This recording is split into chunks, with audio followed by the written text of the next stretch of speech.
very good four-set match. Yeah, I mean, both have been. I mean, Rublev winning the first set makes it interesting.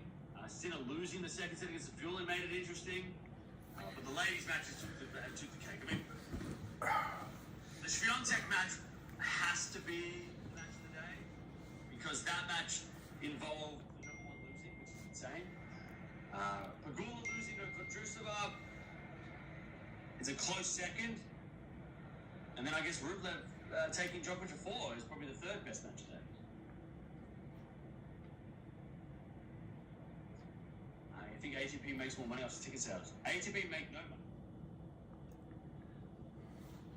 All right, I guess it started a little bit early.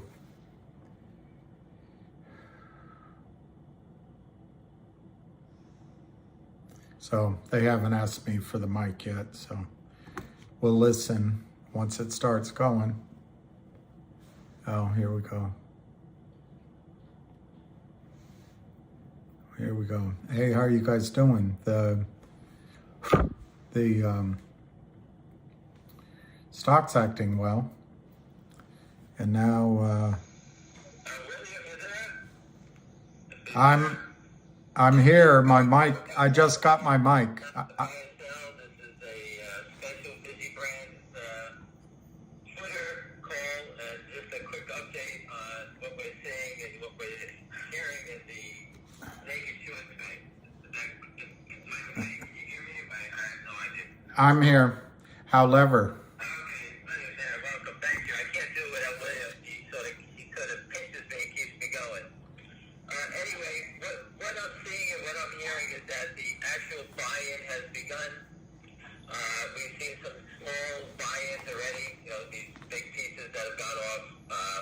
So something is completely changed. The sell button is being removed, and you can see that they just do these quick drops now and then, try to scare people out. Remember, it's the volatility play. They need volatility. If they push it down, you know, there's people sitting here scooping it up now. It's obvious that the street knows that there's a buy-in coming in here. And you know, every time they try to push it down, people step in and scooping it up. Many people that I've spoken to, I've helped out, and they actually moved their...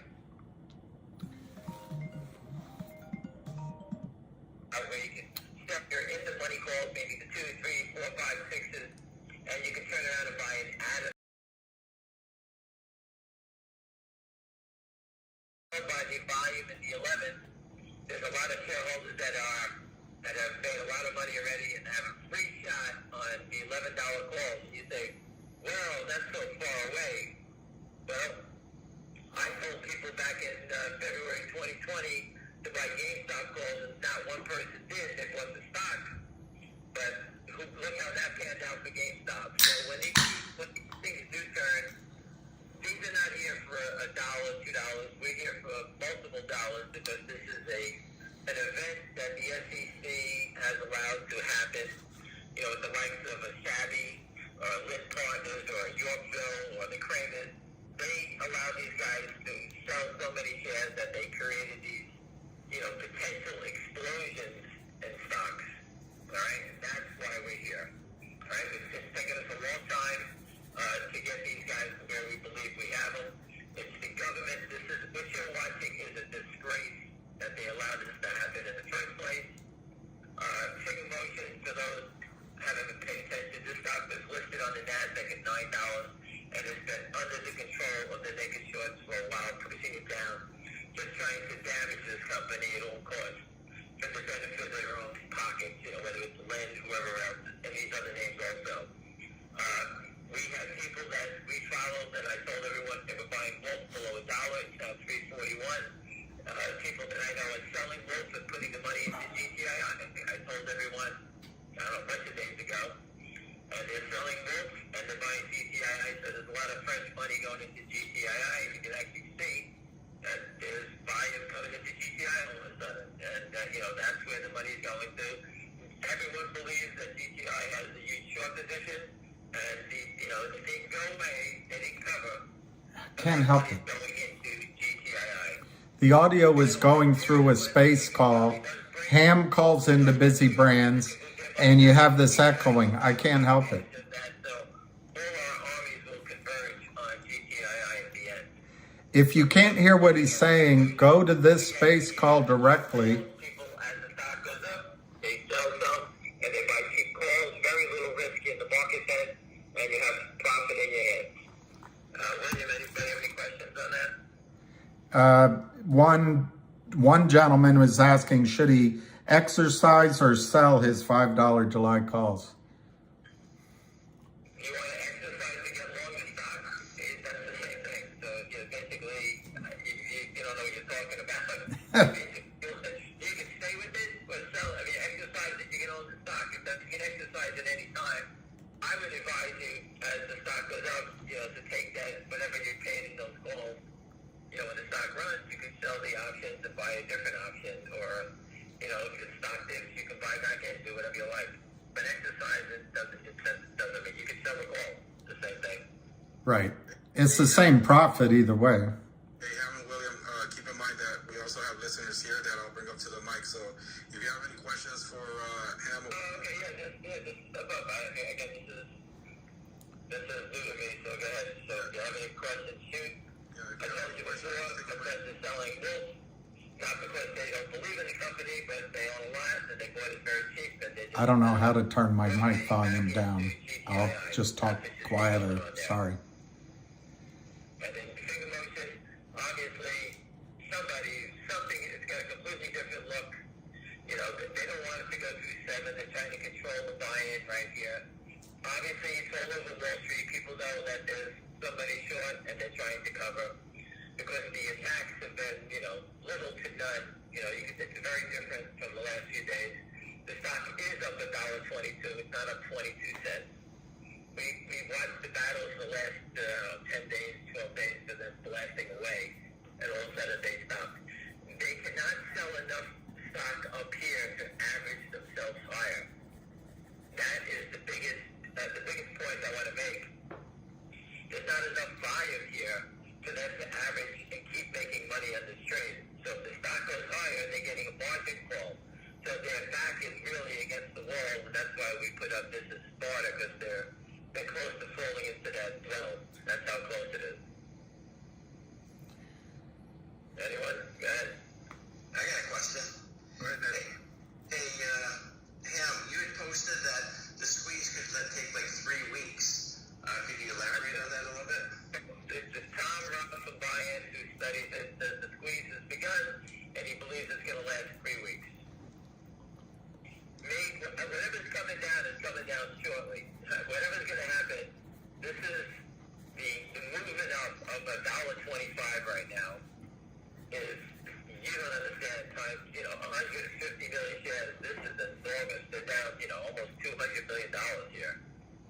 Yeah, this is major league stuff, and it looks like whoever is in control of their prime is saying, hey, stop the selling and start buying. That's what it looks like to me. Obviously, the most important thing, the biggest difference that everyone should understand is when I reported on GameStop, no one even knew what naked short selling was. Very few. The guy Lawrence Kitty, whatever his name is, he was reporting on the company and he had no idea what he was talking about as far as the company fundamentals. He did, I don't know that. But everyone in GameStop was not educated like you are in Finger Motion and GTII. Imagine if everyone was educated in GameStop like you are now. You would be owning calls. You'd be when it exploded, you'd be ripping their hearts out, and you would have been, everyone on this call would have been able to retire. That's what I see happening here. It's the same. It's a better setup, only because of the education. Besides the fraud, which is always important, the education of the longs has really, twisted the balls of the short big time. They can't take advantage of these quick attacks. They did that 2 weeks ago when they drove it from 4 down to 2.5 for the day. Attack. We turned it on them and we ran it right back up onto their face. Okay, so normally that would be a killer blow. We turned it around and now we got them upside down. So it's very different when everybody's educated, everybody understands it. It's very quiet, very normal. Everybody, I don't have to answer 1,000 questions a day now. It's a very different and a better situation than a GameStop. That's what I think. I have a question for you, Ham. So those are, he put out like he always does, Mark Short 62.9% yesterday on Finger. Your thoughts on that? And it's still running, so. My thoughts are that listen, if you're a rat, you're going to keep fighting to the end, right? So they keep trying until they come with the hook. And these are real, listen, if Lynn is doing business with Jeffries, that's a real firm. They're going to shut him down and say, stop selling. They may have some small friends trying to help him out, which it looks like to me, but for the most part, whoever was the seller with the big sell button has basically been told to, instead of selling 100 shares, they allow them to sell 2 shares. That's what it's down to. So they're basically hitting us with pillows right now. That's what it looks like to me. Don't get me wrong, some people could be flipping, get out of it, but the volume and the trading has come to a grind, and just standing here, there's no volatility. Remember, they need volatility. No volatility to stop will just start to inch up. If there's no selling, if anybody's shorted throughout the day, as William always says, at the end of the day, the parasites will close out their positions. So all the little day traders who try to short, they'll try to cover on the close. So the short numbers actually should go down as the weeks go on then, if they're stopping them. Yes, it should start to turn the other way, yes. Again, they could be market tickets as long. We're dealing with, excuse my French, total scumbags here, so, these guys don't smile, but they're really, they're all crooks. That's all they've done. William, you got any other questions on your side? I just want to say at the end of the day, it's the end of the day. If they're been told to buy in, how come they're not buying in? I mean, they seem to be trading the error. I guess that maybe Listen, these things always walk before they run. right. If they can't do, you gotta remember, this is up $1.23 gives you another margin call. So whatever the problem was yesterday, we heard yesterday that they was close to buying it in, right? It said yesterday or today they were going to stop buying it in, right? Yep. That's what we heard from a prime broker yesterday, that they said they're going to start covering these guys. Well, that's what we're starting to see. Again, Are any institutions buying or anybody buying ahead of that? but there's really nothing going on. Right. Listen, if we saw them come in and try to drive it down to 6 real quick, then we know they're still wiggling, right? Right. Here we are at 3 o'clock. They didn't let the stock go to $7 because we're friends. Okay? You gotta remember, the stock's going up. The option market makers are taking a bath on everything they sold. Remember, they sold the 2s, the 3s, the 4s, the 5s, the 6s, the 7s. All those options went from 10 cents, 20 cents to $1, to $4 or $5.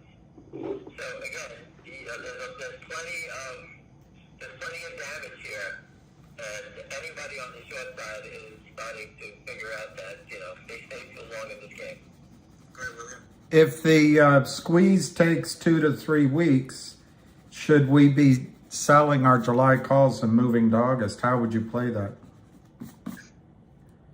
We got how many days left in July? 10, I think. 10?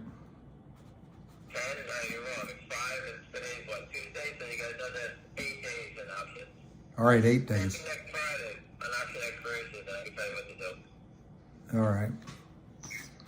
I'm not a believer in going out and buying time. There's too much premium in you can just go ahead and buy more in the last week of July, buy the August.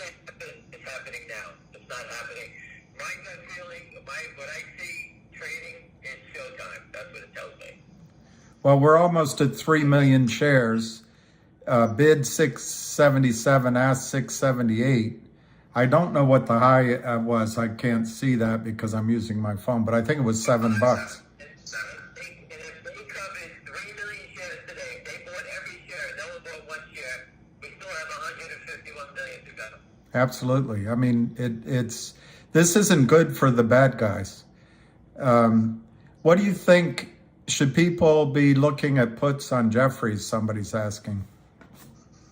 I think that once we start to really run, like I'll say,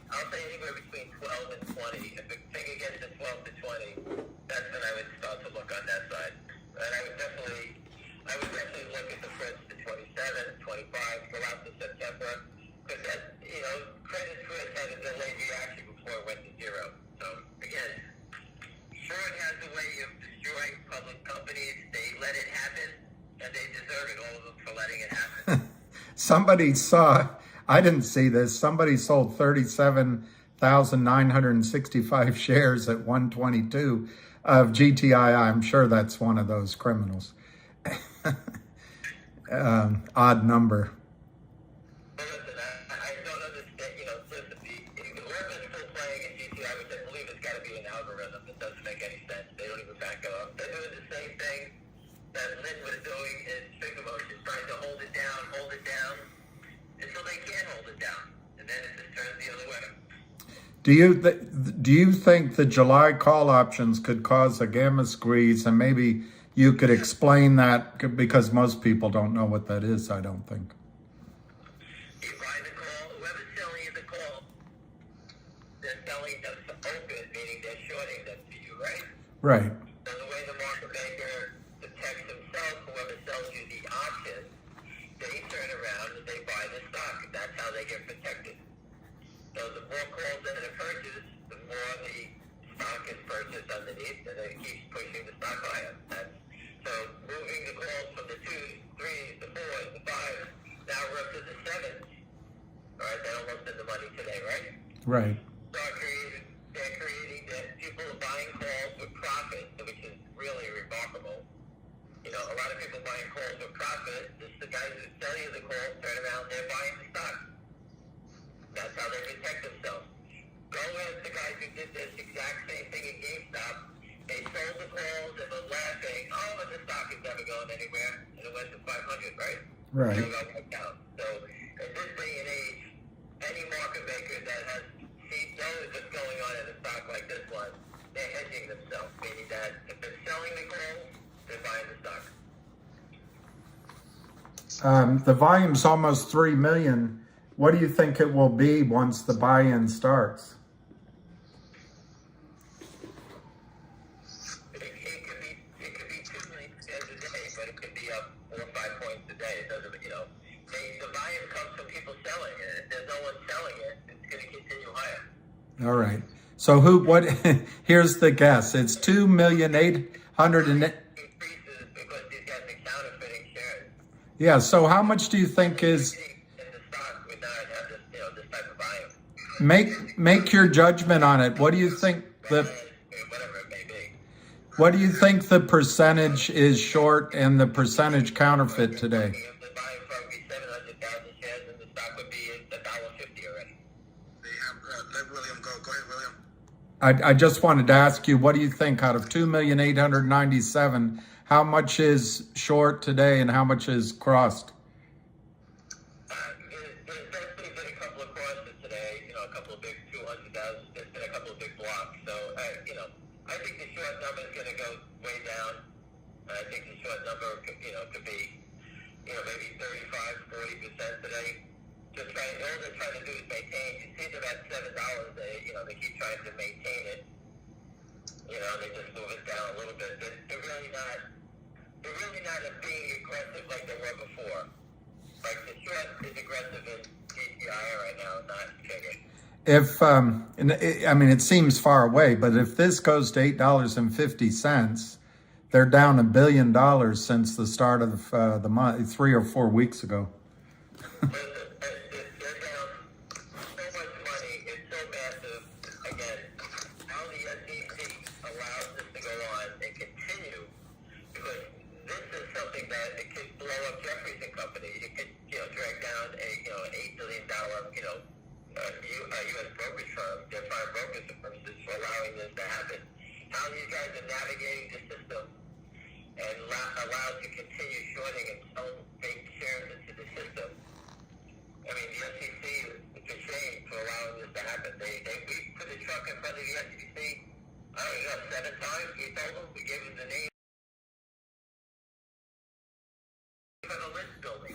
The SEC, the DOJ, CNBC, Fox, the DTC, FNGR. It's like shit. Been all over the place.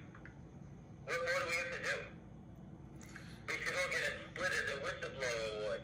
We've done everything possible. In a gamma squeeze sort of scenario, if one sells their calls that are at a profit, then the market maker can sell his shares. What if you sell your calls and you buy a higher strike price. They're not freeing anything up. Is that right? No, just keeps going on. That's what happens. And The more calls to it, because obviously they keep adding calls to the strike because the stock is trending in the right direction, correct? that's right. They didn't open up the $11 calls so that they could sell calls at 50 cents today and make a fortune from them. No, people want to participate and they believe the stock is going higher. So auction market makers wanted to make money on this thing. How do you know they're not buying it? Trying to get people to listen. I had some friend of mine sold some of those calls at 50 cents. He's long the fours. I think he was long the fours or fives. And he sold I'm going to get a little technical for you guys. He sold the 11 calls to open. 11 minus 5 is $6. So he has a chance to make $6. That's the most he can make is $6. 5 to 11. He bought the 5 calls. He sells the 11 calls. So he locks in. The most he can make is $6. It's called the spread. So when the stock goes to 12, all he can make is up to 11. That's it. So people like that could be selling calls against their positions. Okay? And that could be some of the volume in those calls. This gentleman says, Tyler Short says, bullish option flow with 6,902 calls trading, 4 times expected, volume increasing 239%. And he says earnings are expected Thursday, July 13th. I don't know where he gets that from. Last time, Ham, this ran to $9 or $10. It didn't cause a buy-in. Why would it be different now? Because the short was building into it at that point. The short got huge on that last squeeze, and they pushed it down from that point. Right. If I remember, there was... The short started at 2, went to 10, and they pushed it right back down. So the short was building into it. This has been a gradual, slow-moving boulder going uphill. We're pushing it uphill here slowly, and they just kept trying to hold it to protect that whole thing. Well, I missed the end of Djokovic playing, but he won today, so it's a good omen for everybody. What prevents? For like a 10-time world champion to keep winning. What? Here for the underdog. He's almost as old as you are. What prevents Lind from selling 1 trillion shares a day? Someone asked it. Nothing. That's a good question. I don't think they can hide it. You got to remember, they have to put up money to back these trades. They have to put up margin. Just go read it. You read rank C, you can just see it right there. You have to put up money. Every share they're selling, the prime broker today has said, okay, listen, we let you put up $5 a share yesterday. The stock is almost 7. You need to put up $10 a day, $10 a share today to match. And they're saying we don't have that money. Well, then you can't sell anymore. That's how it works. I'm getting from several people, E-Trade and one other brokerage firm are saying TD Ameritrade are saying earnings are coming out on Thursday. We don't know what they are, but maybe you can tell people why maybe they should be confident that revenues are going to be strong based on the SMS. The last press release went from 15 to 35 million, I think, the revenue for the year. Yeah, something like that. I have it here. Well, the trend is your friend. I don't think it's going to, I think it's going higher. I don't know. I don't know, but I didn't know they were coming out. Could you beat Djokovic in pickleball? The question is. I'll give it a shot. Revenue. All right, go ahead, William, and then I want to go to Hans a couple of Go to hands. I was just looking up revenue. It's not important. Not the revenue. Go ahead, please share it. All right, I put it aside and I have to open it up again. But they announced revenue for the year at 18.35, growth of 212%. That's for last year. And then that's what they said. And then reported annual cost of revenue was high. They had $9.24 million in cash as of February 28th. And they do talk about having higher revenue projections, but I can't quickly find it. So that's it. All right, let's go to Ace, Smooth Crypto. Go ahead, you have the mic. Okay, I had a quick question, Ham. So I noticed in your tweets you basically put out about the shorts basically need to cover 154 million shares, but just to stay with round numbers, we'll just say 150 million. I think the outstanding share count is like 50 million, it's like 51 million. So it's basically the way that you would calculate that would be, you would obviously say that's like 3 times. So if we basically said the shorts basically wanted to cover when it reached $7, for example. So you could basically say 7 times 4 is $28. So with not taking into account the liquidity ratio, could you basically say, without accounting for those factors like liquidity and algos, you could basically say, once the shorts cover, the price will get at least to 28, and then of course you would allow a cushion of, say for example, 10% for algos, whatever algo manipulation percent, as well as the liquidity ratio. And that was actually a question I was going to ask you, because the cool thing about crypto is you know what the liquidity pool, how much liquidity is in the pool, because that has impact the price impact when there's large orders. So I guess do you have like access to like be able to say, is it a healthy liquidity that this stock has? And then the other question is that kind of a conservative estimate like that I gave you? I guess basically once they cover, it'll get to 28. Then obviously there would be probably some buyers to come in, step in, because they're noticing the price is going up. Yeah, thanks. Okay. So what's going to happen here is liquidity is going to be taken out of the marketplace. They have to buy back the stock, so it's all going to, the shares in the system are going to disappear. And when everyone, you just have to look at yourself in the mirror and say, okay, this thing's starting to run. Do I believe that there's a big short in it? Yes or no? You have to make that determination. I believe there's a big short in here based on the data which we've been posting every day for a long time. And, it's pretty easy to, I think you're pretty low on what you're thinking about. You got to remember, we're at almost $7 already and they haven't covered yet. So 28 is not that far away. You can see how fast the numbers go. So we're at 7 and they haven't covered anything already. So, if they had to buy back 50 million shares, I think 50 million shares will get us to $50, $60. To get to 150, where it's going to go. And you got to remember that as it goes, all the hedge funds on the street, a friend told me today he had a hedge fund buying a big piece of stock. I don't know who it is, but, it's getting around where people with big money are starting to say, hey, buy me 100, and they take out, if someone buying 100,000 shares of a hedge fund, he may take out 50,000 in longs that want to bail out, and 50,000 shares is short, now they suck that all up, and that's, it keeps getting eaten alive. All the shares that come to the marketplace will be eaten alive by new buyers, people that understand the short. Hey, we were in GameStop at 3 3/4. We sold it at 5, 8, 9, 15. We gave it back to them. We never knew how big it was. The last piece we sold was 118. So, who gives it back? This time I'm 100 times more educated than I was on GameStop. I didn't know I knew it was big. I didn't know how it was that big. Right? I would never sold it at 118 and held on to 500, right? So you don't know. But again, we know this is big. Just remember the difference. We know who it is. We know how big it is.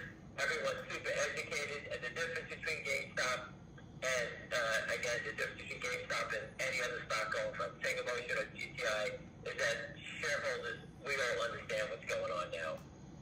If you don't understand what's going on, you do now. In GameStop, I can guarantee you all you guys that own AMC had no idea of how big, what this can happen. And if you did, you would have been buying those stocks at $2 and $4 versus buying it at 20, 30, or 50. Everyone's getting a chance to get in as it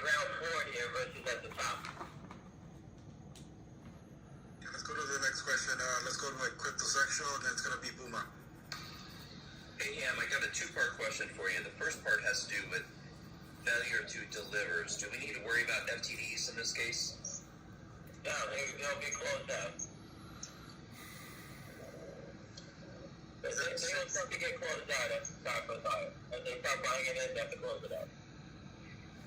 The other part is I need some. I'm trying to understand why financial institutions like Fidelity and even like Robinhood, when I try to set high limit orders, I'm limited to like a 5x or maybe an 8x on Robinhood. As far as it's their game. So what you do is, you throw it out there as high as you can, and just be aware and just kind of move it backwards as you like to do. That's what you can do. I think I don't know why they do that. If they get you not to put your orders out there, then they can borrow your stock. Who knows what they're doing with it, right? Again, you sign these papers. Most people sign papers. They're allowed to lend out your shares. So if you put the order out for sale, they can't lend it out. So that's maybe why they, like I had someone today call me, all their offerings were canceled. They had good till canceled orders that Webull, Westbull, I forget the name of the stupid company, and he had them all canceled. He's like, well, why'd they do it? I said, maybe they want you to forget that they canceled it, and they borrowed the shares. I don't know. Let's go with Buma. You have the mic. Buma, you there? Let's go to Zing. Hey guys, just a question regarding the volume. So today we see the volume at approaching 3 million, and my question in terms of when this potentially could run, what sort of the magic number? Is it 5 million, 10 million, 15 million? What's the number we're looking for in the volume? We believe they're short 154, so it's pretty easy to calculate. On a daily basis. Yeah. No, sorry, I just meant more on the hourly or daily basis. Again, if no one's selling it, this thing is going to gap on very light volume. It doesn't need to be 3 million. It could be, it could be 1 million. The stock could be up 10 points. It doesn't make a difference at that point. You can see the light volume in HKD when it ran, right? It was up, 500 points on, a couple 100,000 shares. It doesn't have to be. If no one's selling, that's what happens. And you can see, like his finger, while we've been on the phone, it's been like little selling, like little pocket sell 300, 500, just keep hitting the bids. And then all of a sudden, there's no more sellers, and you got a 10-point spread, 10-cent spread. Now it's a 6-cent spread, excuse me. Okay, so it's not necessarily the amount. I think everyone's being worried about volume. Don't worry about volume. When you want to sell it, when the stock's ripping, that's when you sell it. When the ducks are quacking, feed them. All right? That means they're hungry. Feed them. So, when it's going, always sell into a rip and buy on a dip. So if you want to sell it, don't sit there waiting to get to a certain number and then chase it trying to sell it down. That means you're an amateur. So if the stock, if you want to sell it, just put the stock out there. I want to sell it at $7, put it out there. So when it comes back and they go for it, you make your sale. Never chase it down. When you come in with a sell order, the market makers, they run in front of you. They drop their bids and they make you sell it lower. They just steal your money from them. And you can say, well, how do you know that? Well, I watched it before. The stock was a 690 bid, and all of a sudden, it looks like someone wanted to sell some, and next thing the stock was 655 bid. They take you out down there, and then it goes back up. Let's go back to Buma. Buma, are you there? Yeah, thank you. Hey, Ham, question for you. William asked my question earlier because I was on his live, but I have one more question. So I'm watching PRFX today, okay? Stock opened at 4. Like, I think just like, it's going on right now. Like, it's squeezing now. But I've watched this stock all day. Ran from 4 to like 25. At 15, halted 30 seconds to 17. Reopens 21, halts 23. Right? Then reopens, they bring it down to like 13. Do you think the halts are going to be any problem for us in this stock? Yeah. The whole, you gotta remember, the short has to buy back the stock. The short is holding it down because he has margin problems. So the prime broker is the one that demands that they cover. So as it moves up, the prime broker is saying to Lynn Partners, let's say, hey Lynn, it's up $1. You can give me 10 million or buy more stock in. We're buying it in. And because it goes up, now you owe me 20 million, buy more. 30 million, buy more. That's how it. The whole is just the Nasdaq or the Nasdaq way of trying to create an orderly market. It has nothing to do to protect anybody. They still have to buy it back. No matter what, at the end of the day, they have to buy it back. The stock you're watching is all over the place. I don't know the stock, but if I was long a stock at 4 and went to 25, you need to be making sales. That's all I can tell you. Go ahead, let's go to Vince, Mike, Optimus, and then William. Go ahead. Hey, thank you again, guys. Number one, as far as can a gamma squeeze cause the main squeeze? Can a gamma squeeze cause the main squeeze? Yes. Like either one, turn it. It's just the option is adding gasoline to the fire. You know, the stock is they have delivery problems, they have the FTC problems, they have market problems, and with the options, what it's doing is it's creating, with the stock not moving, 10,000 options trade, multiply it times 100, and all of a sudden, you got another million shares. That's what options. And then the second question is, do they have to cover all the shares once we start the squeeze? Yes. Okay. Yes. If you're going back, just go back and read. I put up the E-Trade, the retail guys who short at E-Trade. They bought him in. He lost 125,000. Whatever you were short, they just covered him, and then they go. Then they send the lawyers after you. Okay, let's go to Mike. E-Trade would be your prime broker, the retail prime broker. Jeffries is the prime broker for Lynn. Jeffries is going to sit there and say, hey, we need to protect ourselves. Cut this shit. Stop buying the stock in. Either that, you better come up with a lot of money. That's what's going on. Thanks, Sam. Let's go to Mike, Optimus, and then we'll go back to William. Go ahead, Mike. Hey, Ham, you've been great in teaching options. Just one question. Being that we're approaching the 7, would it be wise to just buy the $7 calls at $1.10 with the assumption that we're going to hit that in the next day or two? Oh, yeah, no, listen. Spending more money for options, you get a better value, right? There's no doubt about that. So what I taught people is, hey, we all bought the 2s, 3s, 4s, 5s, 6s, and 7s. So as those go to parity, when we bought the 2s, they were 20 cents. Right? The 2s is just before were worth $5. When the stock hit 7. So you sell them at 5, you're making yourself $4.80 profit. So you say, wait, well I could just turn around, I could buy options at 50 cents with the home run swing and put $4.20 in my pocket. Instead of keeping $4.70 on the table, I'm only going to keep 50 cents on the table. That's why you roll into the cheap option. If they can risk off the table, you're still involved, and you know what? You're involved in this north of 11. So we're here for the home run swing.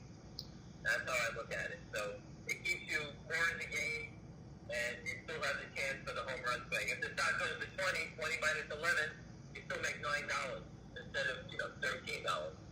But you're not risking that money. You're risking money at $7 call. I mean, don't get me wrong. Yeah, I got to buy the $7 call.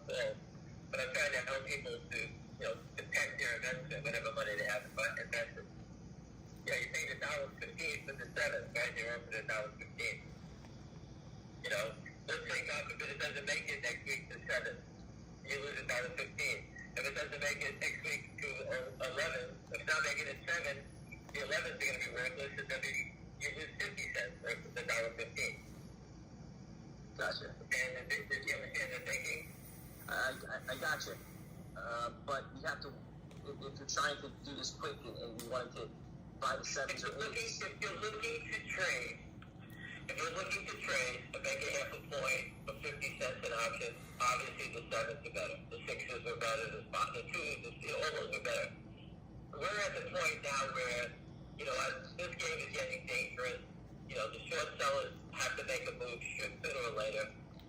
And if this thing's going to start gapping up, the 11s are going to become in play. And I'd rather use small money versus big money. That's the only difference. If you're looking to trade and make money, obviously buying the sevens is a better play. But the 11s are not going to move unless we get the home run swing. Gotcha. Thank you. Thanks, Frank. Go to Optimus. Hey, Ham, always good to talk to you. Couple of things. Number one is, and then maybe this is already covered because I was in a meeting before, but the issue of the buy-ins, this is guaranteed delivery, right? In other words, they can't be plugged by naked short selling. This is guaranteed. Before GTII, the group out of San Diego, was short. They bought the stock and they re-shorted it to them. That was around $3. So that was just a short plugging his own buy-in for a brokerage firm. This is you need guaranteed delivery. There's no more selling counterfeit shares once the buy-ins begin. Exactly. Okay, and that's number one. And number two is just differentiating in terms of holding options versus holding stock. I don't believe you can't do GTC orders on options, can you? I believe you can. I don't know what systems you have. You can put them out there. I always put options out for sale. I always do Okay. that. I mean, it's just a good consideration. If you have option holdings, you may want to. Order it in the morning. They may not leave it out there. I think they do. I think the systems allow it. Depends. Look at your system. But see if you have I'm gonna order on your option.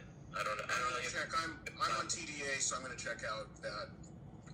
But anyway. Okay, so if I bought 200 calls, first thing I do is go back and say, throw another 100 out there, and I bought 250 cents, sell 100 at $1.25.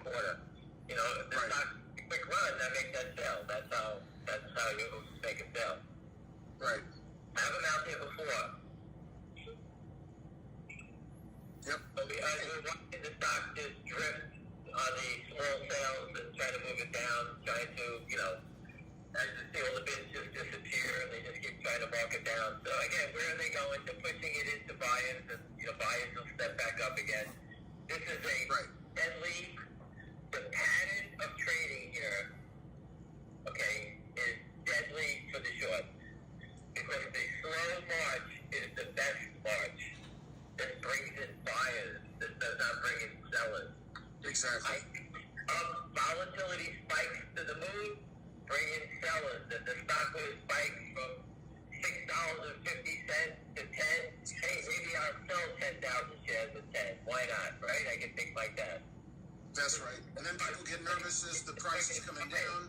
They think they missed it. Then you get market orders to sell, and that helps relieve the short's pain. Right. They're just trying to, they're doing the same framework, I call it the cha-cha. They just try to mark it down, they're trying to sell small shares, marking it down, trying to get you to panic. No, the stock has collapsed. That was the squeeze. There's no squeeze yet. This is not a squeeze. Yep. Well, anyway, thanks for everything. All right, let's go back to William. William, you have the mic. Go ahead. Well, hey, Ham, there's several questions. One, three people have asked about Vocal. It's up 100%. One guy's saying your daughter's going to be happy, but Vocal's up today. Obviously, Vocal's moving because they think Lynn's going to go belly up also. Right. And they did a deal with Power Up too. So the other question to ask you is, now the stock... The price to mark down finger motion now on towards the close here. They got it down to 621, and the volume is basically nothing. It should be 3.5 million if there's a bear. They're trying just the bear rate is trying to knock it down. That was a... If someone sold at 7 today, 6 3/4, 7, they step back in and buy it back. This is a deadly game. The volatility is completely against them.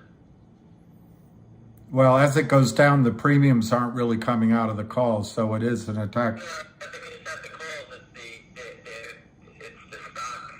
It brings in buyers. It just doesn't, these gaps where they have, these air pockets, that doesn't really work anymore.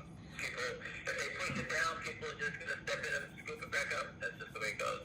If you thought you missed it this morning, you can't miss it now. That's for sure, right?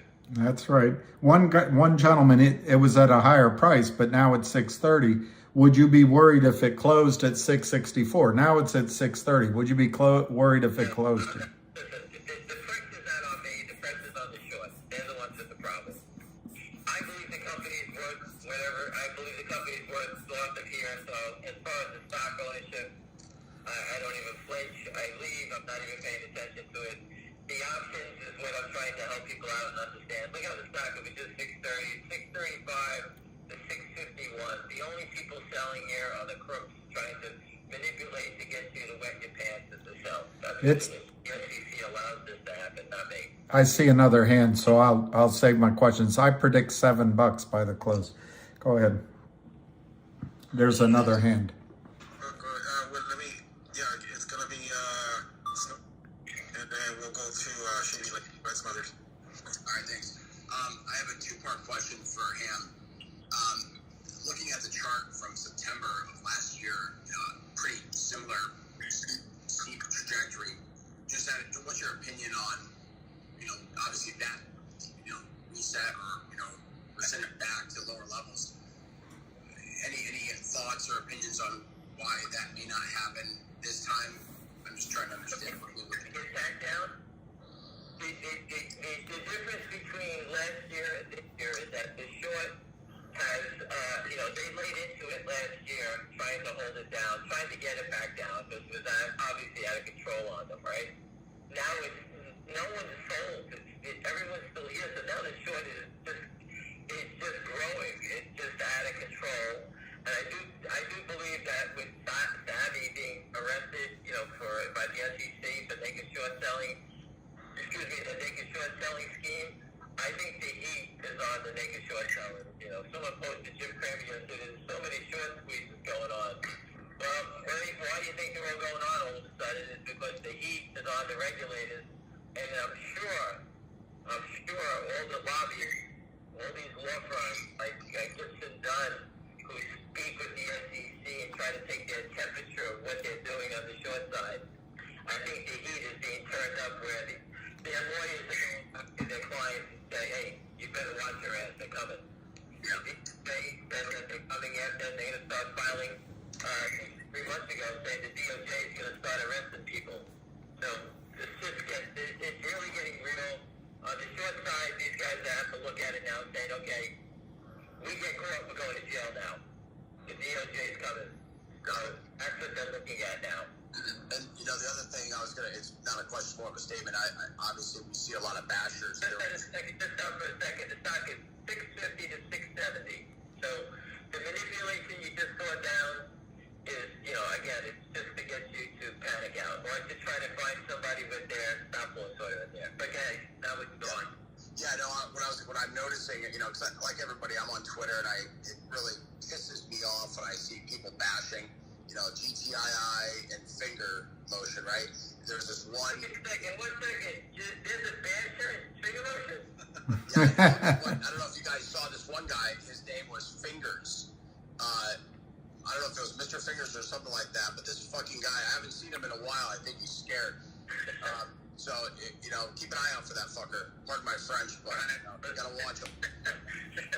Sorry, guys. I've been looking for a finger motion basher for 5 years. I gotta look for Mr. Fingers. Mr. Fingers, all right, I'll find him. All right. Thanks, guys. Thanks, brother. Let's go to Michael. Hey, you guys hear me all right? Yes, we just heard. Yeah, I got a quick question about the GTC orders. I'm sorry, I know you keep getting hammered with this question, but I'm on Fidelity too, so I get that 500%, whatever, like the daily high is. So today I changed mine, put it up to like $35, somewhere around that. I have two quick questions. First of all, let's just say I own 1,000 shares. Can I just put a GTC in for 500, or could they still borrow the other 500? Whatever you like, yeah. You can put it for 1 share. You can put in 10 GTC orders. One, all over the place. Yeah. But I'm saying, if I have 1,000 and I put a GTC in for 500, could they still borrow the other 500?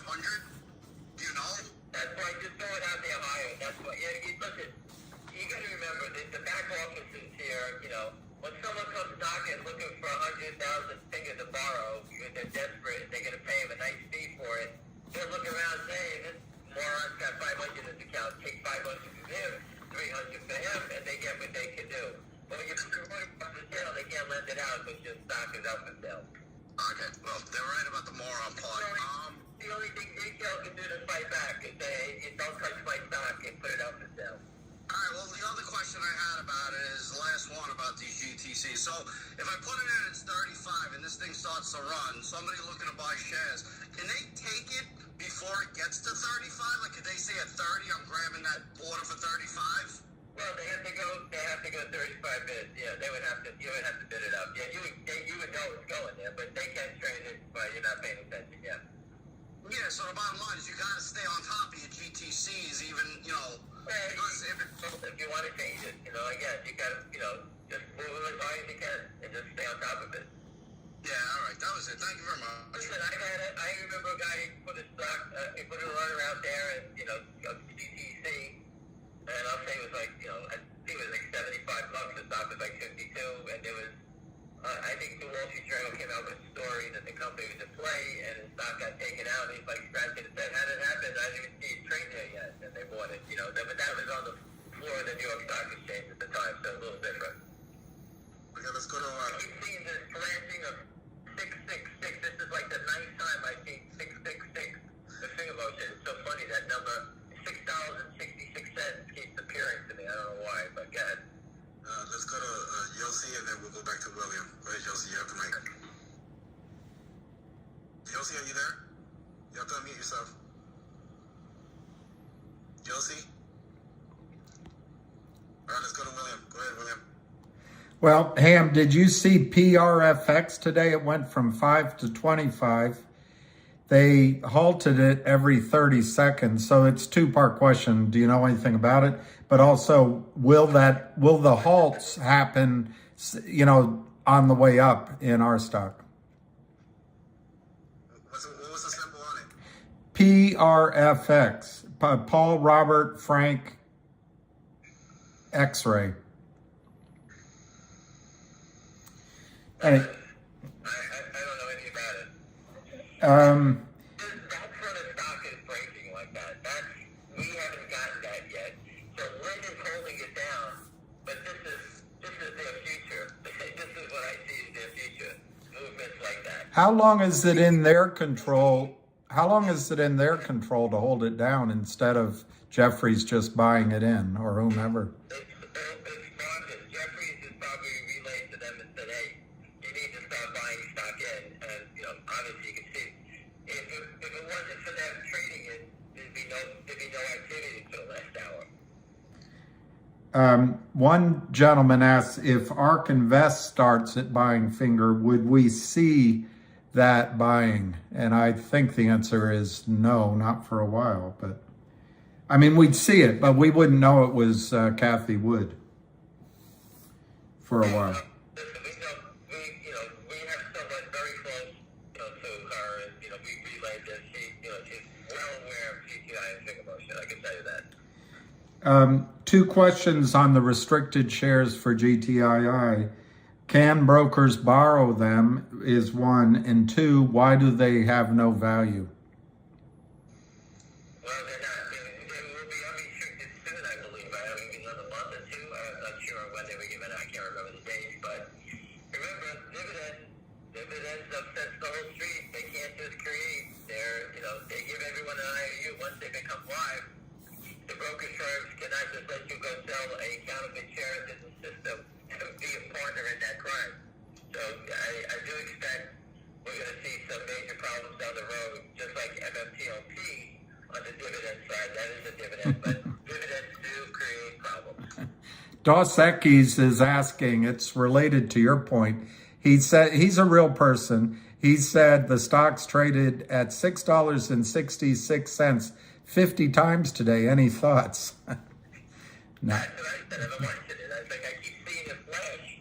For some reason, I don't know what that number means, but I've seen it flash a lot today. Deacon Blues points out that Kathy Wood reports her purchases every day, so we'll find out. That would be exciting. You know what? I'm going to go back and revisit the connection. So I think she's in St. Peter's or Tampa. I forgot where she is. Somewhere around there. A couple of people are asking about Sam, Oscar, Frank, Idiot, and MULN. I don't know if you know anything. Sam, Oscar, Frank, Indian, SoFi, because the ones that own the football stadium. I guess. Yeah, they killed that stock a long time ago. Yeah, that's turned around. I don't follow it. I don't know. And then MULN. Well, I think he's going to throw another curveball soon. You know, he's already got the. I wouldn't be surprised if he hires someone with very strong political ties, whether it's a federal judge or an FBI guy or somebody like that. You know, maybe he hires a federal judge to oversee this short problem. Do you think both GTII and Finger are going to run? Sorry, do you think GTII and Finger are going to run at the same time? Yes, I don't know why, but they do. I I have no idea why they're connected. They have nothing to do with each other, but for some crazy reason, they do. And I told you before, everyone I know, what Wolf is selling Wolf to buy GTII. When Finger runs, everybody I know will probably sell Finger when it runs to buy GTII. And that, to me, is the final frontier. This is a serious question from a real person. Is the squeeze over? Yes, it's all over already. We're wasting our time. What we've been doing for you. It just shows it's hard to get these concepts across to everybody. Again, listen, I try to report the trading onto you every day, but I'm sitting here anyway. Listen, it's no big deal for me to report on it.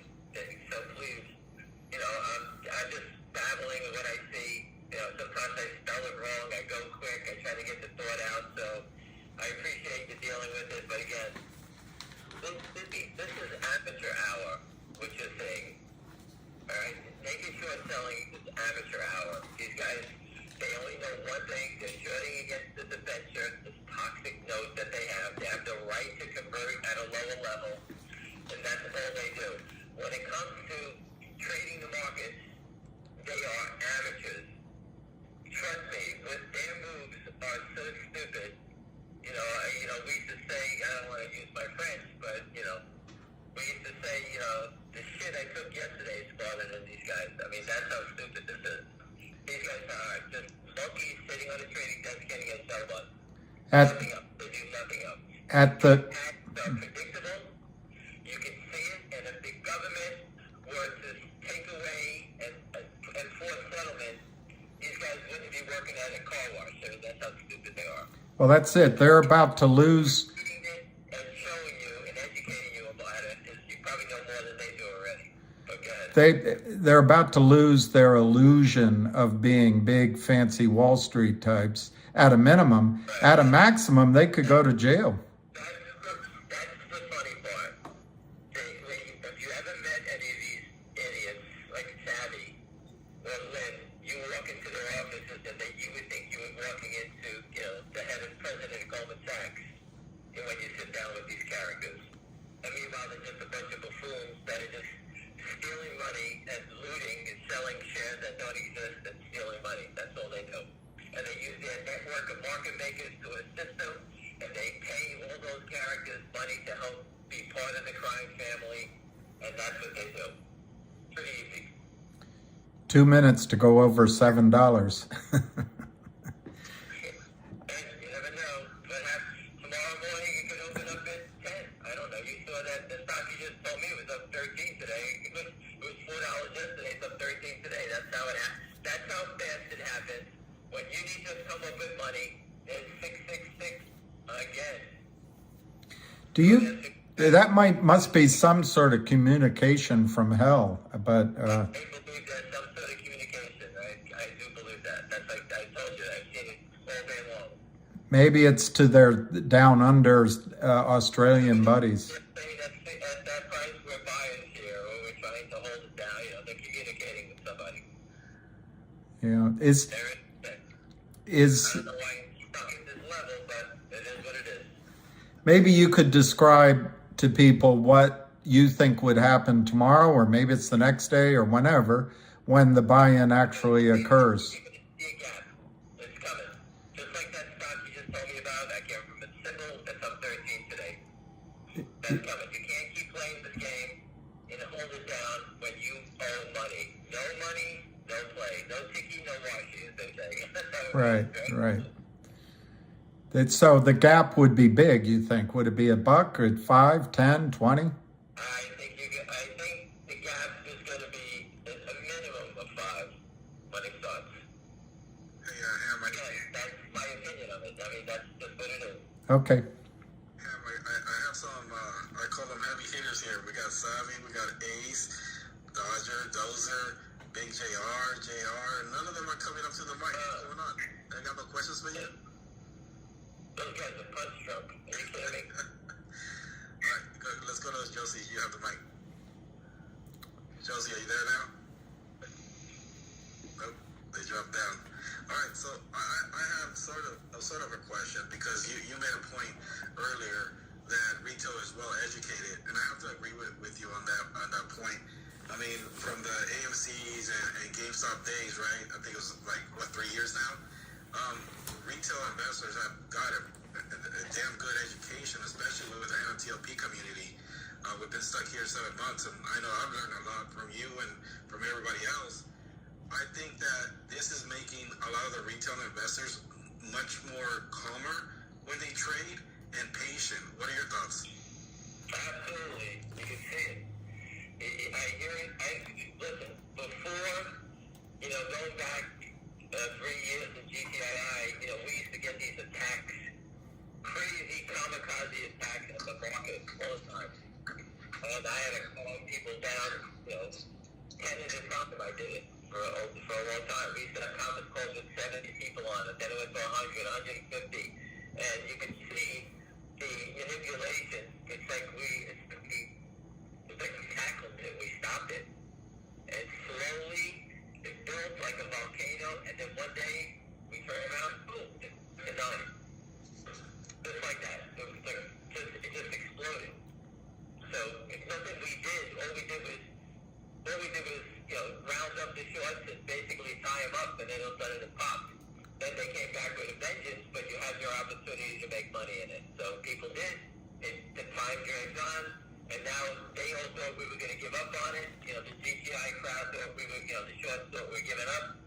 And all of a sudden we get a big winner in Wolf, and now people got some, think about, 5-6 million shares of stock at $3. It's $18 million. And that's coming back our way. It's a lot of money that people are going to make sales on and come back our way. Big emotion.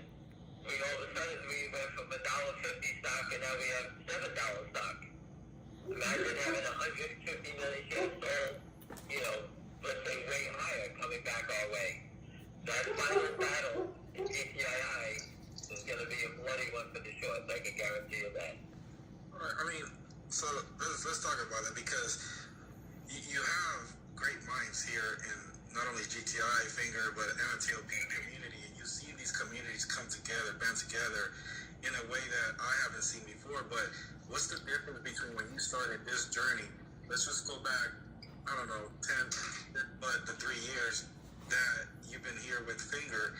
What's the difference? And when you see Dozer putting out, the short interest every single day, you see Big JR, Richard, and JR teaming up together on YouTube Lives talking about what's going on with Alpine.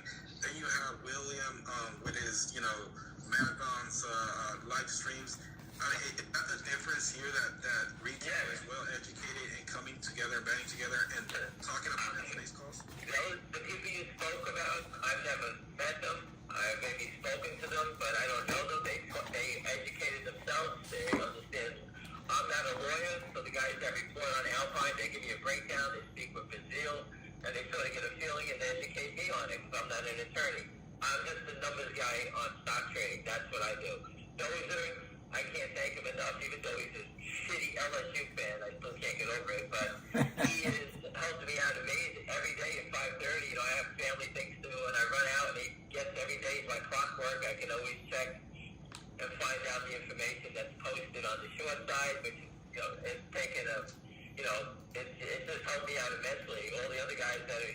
know, everybody's doing their part, and you know, everyone's helping out.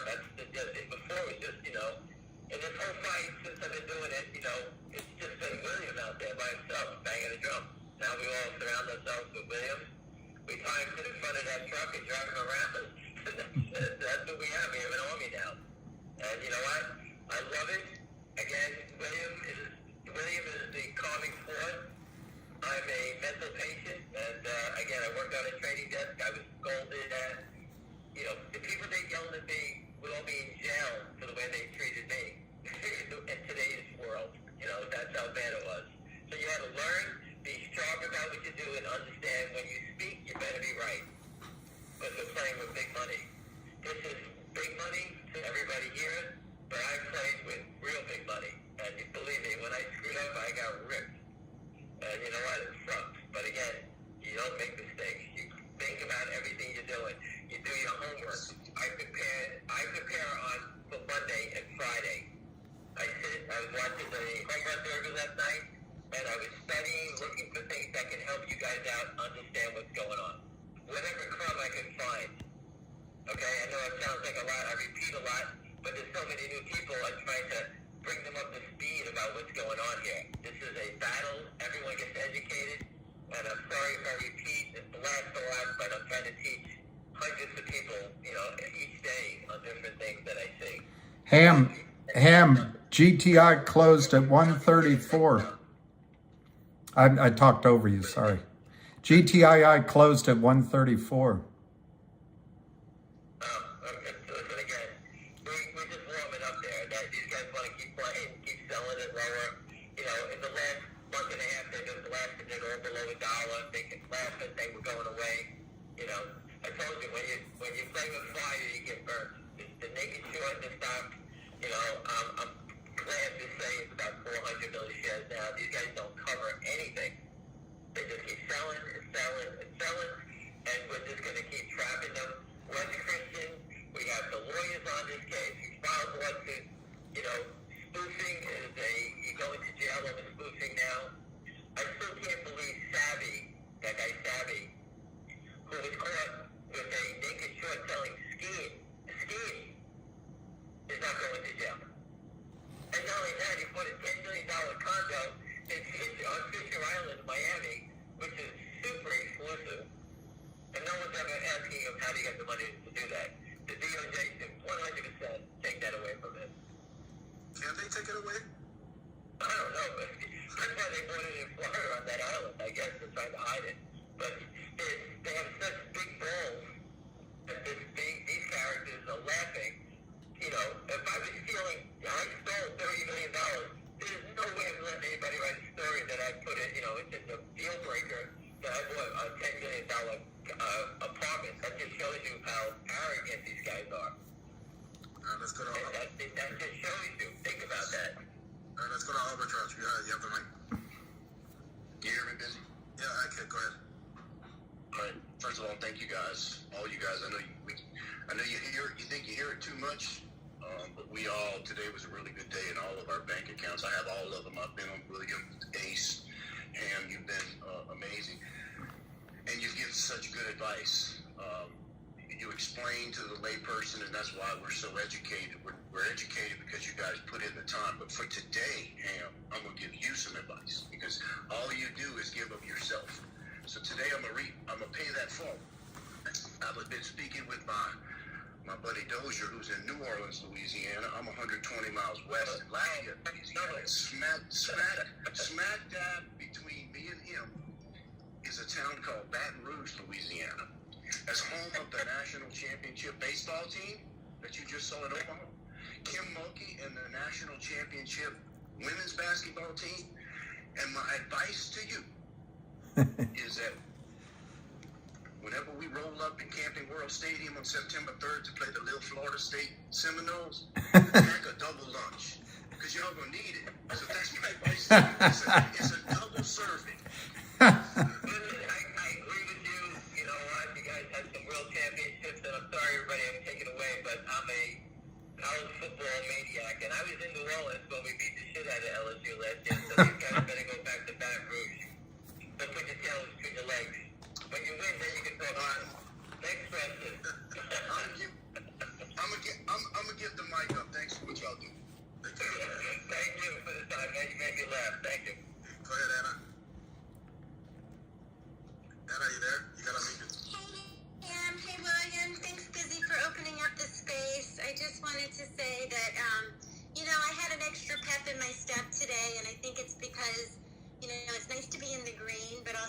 to learn options and all that you've taught me. All three of you actually have been teaching me options, and I want to thank you. But also, I got really excited because exactly what you guys are talking about. It's the naked short war. It's, and I when you put out this morning about the battle, and I thought, you know what, it's true. That's what we are. We're in a battle here. And I thought about the 666. I'm like, that's because we're taking the devils down. And maybe tomorrow it'll be 777. I just wanted to thank you guys for everything you're doing and for the education and just so much. I'm appreciative. Your options today. I think I did. I hope I explained it properly, but I hope I did. Oh yeah, you did completely, and I appreciate it. So, guys, if you don't know the options game, it's really a good way to, especially if you don't have a lot of money to invest, you can do well with it. So, thanks, guys. Thank you. Evelyn, are you there? You have to unmute your mic. Okay, let's wait for Michael to connect. Hello, can you hear me? Yeah, go ahead, Abu. Yes, well, first of all, Ham, thank you for all the valuable and important information that you share with us. Especially as a truck driver, I don't know too much about the stock market, but one of the things that I think I heard you said once, that the Kramers, they don't have the license to short a stock. Can this open the other opportunities, with other people on Wall Street to do the same, without having a license to short a stock, that maybe they can start shorting it without having the license, I think that the naked short and the toxic lending game is coming to an end. So anyone who's still in this space, that's still playing this, they stay too long at the party. If you've stolen millions of dollars, my advice is to run, shut down, get away, be happy you survived. They stay too long.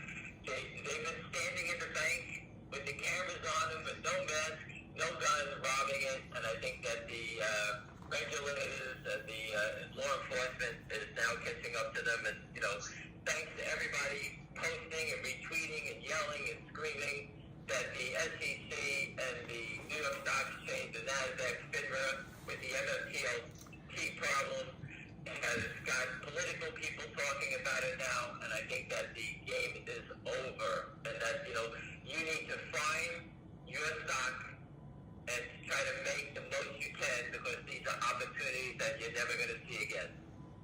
That's how I feel. Thank you so much, sir. Thank you. Thank you, Evelyn. So let me bring up Richard. He's the one from YouTube that does the YouTube lives with JR, Big JR. Advice. Go ahead, Richard. Yeah, hi. Thanks, Ham, and thanks, William, for all your work. The reason why you see sometimes criminals, con men, etc., buy homes, large homes in Florida and Texas, is because under their bankruptcy laws, they can keep the homes. So if you recall, when Enron went out of business, or whatever that scam was, those guys bought a bunch of these huge, like $10, $20 million homes outside of Houston, etc., and they were able to keep them. So that's why you'll sometimes see transactions like that before people are going under, because that's a way for them to protect their assets and to have a place to live, they think. Not that's very nice to know. Yeah. So if you get in trouble, try Texas. Maybe Sabi can help O.J. Simpson find the real killer. I think he's still looking. He's still looking. That's good to know. That's that Homestead Act, I believe it was called, right? I think that's what it is. I think that's the reason they do it. But yeah, something like that. All states have kind of different. Do you know, Richard, if does fraud violate that? One at a time. William is asking if it's fraud liable. I guess murder doesn't, but does fraud violate that protection?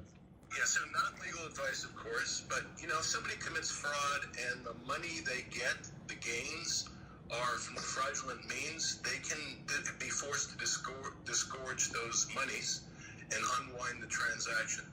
The problem is with regard to so that's the general rule. The problem is in some states, and when interpreting their bankruptcy rules, they don't follow that premise. So again, like the guys with Enron, they obviously committed fraud, but they were still permitted to keep their residences. I think it was the timing. As long as you purchased it before you got convicted or there was a judgment, they let you retain it. If it happened afterwards, then you were stuck. But obviously, if someone can what they're doing with their money, we just want the stocks to go up, buy back the stock, and who gives a damn what happens to the micro killers? Yeah, I agree. As much as people like to see people go to jail, I don't give a shit. Honestly, I just want everybody to get their money. Hey, Richard, stick around. Maybe somebody else has a question for you. Let's go with Ace, and then we continue on with Ham. So please mute yourself also if you're up on the mic. That way we don't get the feedback. Go ahead, Ace. Oh, hey, Busy, thanks. Hey, Ham, I had a question on the 3-week squeeze thing. Do you think that'll impact price spikes at all? Yeah, I think we're going to start seeing spikes. It can only, I always tell you, accumulation will lead to higher prices. Well, you're starting to see that now. And, at some point, the stock is up $1, whatever it was up today, $1.10, I'm not sure. But, that generates another margin call, correct? Each day generates another margin call. Eventually, they're going to sit there and say, okay, we can't do this low debt, but this is going to keep hurting. We're going to be at $5 in 5 days at this rate, so you might as well just go up 5. If the stock gets up 5, which I told everyone, hey, you probably, if you didn't have that 49 I had so tight on your head, you probably don't understand it. I take it off when I listen to you, Ham. I said if I was a short seller, if the stock closed at 7, I open it up at 12 tomorrow, get everybody all excited, and then start dropping it quick to 11, to 10, and get people to bail out and say, oh my God, I better lock in my profit, right? Maybe people start selling those calls to relieve the pressure on the calls, things like that, would force people to sell, and you maybe get 10 million shares to come out.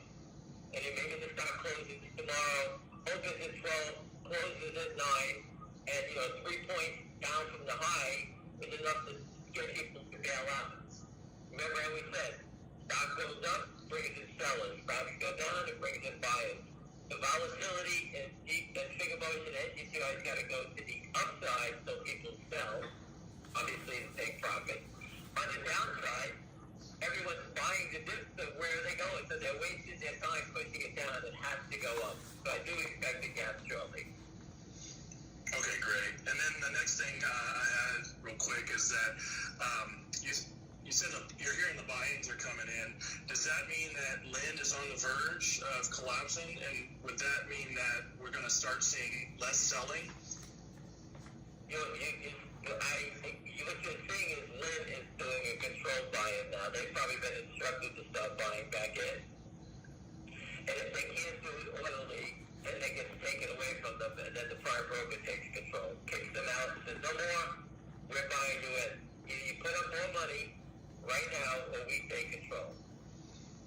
So either way, they're going to get the hammer either way. Got it. Thanks. That's all I got for now. All right, William, do you have anything else for us? There's 2 or 3 things.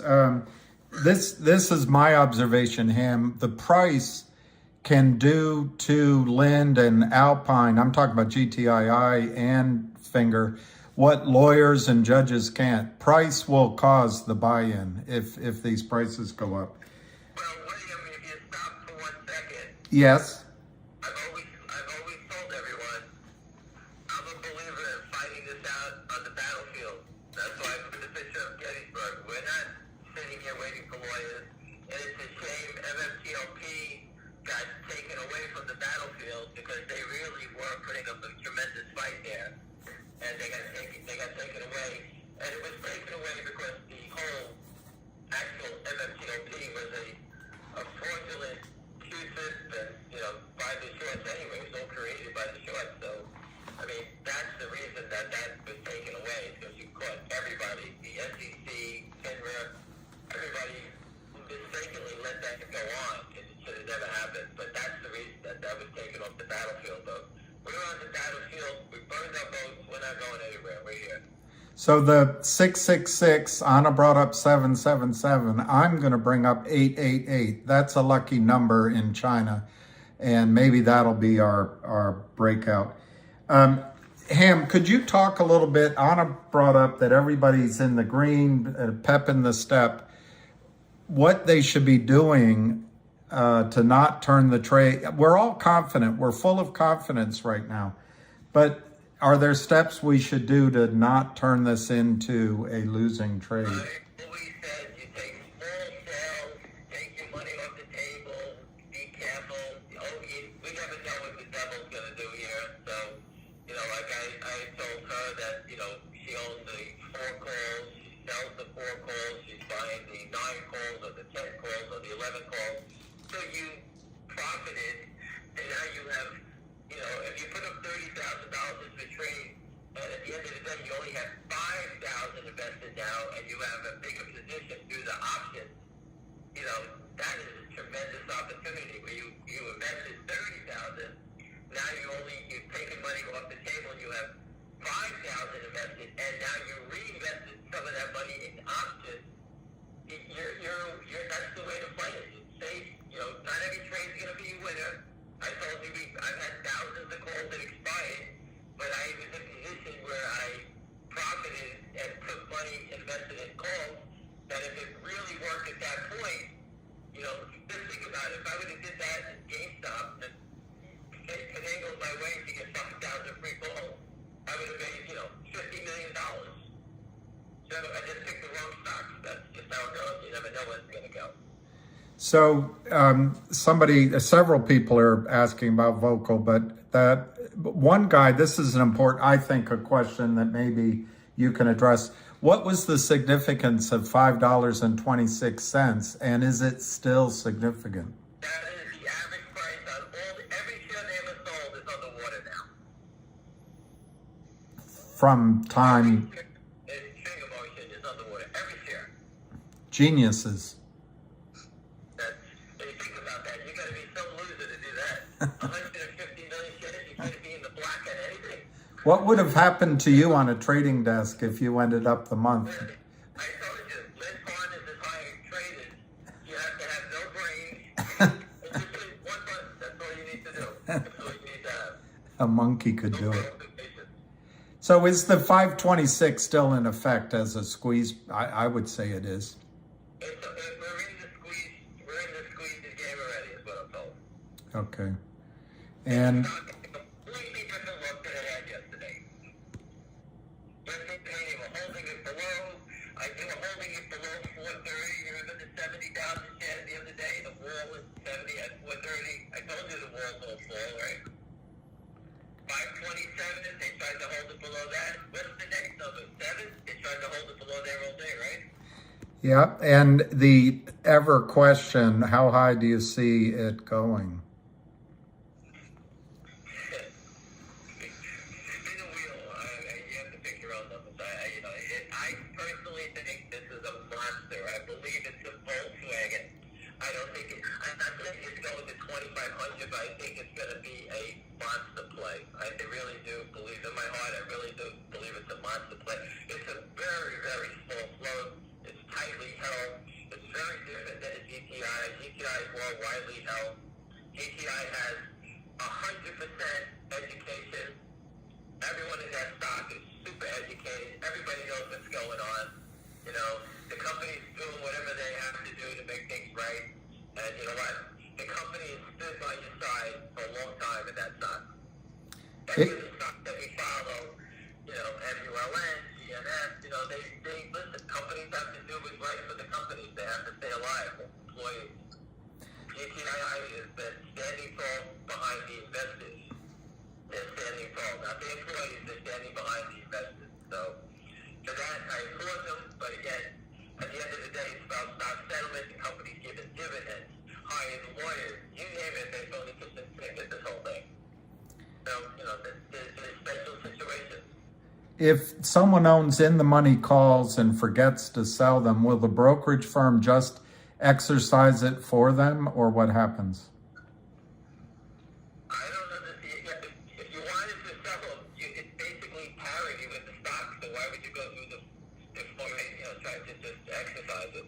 Yeah. You have to put the money up when you buy the stock. Just right? sell, take the profit, and probably not on the Friday.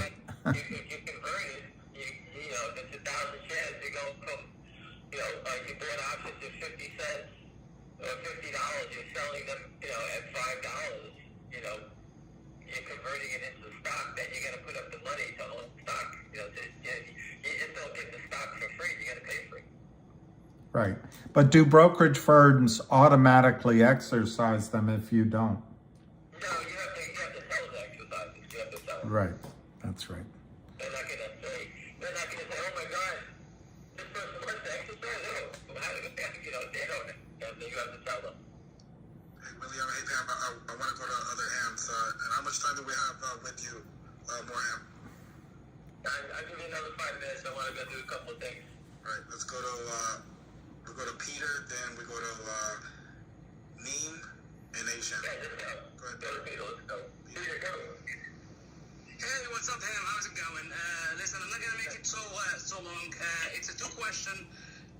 The first question is, let's say if I'm already playing options and I'm deep in the money, and let's say I bought it at 50 cents and I want to sell it at maybe $10, $15, depends on the price. But I have no buyer on the other end, so I have no choice but exercising. So that's question 1. The second question, yesterday you put in an idea that I was actually thinking about doing, which is playing puts on Lind themselves, but I didn't know. I'm sorry? He said he made Jeffries, not Lind. Yes, so because I don't have a lot of knowledge like you guys, I'm actually new to the game of Finger. I actually jumped into it about 3 weeks ago at $1.25. So I really don't know if Jeffrey is actually Lind or are they related, or what are they? Jeffries is let's say your prime broker would be, let's say, E-Trade, you know, wherever you do your business through, I don't know who it is. Lind Partners is giving business to Jeffries, that's their custodian, their prime broker, right? Us is E-Trade, Lind is Jeffries.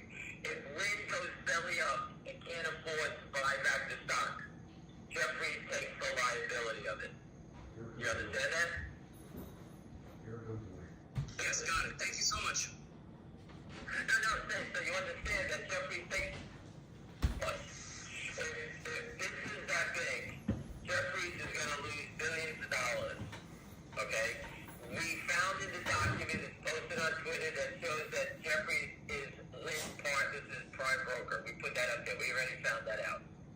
So now we just got to figure out how big the loss is going to be. If this thing starts to rocket like we think it is, obviously the loss is going to go back to Jeffries. And that's when I would look at buying the put. So we're a little bit away from that yet. So, but again, it's something to pay attention to. And the difference between buying put, and Jeffries' calls and Finger is that in Jeffries I would use a couple of months. I would buy like September puts, not the July puts. I would buy because I think that whatever happens with Jeffries on this loss will be down the road a little bit before it takes place, before the event happens. You understand that? Credit Suisse lost billions of dollars, and 6 months later it fell apart. So there's a lag time between the disruption. Good. All right. Yeah, and the other question about the call options. And you think there's not going to be a buyer. If you own a deep in the money call and the stock is 15, the call will be worth, $15. There'll be somebody to take your position, unless you own 1 million of them. But I don't think you do. So whenever you want to sell that, you just sell it at $15, you'll be able to get out. There's always somebody who'll take it. Copy that. Thank you so much. Thank you, Peter. Let's go. Dean, you have the mic. Dean, you have to unmute yourself. Yeah, hey guys, can you hear me? Yep. Go ahead. Yeah. So I got kind of a question, maybe more of a comment, but I got to thinking when it was announced that Gary Gensler was resigning. I know all those things can be political, but it also crossed my mind that things were going to start to happen as I believe they're happening now, and so that he doesn't have to be accountable for things that have happened, he went ahead and resigned. Are you understanding my question / comment? Yes, I think that all the pressure from the crypto, from the MMTLP people, from us standing around, this has been an assault on him. He happens to be, I believe that he is putting pressure and that the DOJ is going to start, to Graham, the guy savvy, is telling you they're going after naked short sellers, all right? So I believe that the DOJ is not going to go after Citadel. I think they're going to go after the low-hanging fruit, and that's where we live. We live in the low-hanging fruit community. So all the criminals that are around us are the ones that are going to get caught. Okay, great. Well, thanks for taking my response, I guess. I agree with you 1,000%. I don't think he's going to resign. I think he's under the gun. I think he's going to have to clean up something instead of just standing here like the Titanic. He's got to do something. Okay, thank you. Thanks, Lee. Let's go to Asian, and then we'll go to Dodger. Hey, thanks, Busy. Hey, hey, William. Hey, everybody. No, I just wanted a mic so I can post up the denial letter that I got requesting GTII information for your request, and I got this back 2 days ago, so it's up on the Nest. Check it out, and I just put out that they don't want the information. So thanks for everybody for what you do, and thanks for the mic. Thank you. I'll share it with him. Thank you. Go ahead, Dodger. Hey, what's up, everybody? I'm going to post a tweet in the bottom. It's just a theory I've been working on. It's a list of Form 4s and 13G and A's of all the companies that Lind has beneficial ownership of. And I don't know, it's too many for me to keep an eye on, but I'm thinking if when they start getting in trouble, maybe it's not a bad idea. I think you're wasting your time on that, only because Lind has ownership in stocks, but they have a short position someplace else to counteract those things. So they present themselves as angels, but they're angels with dirty faces where they're, I believe they have a training department. I don't know where it is, but it's not those 4 idiots that we see on Twitter. I do believe that there's a training department somewhere that handles all this stuff for them, and they're short somewhere else 10 times the amount that you see that they're. I think that's how they're doing it. I was just thinking if we saw some strange option or some strange volume in any one of those, might be an indication that they're bailing out, trying to scratch up some money. They got the symbols, I always follow, I bash them on, keep telling the world, we're on the biggest short sellers, BRAG is a complete layup. No one shorts it. If I had access to naked short, I'd be killing the stock. They have a $10 million note. And PXMD, I posted the other day, they killed that one. Someone, I posted that. SYCA, 10 to 5 cents. So these guys are destroyers. I told you Warren Buffett couldn't handle the losses that these guys take. Everyone they invested in their stock gets destroyed, yet they're rich. That's all you need to know. And I'll leave you with this, guys, and thank you guys for all the calls and the questions. If they thought they could win, they let the stocks go higher. The attacks, the manipulation is always down. Like, this morning, GTI opened up at 113. I turned around, it was 102, trying to break the power. It's the same pattern. Sell it lower, destroy the morale, get people to break, finger motion, the same pattern. It was 450, they drove it to 250 to get everyone to panic out. No one panicked out because of the education. And the stock turned, and now look where it is. Okay, so we understand the patterns. You understand it. I don't have to blab about it anymore. Everybody understands the attacks, their motives. You see what they do. The way they can change the pattern is let the stocks go higher, but they cannot let it go higher because they can't meet the margin requirements. That's it. That's the end of the game. Money is the most important thing here, and the prime brokers, they need to protect their own asses because if you walk away from the trade, they get wiped out. And they don't want that to happen. All right, everybody, I'm going to play pickleball. Have a great night, and we'll touch base tomorrow. And screw LSU. Thanks, Sam. Hey. All right, I think I'm going to... All right, William, you have anything else for us?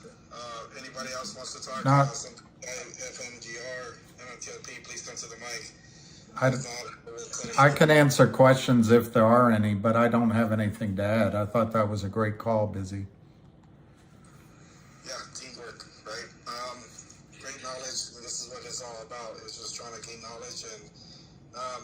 people, are hurting MMTLP, but a lot of people are trying to regain their investment with other, either securities.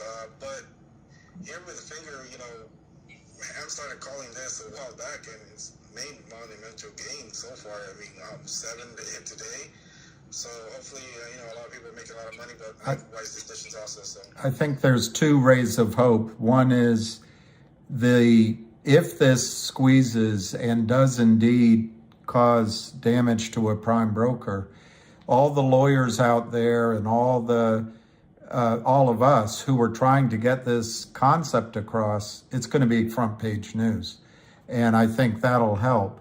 The regulators and the so-called journalists and the congressmen and senators who are ignoring it will have no choice but to look. And I think that'll help MMTLP. The other thing is, if and when this goes, there is going to be, for the first time, I think, a large pool of money that has coalesced. I'll give it credit where I think, around Ham, but there's many, many of you. And perhaps there'll be a next deal and a next deal and a next deal. And, you can slowly see green offsetting your MMTLP limbo. I don't think you'll ever lose your money, but it is definitely in limbo. So anyway, I think those are the 2 bright spots. William, can I just chime in on that? Because you and I have had this discussion before, but, I see Ham's way of thinking in this when he always says we can take them down one at a time.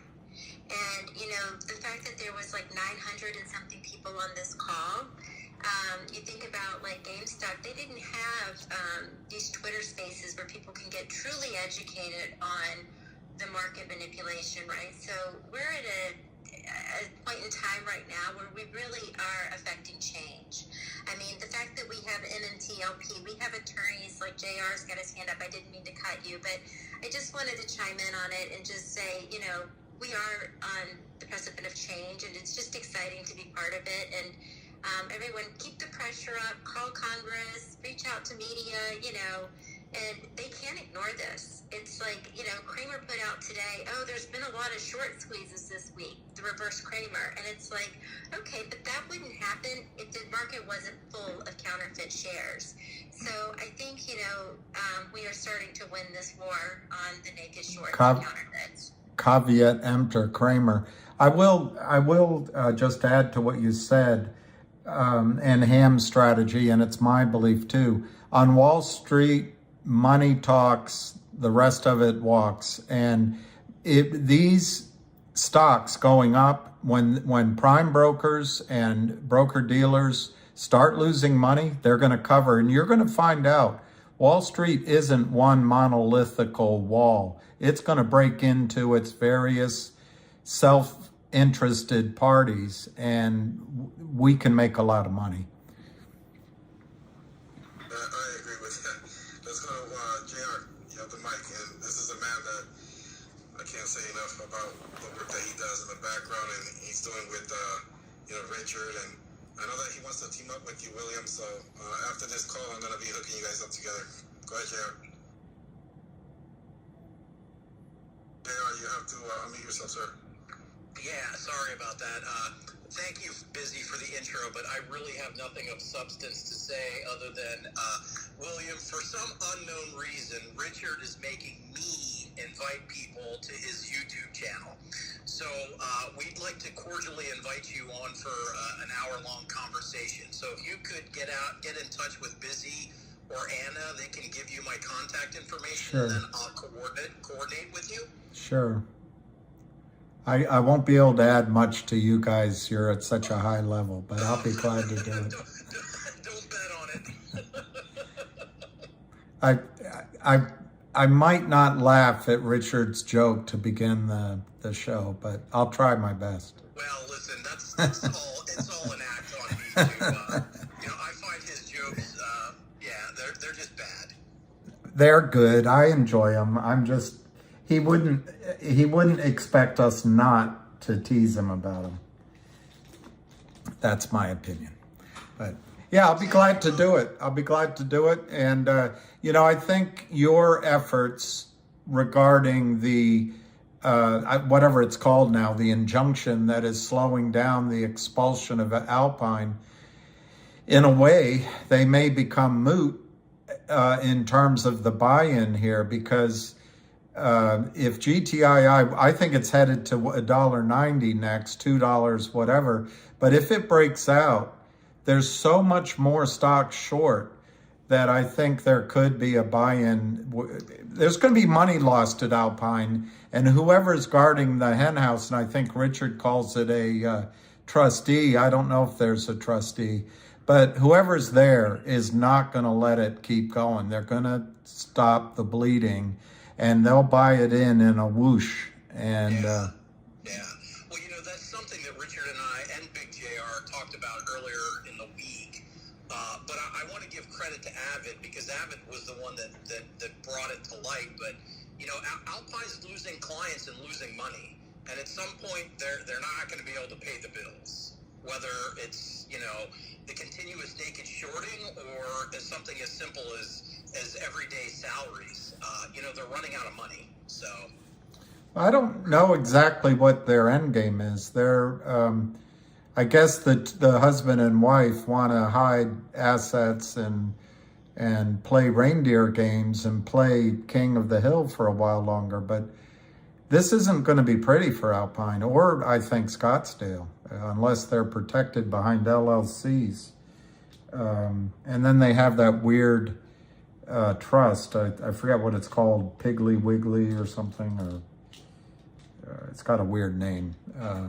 Anyway, but yeah, I'll be glad to come on. Thank you, Rich. William, appreciate that. Okay. All right, anybody else? Ace, you got anything else for us? No, man, I just had fun watching today, that's all. But I had those questions for Ham, and there's not really much news that I know have to break down. I'm excited about where we're going, and can't wait to see what happens next. Just remember one thing, at $8, let's call it $8.88, they're down over $1 billion on this trade from about 3 weeks ago. 4 weeks, $1 billion. I mean, that's a lot of money. And you can't hide that. You can print as many endless shares as you want, but you can't hide to your investors or to your prime broker, or if there's anyone in charge somewhere, you can't hide $1 billion. It's a lot.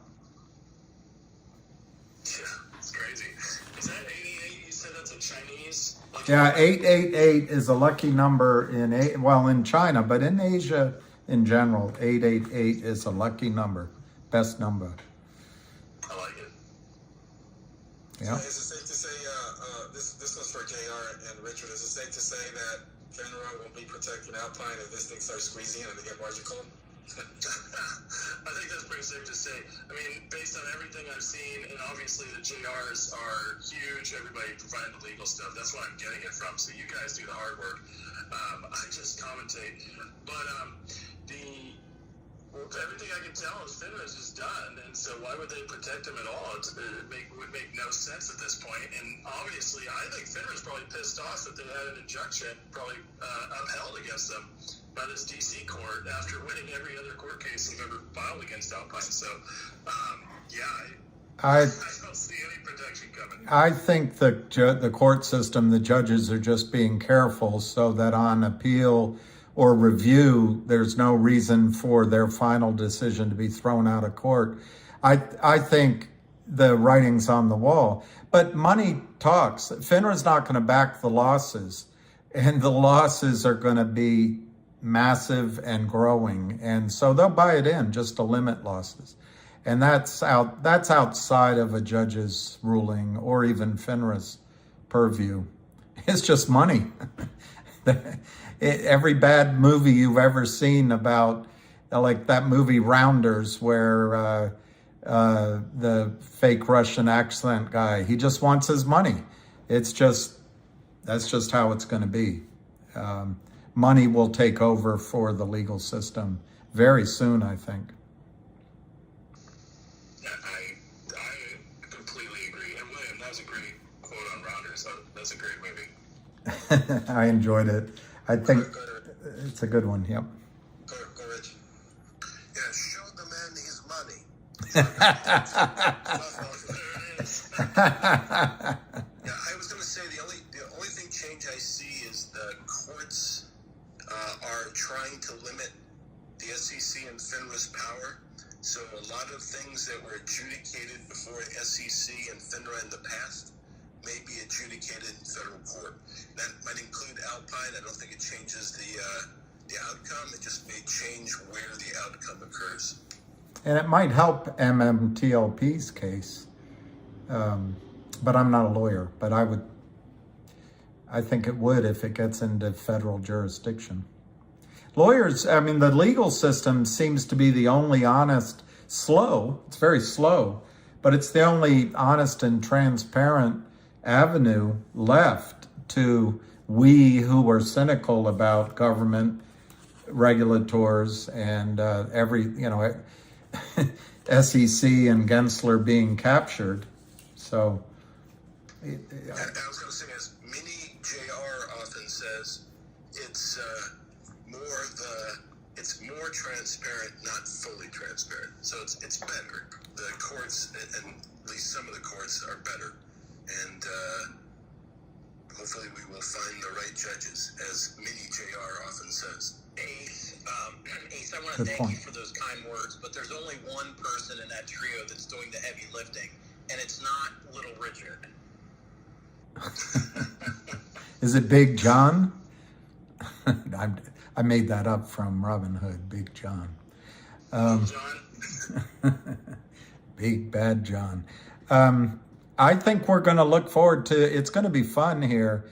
And if I'm reading Ham correctly, the only thing I caution, we're all full of our own, we're starting to believe our own spit, and don't be afraid to downsize your positions and take your original money back off the table.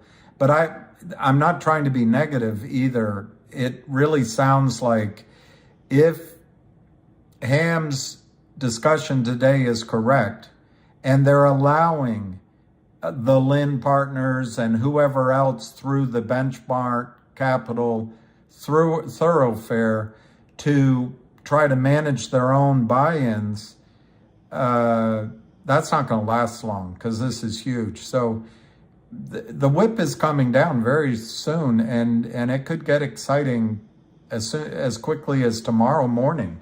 So anyway, fingers crossed for upside incoming.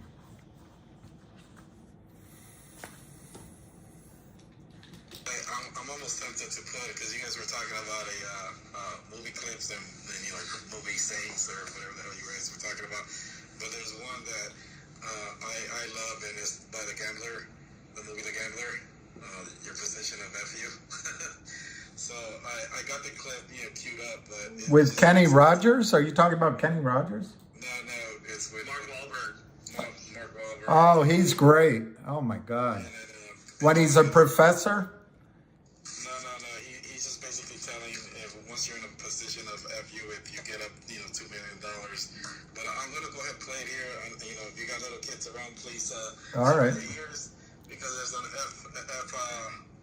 the F word, but let me play it because it's funny because you really need to hear this and the mentality that you should have. You get up $2.5 million, any asshole in the world knows what to do. You get a house with a 25-year roof, an indestructible Jap economy shitbox. You put the rest into the system of 3 to 5% to pay your taxes, and that's your base. Get me? That's your fortress of fucking solitude. That puts you for the rest of your life at a level of fuck you. Somebody wants you to do something, fuck you. Boss pisses you off, fuck you. Own your house, have a couple bucks in the bank, don't drink. That's all I have to say to anybody at any social level. Did your grandfather take risks? Yes. I guarantee he did it from a position of fuck you. A wise man's life is based around fuck you. The United States of America is based on fuck you. You're a king. You have an army. Greatest navy in the history of the world? Fuck you, blow me. Fuck it up ourselves, which we have done beautiful fucking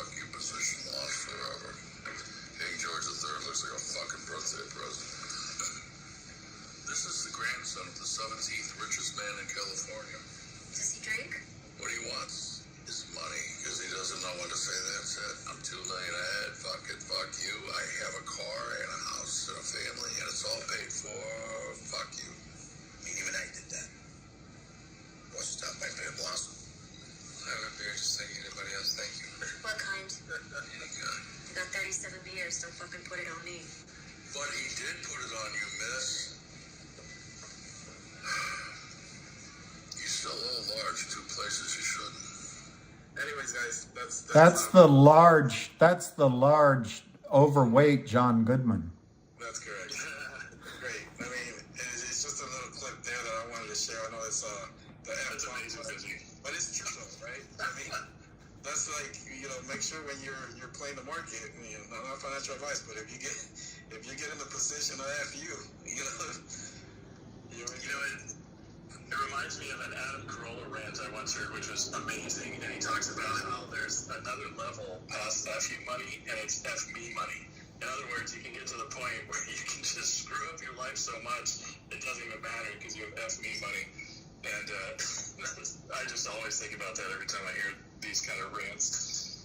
I think it's important if you're going to buy a house, make sure it's not in a high tax area. That's the only thing left that can take your property away is taxes. But otherwise, it's spot on. The reason I brought this up is because the question that I asked Ham earlier, for the last 3 years, you've been well educated, right?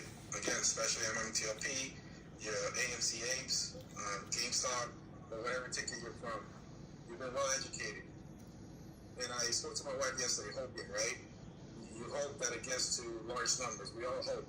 But if you find yourself in a position that that's going to be life-changing, then you have to make a decision for yourself and your family, right?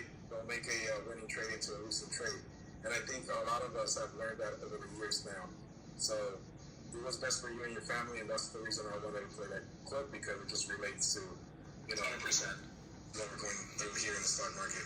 Whatever you guys call that guy, a reverse Kramer, Jim Kramer, the caveat emptor guy, he used to say on his show, and he's right. Remember, at the end of the day, it's just pieces of paper. So cash in your chips, to mix metaphors.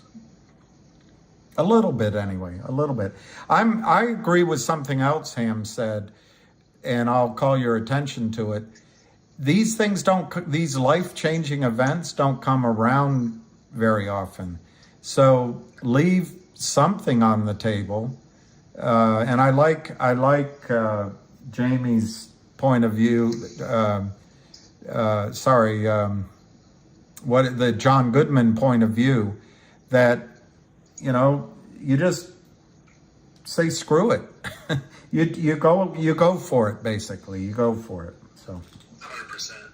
Yeah, I just want to add to that. And I remember living through the downturn of 08, 09. I'd just gotten married, couldn't find a job. It was terrible, and everything was so hard. And I was just like, this doesn't feel like this, like what life's supposed to be. But I wasn't raised with any knowledge on investing or building wealth, anything like that. And so I just committed to that. And then I started, learning about people who took advantage and downturns and cycles and out of corruption, like these opportunities, like what we're facing here. And I just remember learning and just praying, just God, give me one opportunity, like honestly, and just one, and I'll take advantage. And I really believe, guys, that this is one of those opportunities, Finger, GTII, to really change lives for a lot of us, because we're in an unfair system, and I'm not even going to go deep into that, but many of us have worked 20 plus years, 30 plus years, 40 plus years,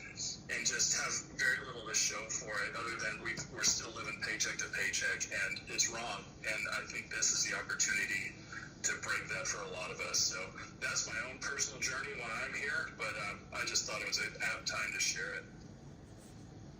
And again, kudos to, everybody, I'm going to call them out again, JR, Richard, you have Mark Lazille coming in here, William, Ham, everybody that hosts the space from the MMTLP community. I see Savvy in here, Anna, Drew, anybody that has been involved with the MMTLP community, but not only the MMTLP community, just for retail, as you, Ace, you got Abbott, We have Dozer, Big JR. I mean, it just goes down the line. Everybody's uniting together, trying to bring education to retail investors, and that's what counts for me. Because as everybody knows, I've been a bit advocate of trying to join the forces with other communities and just educating retail and understand the market mechanics. And I think that's what's the problem here that we've encountered with some of the congressional or senators that we're contacting. They don't understand the market mechanics. That it's so embarrassing that some of the retail investors here know more than them. So that's just the hurdle and the challenge that we're facing when we're contacting Congress. But at the same time, retail is getting educated, and I think that the other side is not liking that very much, especially when we're able to hold these space calls and have somebody like Ham, somebody like William, somebody like Amor Bazil, attorneys, Richard, JR, and then you have retail that I've just been so surprised and inspired by some of these great minds. You have Gandalf, you have 100, you have Curtis, you have Big JR. I mean, I could go down the line, right? I see Bam the Investor here that he does a lot for the AMC community. It's just amazing to watch just retail in general join forces and just fight. And this is the difference that Patrick Burns said the other day. A couple of weeks ago, was it? I don't know. I'm losing track of time. But he was on a space called Patrick Burns. And he wishes that he had this amount of support back then. And this is the question that I asked Ham.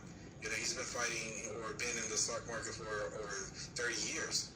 But it hasn't been for the last, 10 years, I think, William, that he's really been trying to combat the naked shorting. Well, and now the support that he has now here with not only the MMTLP community, the GTII community, the FNGR community, and now you see the BBIG community coming into place, and you have some people from the Mullen Commit.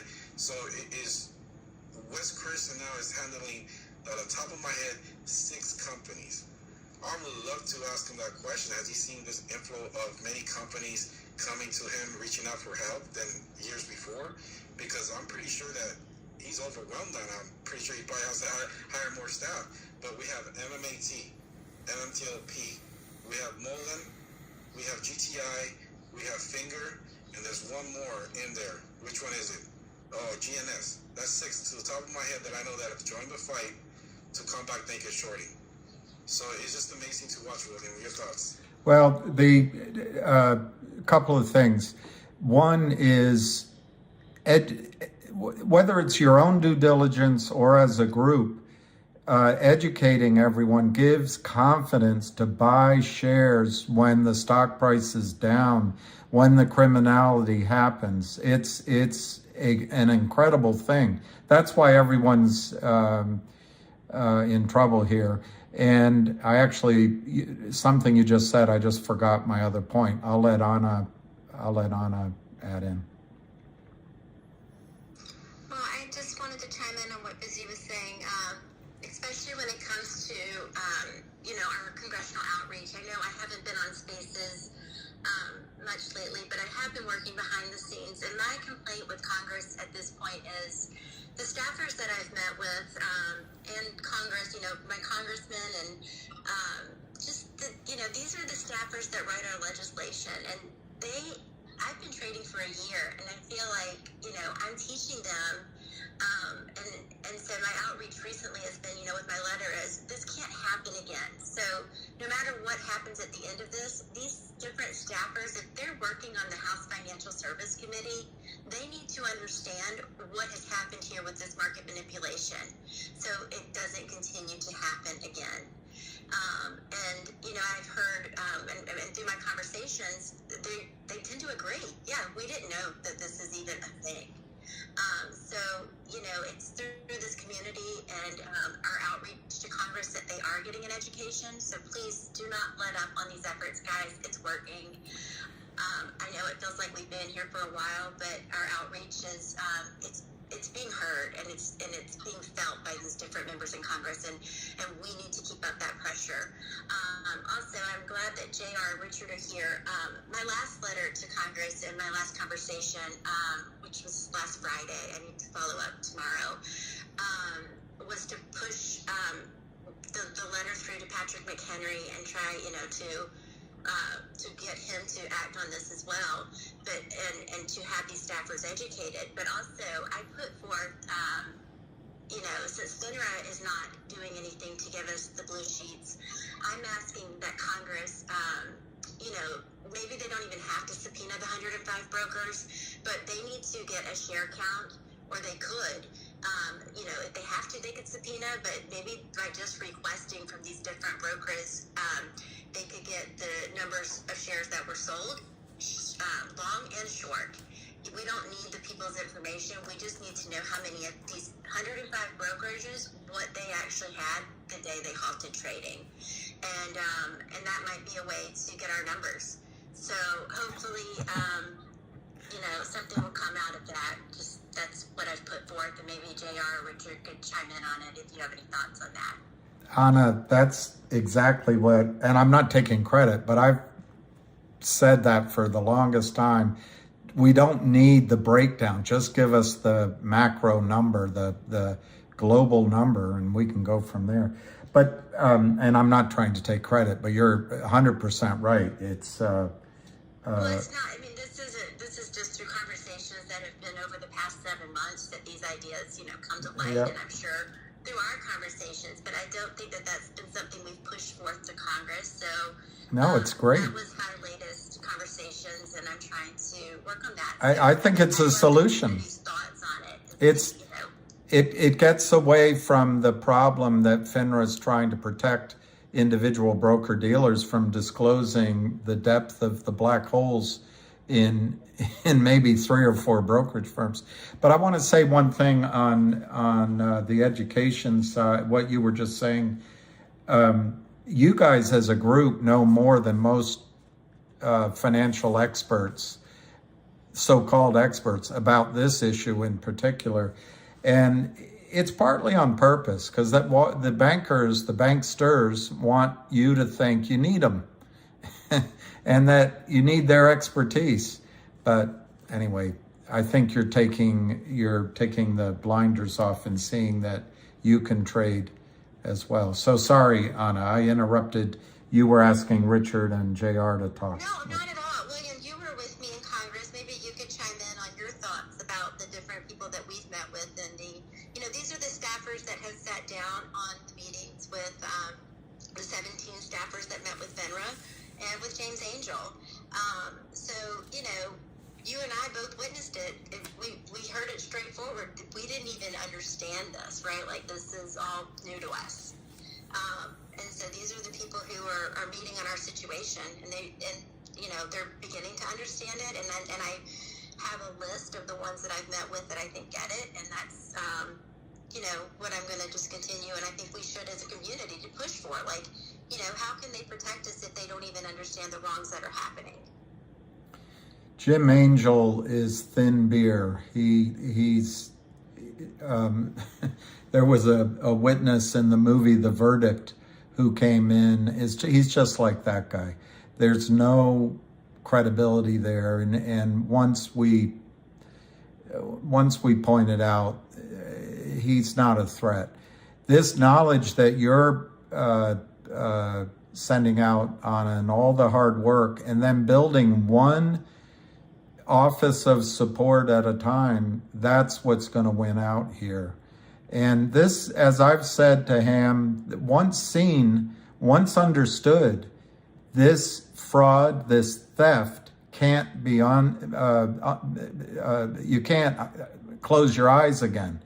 There's no benefit to the United States by this crime, yet the U.S. institutions protect it. But that'll come back around. There's a lot of honest people, Anna, I met because of you in Congress, and there's a lot of enthusiastic aides. So you, because of your hard work and everyone else's that have shown up, I'm having a hard time thinking of the Statue of Liberty's name. But anyway, syntax, and we have Kimberly that was up there, Mike, Matariti, JR. Yeah, we have. It's just amazing, William. Yeah. So many. Yeah. Yeah. Oh wait, no, my mind just. Father Guido Sarducci. But I got a question for you, William. Yeah. I think that the James Angel thing was it was sheer panic and desperation. Yeah, so Anna, I wanted to thank you for all you're doing out there, and I was going to suggest, as you were talking, I was thinking about what you were saying. The question I would ask, kind of flipping it around, is please, and if I was speaking with some congressperson or senator who had access, I would say, tell me why you can't ask the SEC for a share count. Because again, that's not we've talked about blue sheets, and the blue sheets are transactional documents that have all kinds of information. So we don't need that information. It'd be nice to have. I think it serves other purposes other than establishing a share count, because it might establish trends or activity that might help you analyze it for different reasons. But I don't see any reason why a congressman couldn't go over to Gensler's office, make the demand, and Gensler couldn't ask whoever he wanted to get that information. I think it's certainly within all of their power to do that without disclosing any kind of confidential information, without disclosing any personal information. I think it's more just that, I think as William alluded to it, they just don't want to set the precedent for it. But that's why I would ask the question, tell me under what legal basis you can't get access to the information. Oh, Richard, I love that. I'm going to get on it tomorrow. Thank you. That's a really good question, and the SEC has the numbers. We don't even need a subpoena. We just need them to provide the information. Hey, Richard, can you hear me? Richard, can you hear Busy? No. Let him know that I'm going to drop him down. I'm going to bring him back up because I have a question from one of the community members here on my DMs that it's interesting question. Richard, he's going to drop you down and bring you right back up because someone has a question, but he couldn't. I don't think you can hear him, so he's going to bring you right back up. But I love all these ideas, Richard. Thank you. Thank you. And before Richard comes in, I'm going to go to two hands. I see the lovely Ariana up here. Go ahead. You have the mic.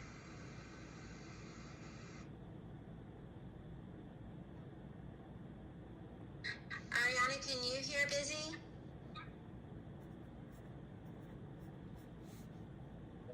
Ace, can you hear Busy? Yeah, I can hear everybody. The Ace is up here is Smooth Crypto 22. Go ahead. Smooth Crypto. Oh, yeah. Okay. I'll make it quick. I thought this would end soon.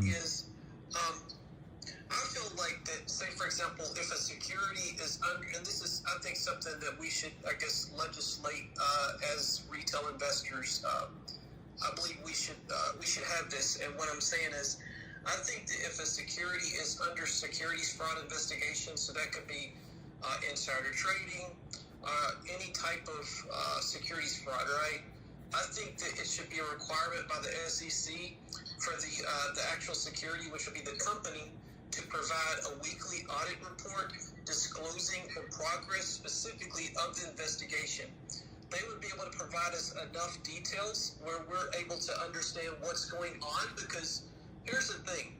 We're investing money in these securities, and the SEC's job is basically to create a level playing field where we're knowledgeable about our risk of what we're investing in, and we're kind of not blindsided, because currently we're blindsided by what's happening with these securities, because as far as these inside investigations, because what's happening now is if there is securities fraud, say for example, the company will basically hire a lawyer, which the lawyer represents the company, so that the insiders, the lawyer does not represent us, retail. And so we're basically now sometimes, I will give credit, sometimes the lawyer and the company does, I guess, bring the involvement, of their lawyer to the retail level, but most of the time we're blindsided about what's going on. We don't usually know what's kind of going on if there's actual shady activity with backed up evidence until basically, months or weeks. By that time, we could have invested monies where we if we had this material information of knowing basically their shady business going on, we could have saved some of our money and not invested in it.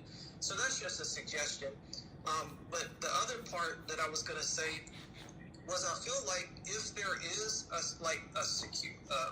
if there is fraud taking place within a company, I feel like that as part of being a registered security, that whoever the lawyer is that basically is representing, the company per se, I feel like there should be a requirement to have some engagement with retail from that lawyer, because what's happening is if, say, the company hires a lawyer, that's going under the assumption that the insiders have not been bad actors, which that's not the case in some cases. In some cases, the company are the bad actors. But if they've got the lawyer representing them, the lawyer's going to protect the bad actors who are the insiders, their interests. They're not going to protect our interests as the investors. So that creates a conflict of interest that's not addressed. But those are just some suggestions. Thanks. So does anybody want to respond to him before I move on? Well, I'll just say that he makes good points. And that's what's going on with MMTLP, by the way. Every party involved, the lawyers represent that party. That's the job. And so no one's helping retail other than these angel lawyer, these our knights in white armor, Richard and Rosa and Mark Bazile, and et cetera. Go ahead, Richard. Yeah, I was going to say is that you're right about the conflict, because obviously there is a conflict. If you represent the CEO and the company, they obviously have different interests. And unfortunately, what happens is there's the lawyer recognizes there is a conflict, or a potential conflict, so they make both parties sign and waive the conflict. So it's legal, and for the person who's the individual, and in the CEO case, it may not make a difference, but there's a lot of times where the person who's being represented by the company attorney doesn't have the funds to hire their own attorney. So that's kind of the consideration for the individual going along with it, because usually they can't afford to have their own counsel, because if they could afford to have their own counsel, they would. So Richard, I have a question here. It's in regards of Alpine and MMAT. So as we know that Alpine is also involved along with Canaccord in GTII, but this question is when Alpine goes, does this help MMAT or just GTII and Finger? Yeah, we don't even know if Alpine going is going to directly help GTII, because I think, as William said, we don't even know when GTII is going to go, and there may be a whole bunch of other events that cause it to go, and maybe Alpine is like after the fact and has a de minimis influence. Kind of depends on when it goes, and I wouldn't rely upon Alpine being out of business at any particular time coming forward, because again, I think as William alluded to, the law moves very slowly, and if we kind of predict the date, we're just guessing, and we really don't know. So I wouldn't necessarily expect there to be a influence on both GTII and MMAT at any point in the near term. But listen, if one of these this is the whole idea. We have a bunch of companies in the same position. One company going, they're all going to start to run, and we can already start seeing that, because the difference is everybody now accepts the fact there's naked shorts, and that's the big change. That never was the case where anybody, that there was a large group of people just accepted it as fact, and we know now that the SEC has accepted as a fact because they sought an indictment for it, and we know that judge in Texas has accepted it as fact because she issued a ruling where she mentioned it. So I think that's the big change. Go ahead, JR. I was just going to reiterate what Richard just said about, all these companies are interconnected. Go take a look at Vocal. I mean, all three of these companies have run all in the last 2 days. Vocal's up 121%. So, you know, the proof is in the data, and the data is staring us right in the face. All right. Let's go back to lovely Ariana. Are you back yet? Lovely Ariana? If so, please unmute yourself. Nope, she's not back yet. All right, let's go, Sammy. What you got for us? And it better not be FUD. Sammy, you have the mic. Hi, can you hear me? I can hear you. Every single time you take a mic, I get DMs. What's up with you? Oh, no, I was wondering if the focus here is on all naked short selling, or is that also, you know, to include the naked short selling provision for bona fide market makers? Go ahead, Richard or JR. Richard or JR, you want to answer that? I'll let JR answer it, but I'll start. Okay. Yeah, I probably wanted to avoid that question. That's why we call him Little JR. I think it applies to. He just sent me a note. I think it applies to all naked shorters, and it applies to the, you know, in this case, MMTLP, we have counterfeit shares. It applies to counterfeit shares. It applies to all manipulation. I mean, we're not just talking about naked shorting. We're talking about all stock manipulation. That's what we're really. That's really what our aim is, to have.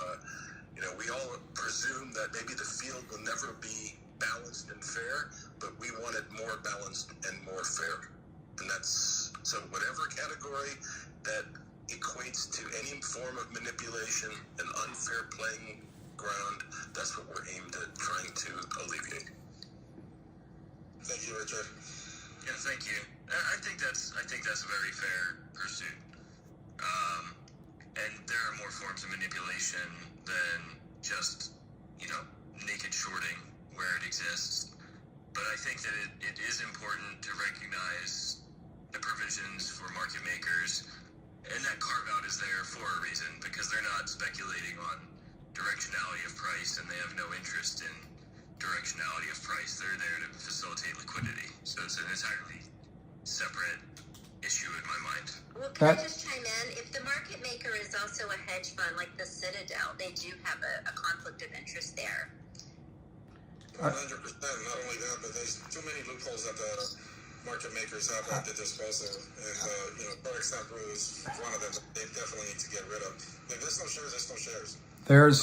We need shares from the people that are holding them, and that's the problem here. The whole idea of market makers is left over from a time when you had trading desks and you had trading. Now it's all electronic. You don't need these market makers. There's, on the list, if you watch GTII or Finger, I would stick up for one market maker out there, and even they, you know, they might even have some issues, but PAUL, Paulson. The rest of them, they're all dishonest. They're all there just to scam and cheat and steal, and you don't need them. It's a canard. It's a piece of clothing that the king is pretending to wear, or being told by their clothier that they're wearing. But look, everything in the market is cyclical.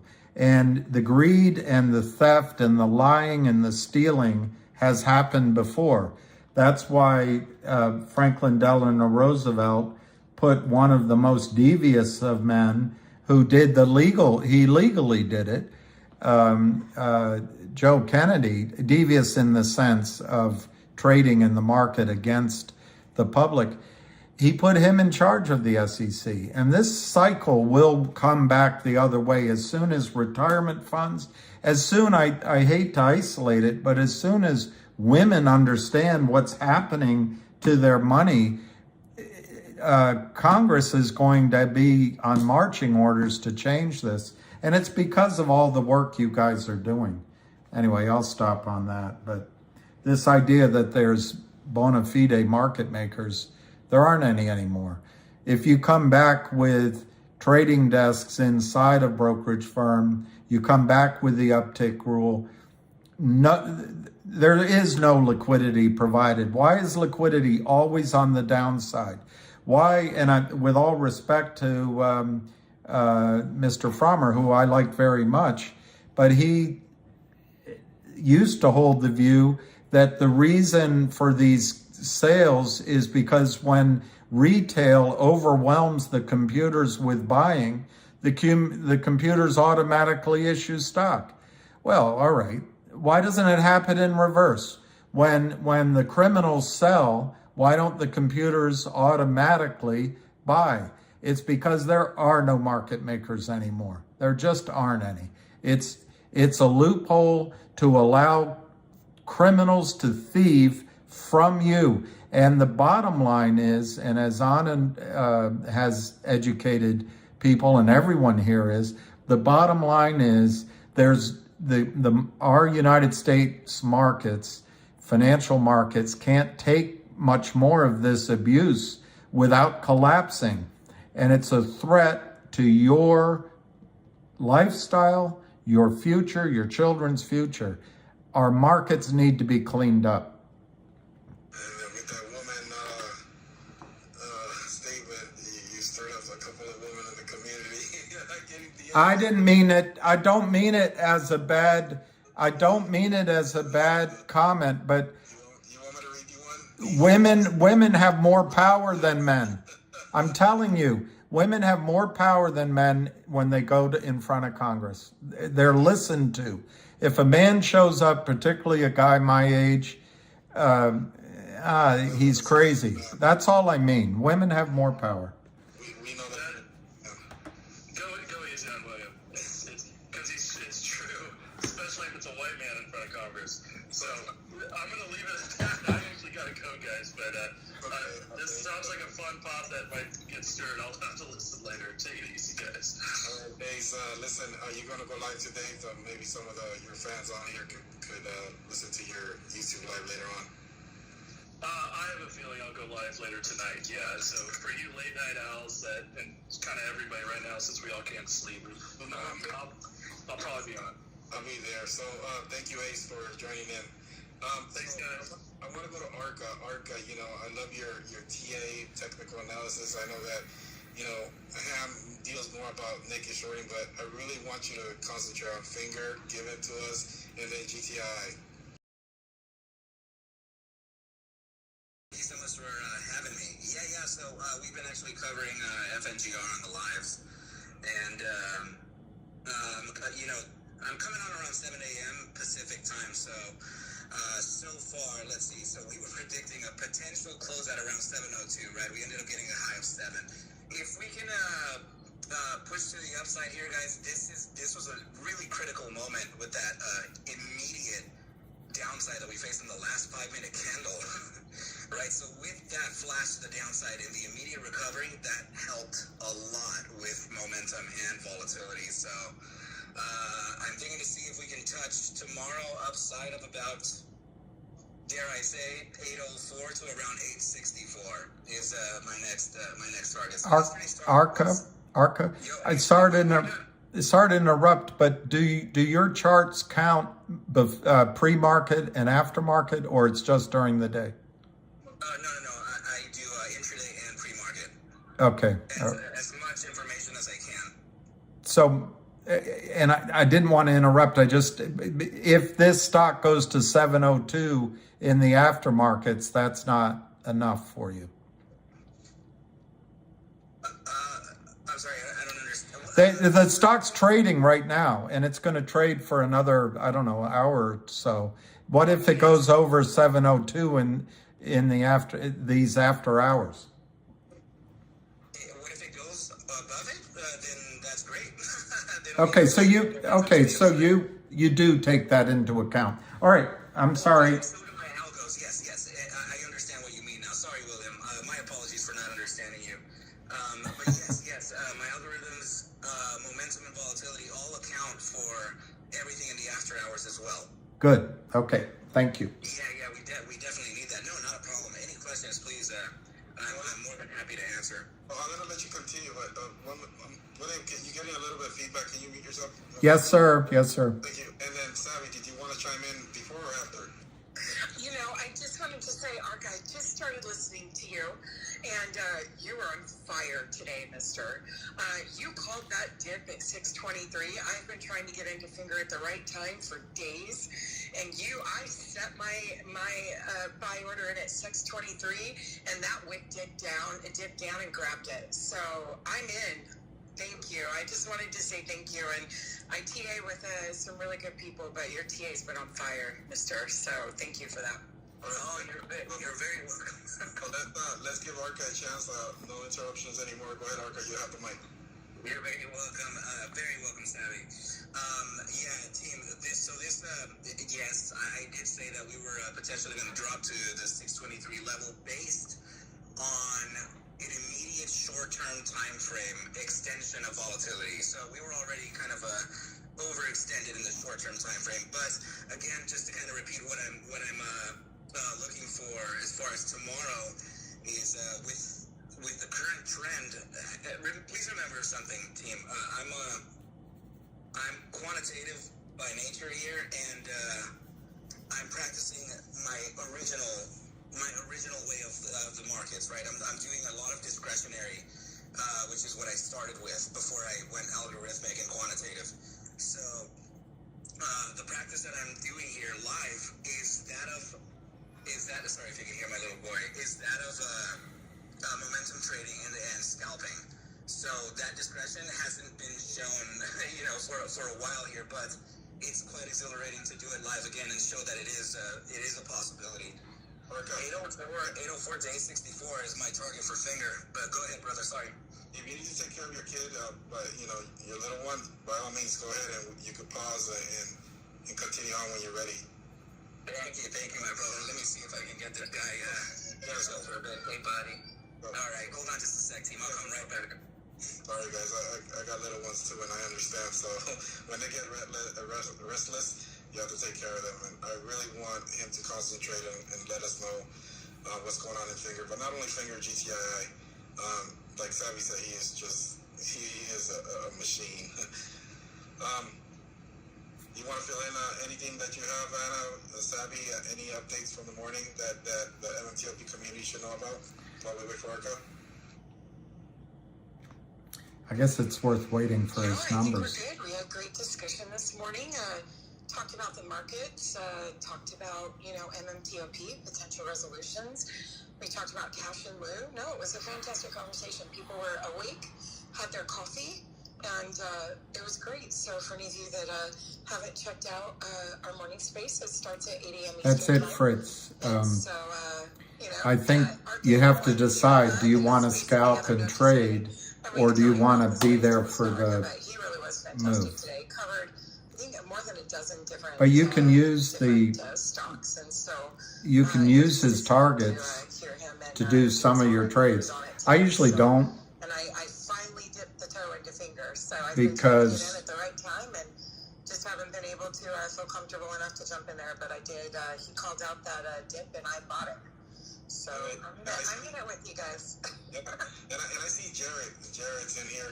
I'm going to call you out again, Jared, because I love your stuff and everything that you do, and I've been seeing you here lurking. So, take a mic if you want to. We always would love to hear from, new speakers. We never heard from you, so please take a mic if you can. But Arca, you ready? Okay. I can just announce because it's about to start. So, Dr. Marvel is opening a space. He says he has an announcement for MMTLP, and so, and just really is looking out for the community. So he's starting that space in about 1 minute. And so just wanted to drop that news really quick. Thank you, Savvy. Go ahead, Arca. Yeah, team. Okay, so apologies about that, right? It just gets a little difficult with the little ones. And thank you for your understanding, Busy. So yeah, guys, what I was trying to say here is that I am expressing my discretionary side of trading, which is typically not the side that is typically the side that I tend to leave behind, because I do practice mostly on data, and statistical back tests, right? So I like mathematical concepts, and I do algorithmic trading so that I don't have to, trade the discretion anymore. But a lot of the demand comes in for discretion, so we're able to see what those potentials are. So let's go ahead and take a look at GTII, as we did get a pretty nice bump to the upside. So whoever is actually new to listening to me now, I actually discovered something very interesting within GTII on the monthly chart. So we're talking macro perspective, which came into absolute advantage within the last week. So I have noticed a period of 240 days on average to where the asset tends to consolidate and or dip, and then after those 241 days, it goes on for another 241 or 242 days to a price increase. So it has this ebb and flow, and it's roughly around almost an entire trading year, which is 252 days. So I found that to be very odd, especially for the fact that we are at the end of the cycle of an 819-day period. Now, that 819 or 822-day period follows a significant upside on the monthly chart. So I'm saying this because last Friday we made a semi-annual close, and that's, of course, semi-annual meaning one time a year, right? So we get this rebalancing of the portfolios and smart money hedge funds and stuff. So this rebalance, it consists of, getting rid of losers. It's just an entire rebalance. It happens twice a year, right? 6 months and then at the end of the term in December. So we were able to capitalize on this, take advantage of the bottom side. I was talking about a downside to 71.28. It was hard for me to say that. It was hard for me to say that we were going to go down to 70 cents because retail doesn't want to hear that. So I often got these remarks and telling me that, hey man, the shorts are listening to you. They're following your targets, right? And I would try to tell retail guys, we need to embrace this 70-cent target, because upon doing that, we would be touching an institutional demand zone. And if we can just kind of weather the storm out a little bit, we'd be able to find likely a very significant bounce from that zone, statistically speaking. So the averages worked out, the statistics worked out. Now, as far as the upside continuation, that's where things start to get a little weird here. So I do see an upside continuation thus far. In fact, we restarted a cycle in the hourly time frame, which is going to continue on for an upside even into tomorrow, right? So if I'm going to give you any type of upside targets, I would say anywhere upside of 143 to resist just under one. I would say sub 160, maybe 159. 158, right around there. So, and that's just for tomorrow. But the upside is very much present even in the weekly time frame and 3-day time frames, which are my larger time frames to backtest. And those backtests, I feel like I shouldn't, point out the statistics on those because a lot of people have been so. I guess I want to say maybe dependent. Is that a strong word? For example, the 3-day back test, right? It has an average of 978% rise, right? I don't want to really talk about those targets like that because they're extremely frothy. They're too insane, right? So I'd rather just take it day by day and present the resistances as they come with our discretion too, right? So I want y'all to know that I've actually been offered 3 institutional positions, the one proprietary trading desk and 2 risk management desks, right? So I want you to know that I'm not an institutional trader and I'm not a short seller, and I'm definitely not short FNGR or GTII. I've been covering this for quite some time, just for retail, so that I can display a different outlook, right? So we have great fundamentalists like William and Ace and Ham. These guys are incredible at what they do, and I figured that we could present a forecast system, something that can show a day-to-day price action, because that's kind of what retail sort of wants here, right? So a lot of people have serious serious money in this, right? So I figured it could work for retail to understand what could happen, like kind of like a weatherman, right? Dumb me down to that. It's fine.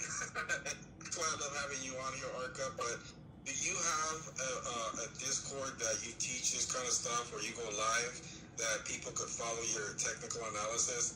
If you do, can you please put it on the nest for anybody that's listening in? That way they can follow you, and they could actually join your Discord if you have one. Also, and while you're doing that, because I taught you the other day how to do it, right? Put it on the nest so you already know. Yes. I'm trying to remember how to do it, right?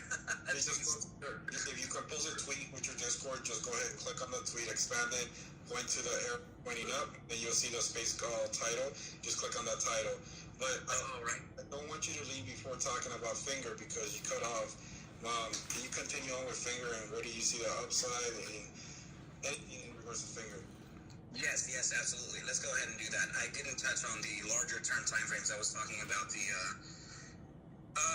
more of the interim, right? So, but yes, TV, of course, you can follow me at on YouTube. I'll make sure to put up the things on the nest after I finish off here with FNGR.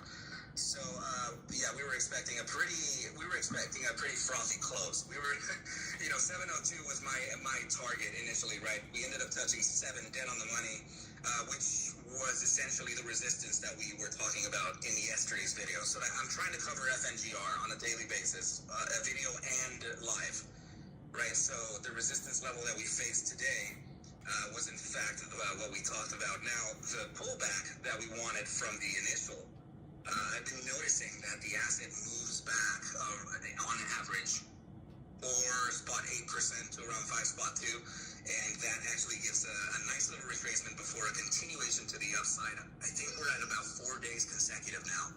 So if you're looking at, when you're not really listening to anyone online, or you're not next to a trader with experience or something, maybe look at that right at the beginning, intraday, right? So 6:30 a.m. Pacific, my time, right when the market's open. It's very typical for the asset to find a pullback at around 4 or 5%, and that's honestly what I'm waiting for again. I do see a pullback coming in the early AM. I'd say maybe 6:54, and that would be entirely fine. Even if the asset pulled back to, I'm gonna give you a level right now. Even if the asset pulled back to, let's just say this, I'll give you an extreme. So 590, right? In the range of 578 to 590. That's still not an invalidation zone for FNGR. It's not happening. So the invalidation That's zone, not going to happen. you're clear, would be any daily candle closure beneath $2.52, and we're That's not going to happen. away from that. So we have major supports below this. Every single moving average is below us as well. We have made some macro shifts for those of you who are aware of some charting, right? So we have confirmed that the golden cross and the silver cross on the daily time frame, which usually indicates a bull cycle in the macro markets, right? So the golden cross consists of the SMA 50 crossing over the SMA 200, and the silver cross is the... I don't know how to see if Kathy Wood bought in, but I'm sure it'll be all over the internet if it happens. Now we're actually crossing the EMA 21 over the 200 now, so that's it's very, very good for us to consider this. Someone asked me, what's the top side? Someone said, what are you looking for here? How far do you think FNGR can go, or how high? And somebody said, yeah, Arca, can you please answer that? Because, Ham has told us that there are, millions of counterfeit shares and all that. And I asked, is this upwards of 100 million? Or somebody said, actually, it's maybe around 300 million short shares, the synthetics, the nakeds. So when I got that information today, I was baffled. 300 million, right? So usually a market maker can create a naked share with something as simple pressing an F3 button, pre-programmed to create a naked, like a shell. It's an empty shell, right? So that creates one share that they are trying to locate in the lit exchange and they can't find it, so they'll create one.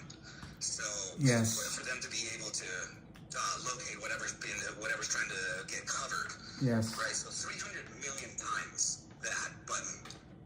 It's astonishing. So my immediate reaction to that was, okay, well, yeah, I'm looking at like $10 here, but with 300 million shares short, I said that it would. I mean, by the way, we're not seeing any institutional covering right now. This is it's not squeezing institutions just yet.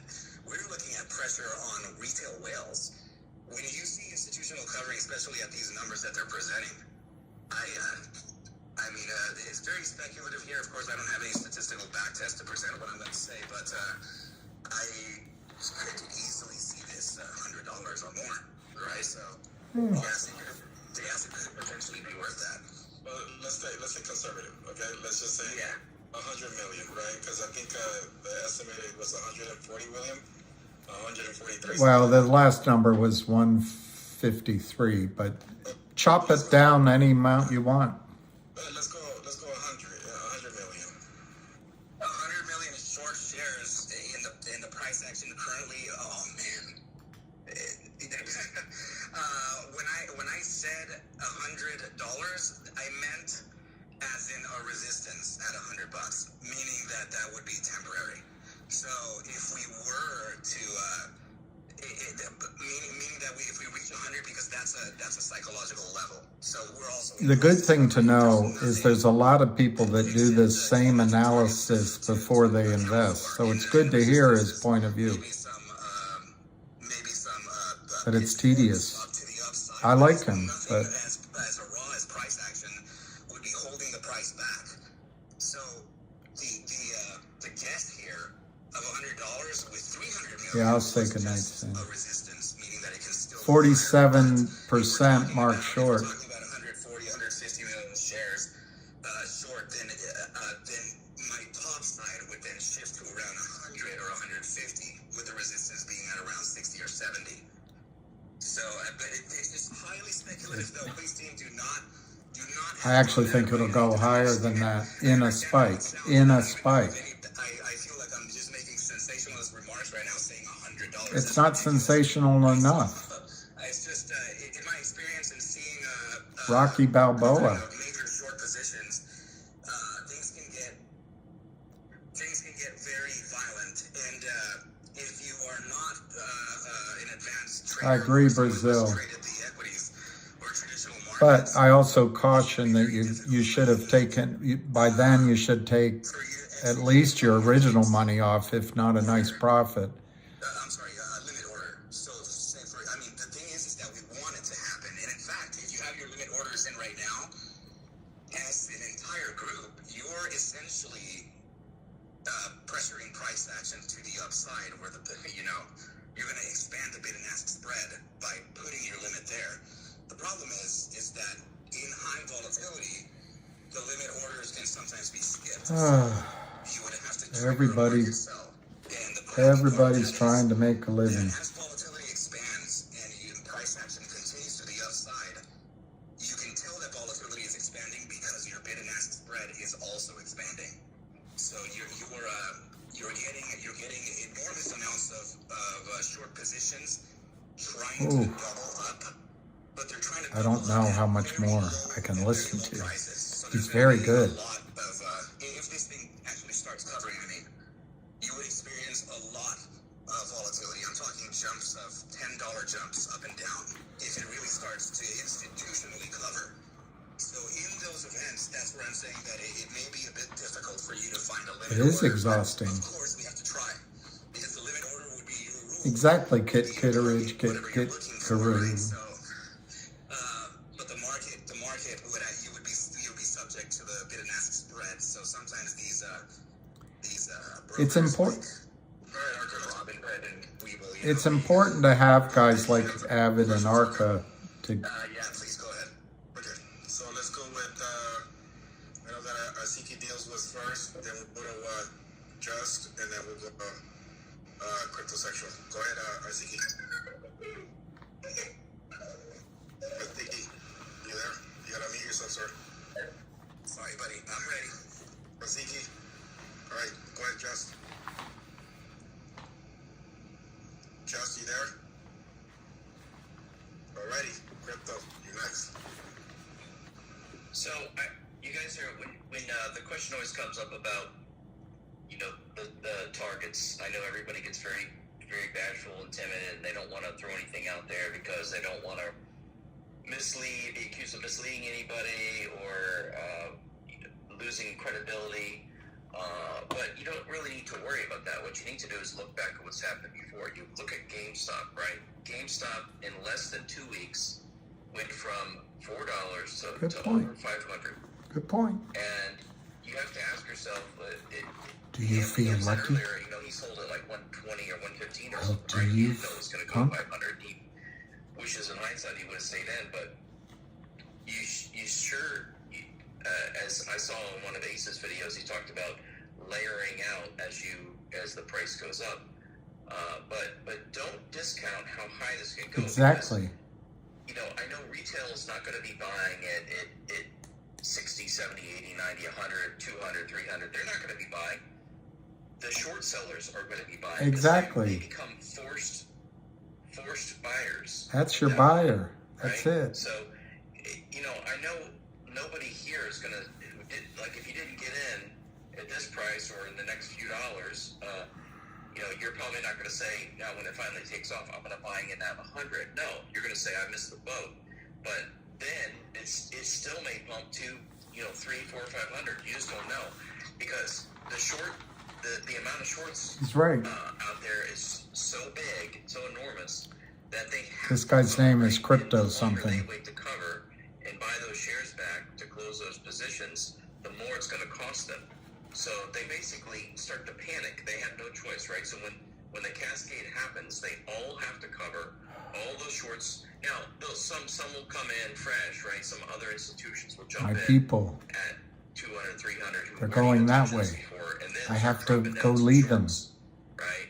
They'll think, this is right to be shorted because it just went from $1 to 500 in 2 weeks, and I'm going to short this thing down to whatever and make a ton of money. So at some point the shorters will jump in, but you know, they'll jump in all the way going up, and then they cover that's it. what I'm saying, right? Nobody knew GameStop was going to go to 500 from under 5, but yet it did. Ham did. We don't have to go look that far. Look what happened to Top, right? TOP. Ham did. It went from around this range to $200, almost $200, was it? And this 2000 was, Top. 2 weeks ago? A month ago? So we don't have to go that far to see what happens when there's HKD went to over 2,000. And GameStop, just remind you, I mean, GameStop was just a Robinhood driven, millennial Generation Z driven stock, right?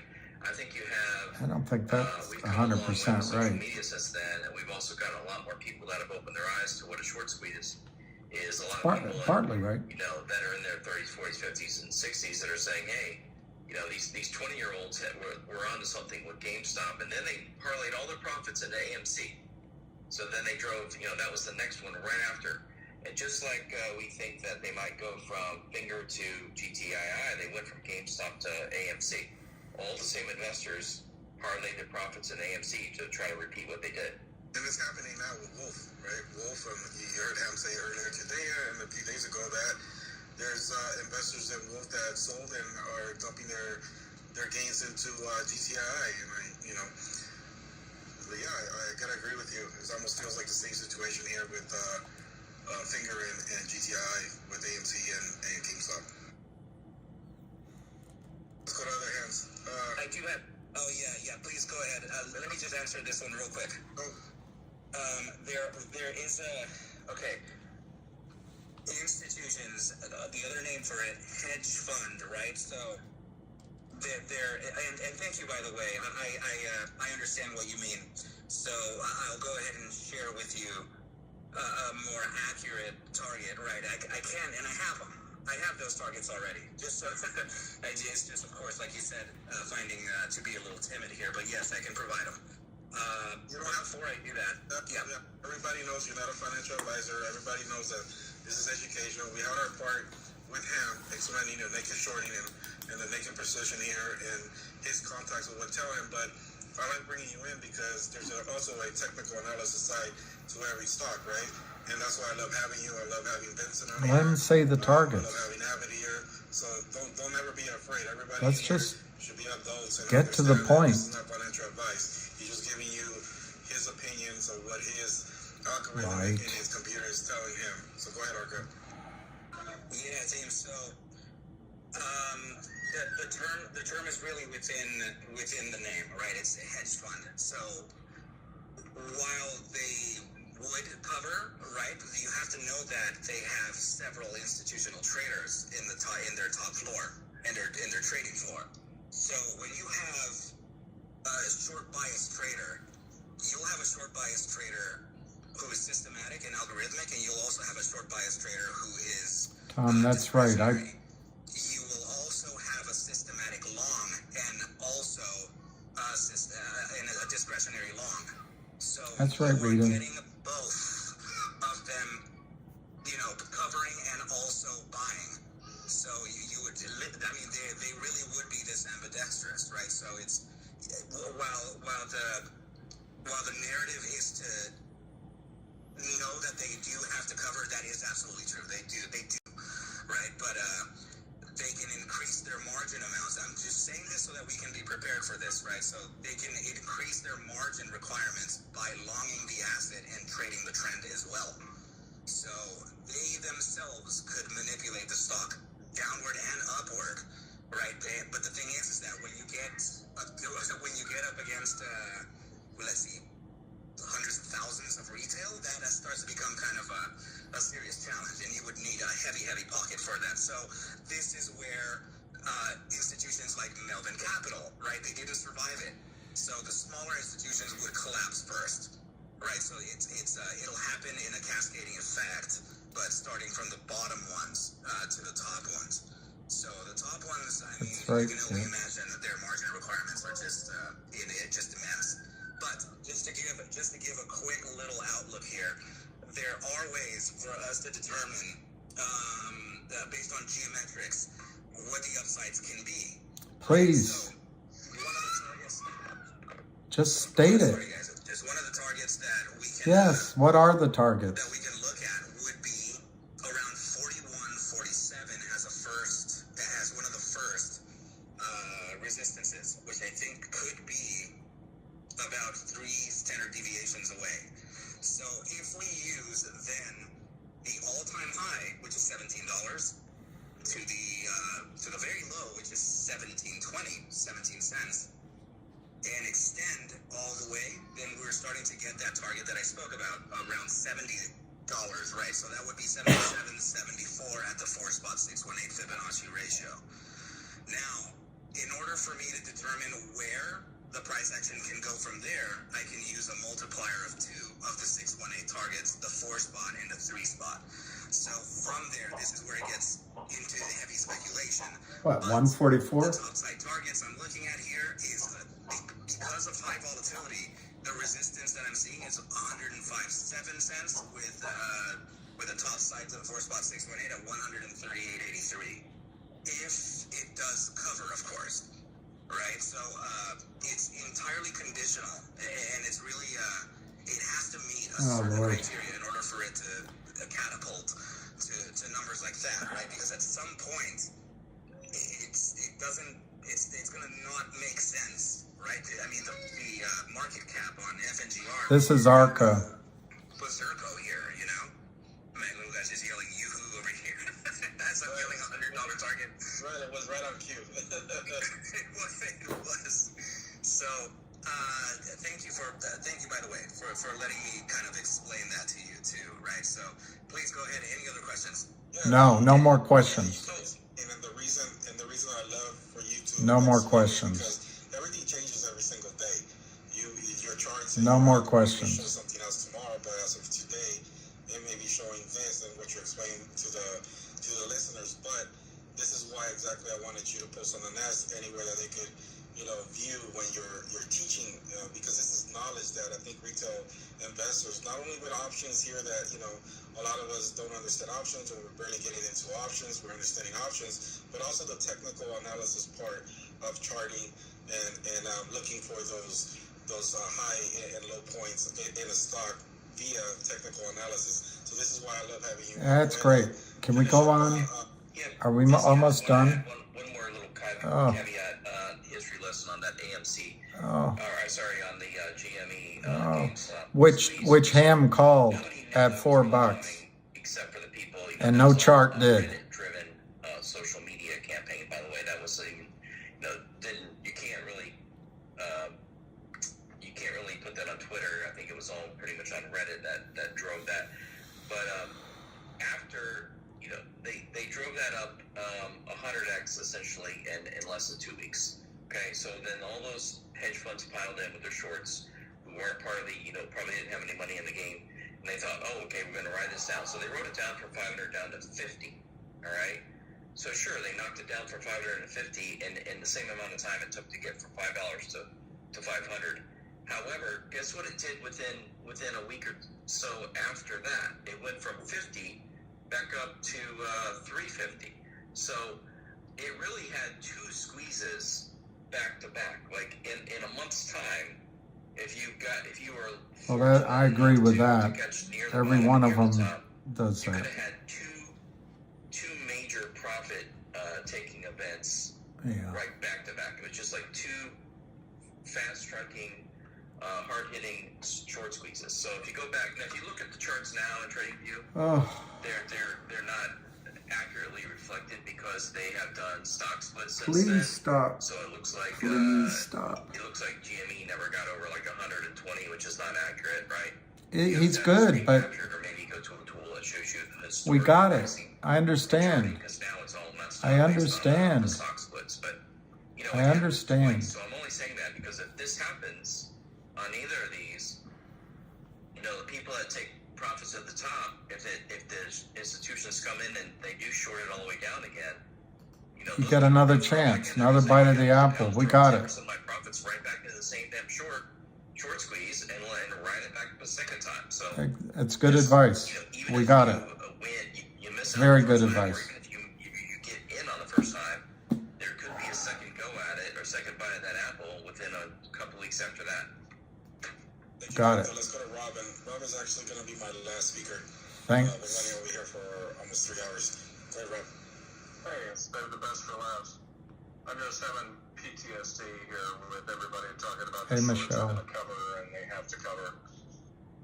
As I sit here with zero balance on my MMTLP, just be careful, everybody, with... I'm a host. I can't turn it off. I mean, I can, but I don't want to be rude. Shown that they don't have to do a goddamn thing. And they're going to manipulate the market and they're going to do whatever they want, and good luck to you. So just... I can't tell you how many times that I've heard they have to cover, they have to do this, they have to do that, and then here we sit 7 months later. So just everybody be careful. It's great. Thank you, Rob. Thanks, Rob. Yes, I do agree with you. But again, this is not all financial advice, right? But we are seeing a run on finger motion. So many of the listeners here that have been following finger, they got good gains, and that's why I played that video earlier. If you were on here, I played that video because at some point you're gonna have to make a decision for you and your family. So again, I'm sorry, it's sour grapes. It's okay, Rob. I totally understand. I mean, listen, I'm stuck with everybody else in MMTLP, so I totally understand. We're just tired of the nefarious acts in the market, right? But difference between GameStop and Dan is retail educated, right? Retail investors are educated. We know the shenanigans, so we're going to be cautious enough, and we are going to be more keen of taking profits when it makes sense to us. So all of this stuff that we're talking about today, please don't take it as financial advice. It's just basically technical analysis. Is what Ham is getting the word from the street, or Ham, is taking a look at the data. Then you have Dozer, you have... Moody, you got a good idea. Just gathering together on a space call and basically... I think they're about to say goodnight. We always say not legal advice, right? Because you get the attorneys on here talking about legal issues.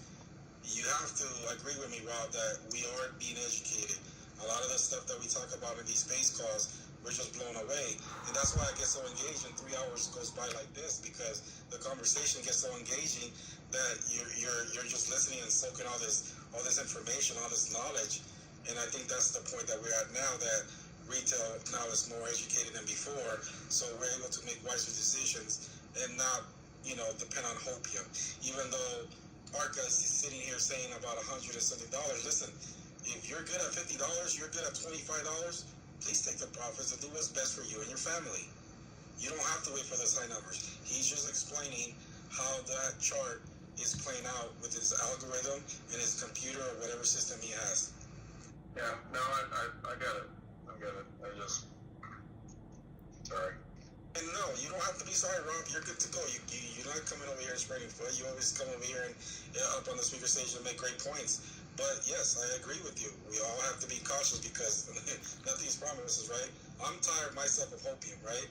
So if my family's going to benefit and I'm going to be well at $50, $60, even though I'm not in finger, believe it or not. I met her masturbating in the pages of a magazine. If it runs up to a certain point that it benefits me and my family, well, guess what? I'm going to take it.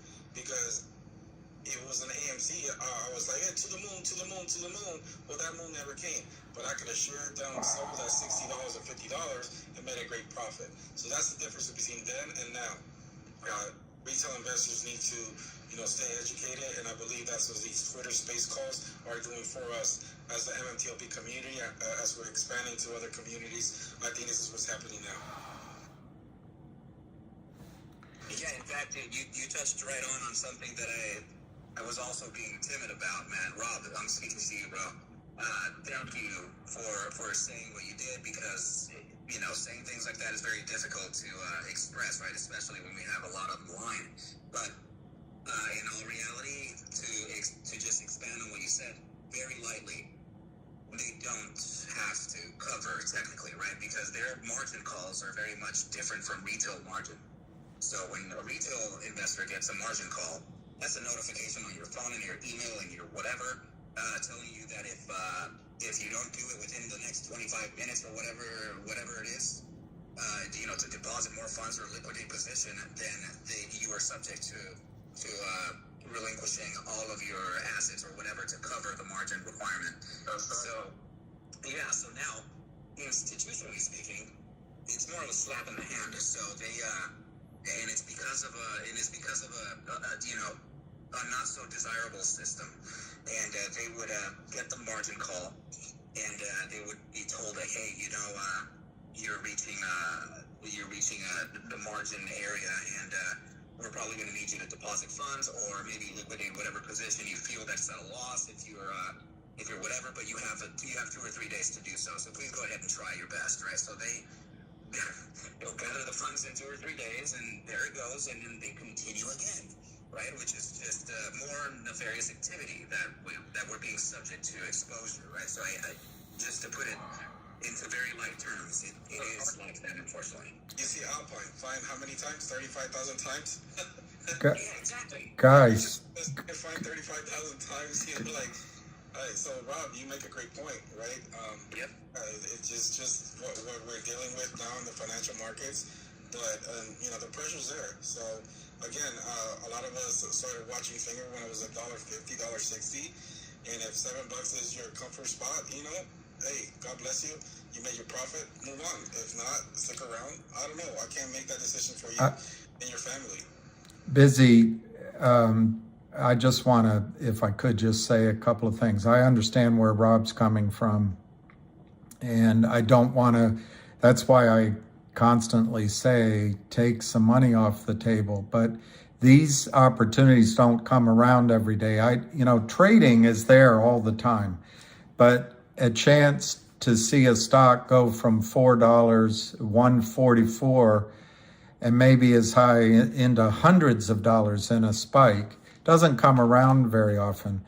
Secondly, there aren't institutions in these trades. These are idiots at the Lynn Partners and Benchmark, and on the other one at Power Up Lending.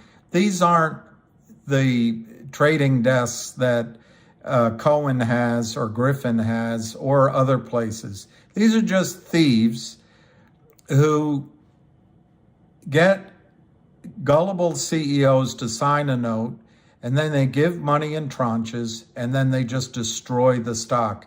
And previously, this has never been stopped before. Thirdly, specifically in the case of GTII, but also in a way in the case of Finger, these stocks have been shorted on the way up.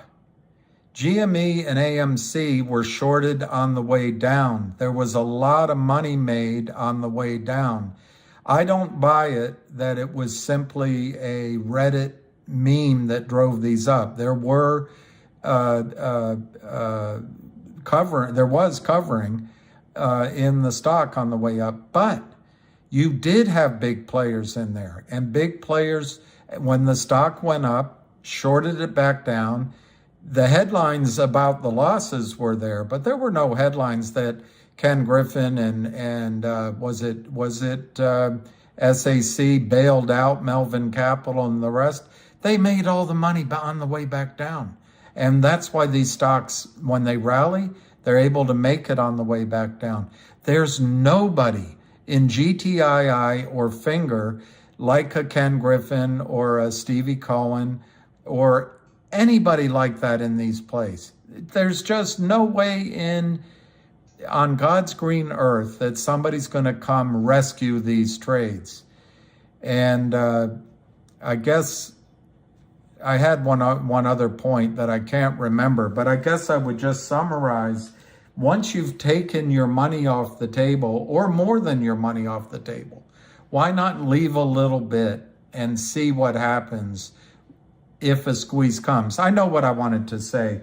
The difference between retail covering and institutional covering, there is something to that argument. Somehow, these guys can buy, as Dr. Suzanne Trimbath says, they can cover fails to deliver with further fails to deliver. So I will agree that there may be a test of our theory here. Can they move it down the road? But you got to remember, the macro, the global situation has changed. Interest rates are up. Money isn't free anymore. There's pressure. There's cracks at the seams. And there's no money at Lynn Partners. There's no money at Alpine. There's no money at Two Clams, New York, at Power Up Lending. There's no money behind these guys, and the investors are going to back away. So I just think that the background is different this time. Anyway, I went on too long.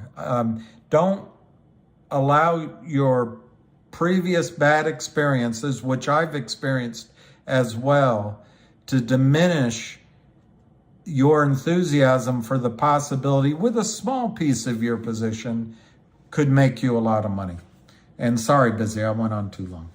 No, you're right. I mean, I think this is what they want, right? To discourage us. They have us here at zero value with our MMTLP shares, and some people are discouraged. They're not trusting the market. I mean, I don't blame them, right? Sometimes it feels like it's a damn casino. It is. It is. So it's like, I understand, Rob.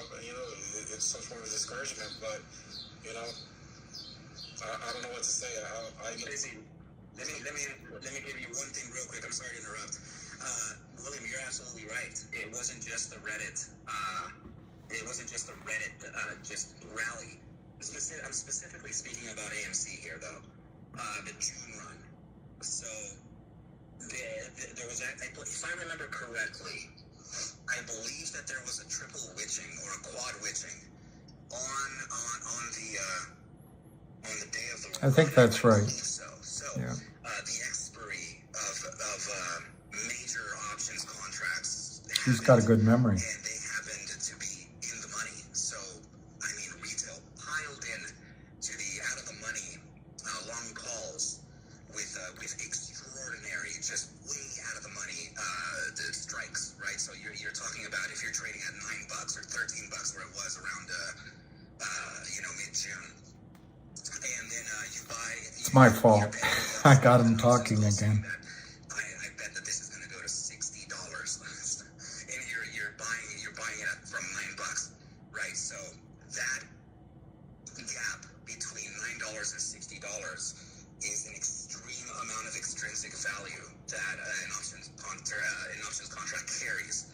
So, and also it's a very low delta and very low implied volatility because no one has interest in such a lucrative number up there, right? So the thing here is that with all that volatility that introduced, when the options contracts expired, that created something called a gamma ramp. So the gamma ramp happens when these call options are running in the money. So everyone that had a call option that was $15 This is important. when the asset was trading at 9, it ran it to 15. So gamma applies to delta, right? So delta being your, say that for example, Maybe he's too smart for me. A week out or a month out in expiry, and you have a delta of 18 cents. So 18 cents, the multiplier for that is actually times 100 because 100 shares within the underlying asset, right? In the contract. So that wasn't only one contract though,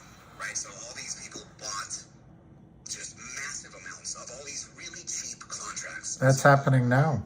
Well, the more expensive ones, the ones that were closer to at the money, well, those were experiencing gamma applied to delta, and also their vega being applied to their delta as well, because the implied. I knew what gamma delta was.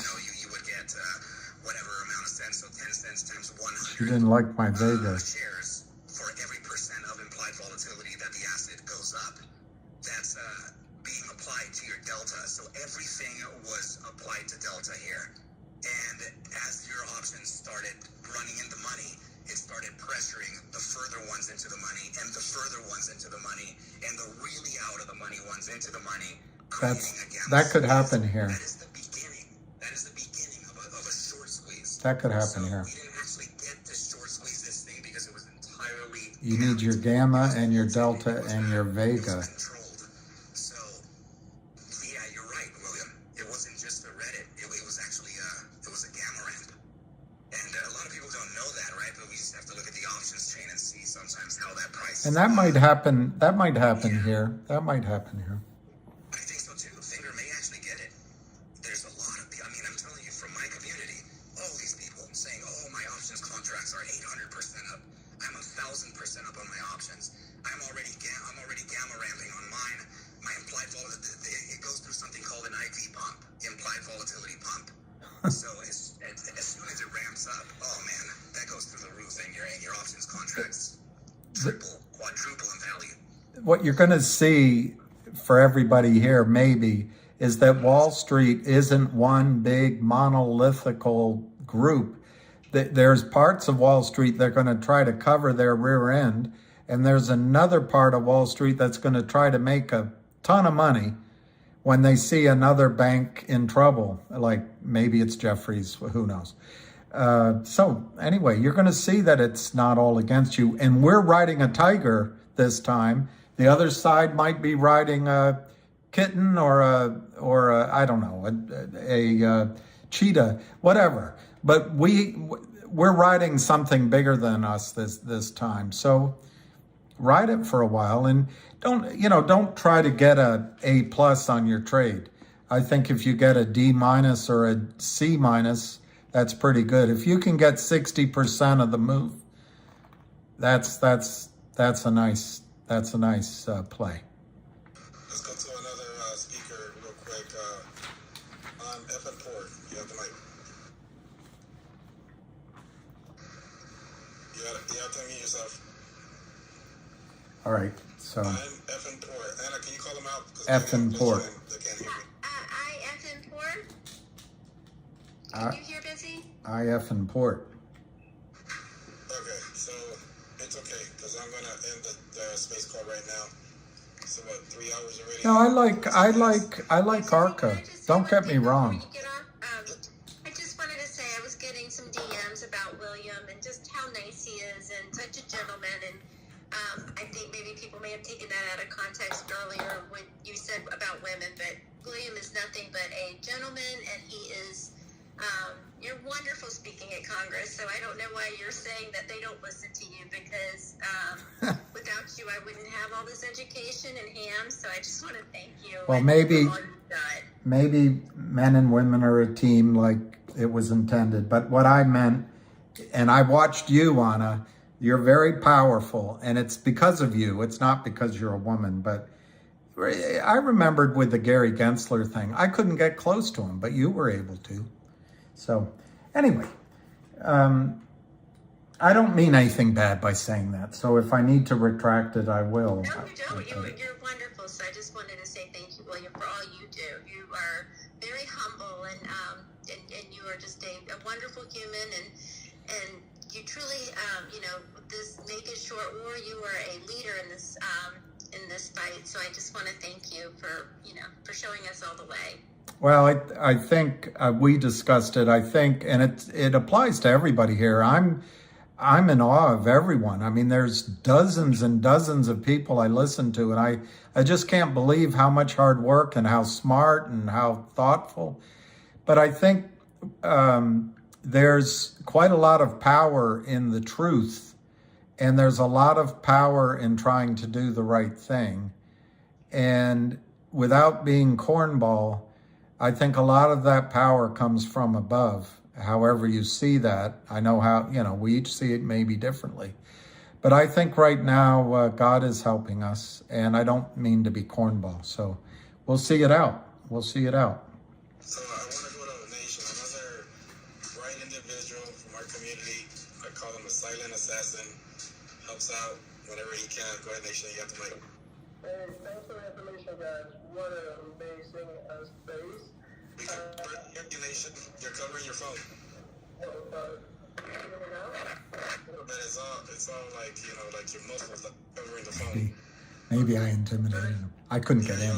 But I took the pictures, so that was good.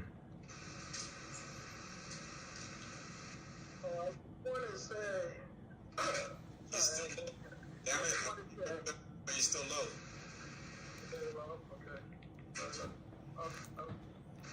Upgrade from my Samsung to an iPhone. Yeah, I thought we were going to go, but I talked too much. All right, go ahead, try it. So you have to, fair is fair. I just want to say, just a reminder, just because it's a good play or whatever the information is, it's never, ever, ever, ever a good time, or you should ever risk everything, right? We hear a lot of bad stories coming out of MMTLP where everyone went all in and mortgage this and mortgage that.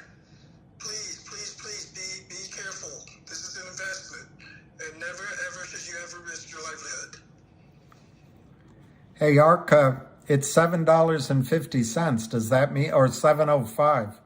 Does that mean anything? Yes, I agree with you 100%. By the way, I agree with you 100%. 7.10 now. Moved up to 7.10, but the spread is, pretty wide. What's the volume? What's 3.3 million. So it's about 100,000 shares in the aftermarket.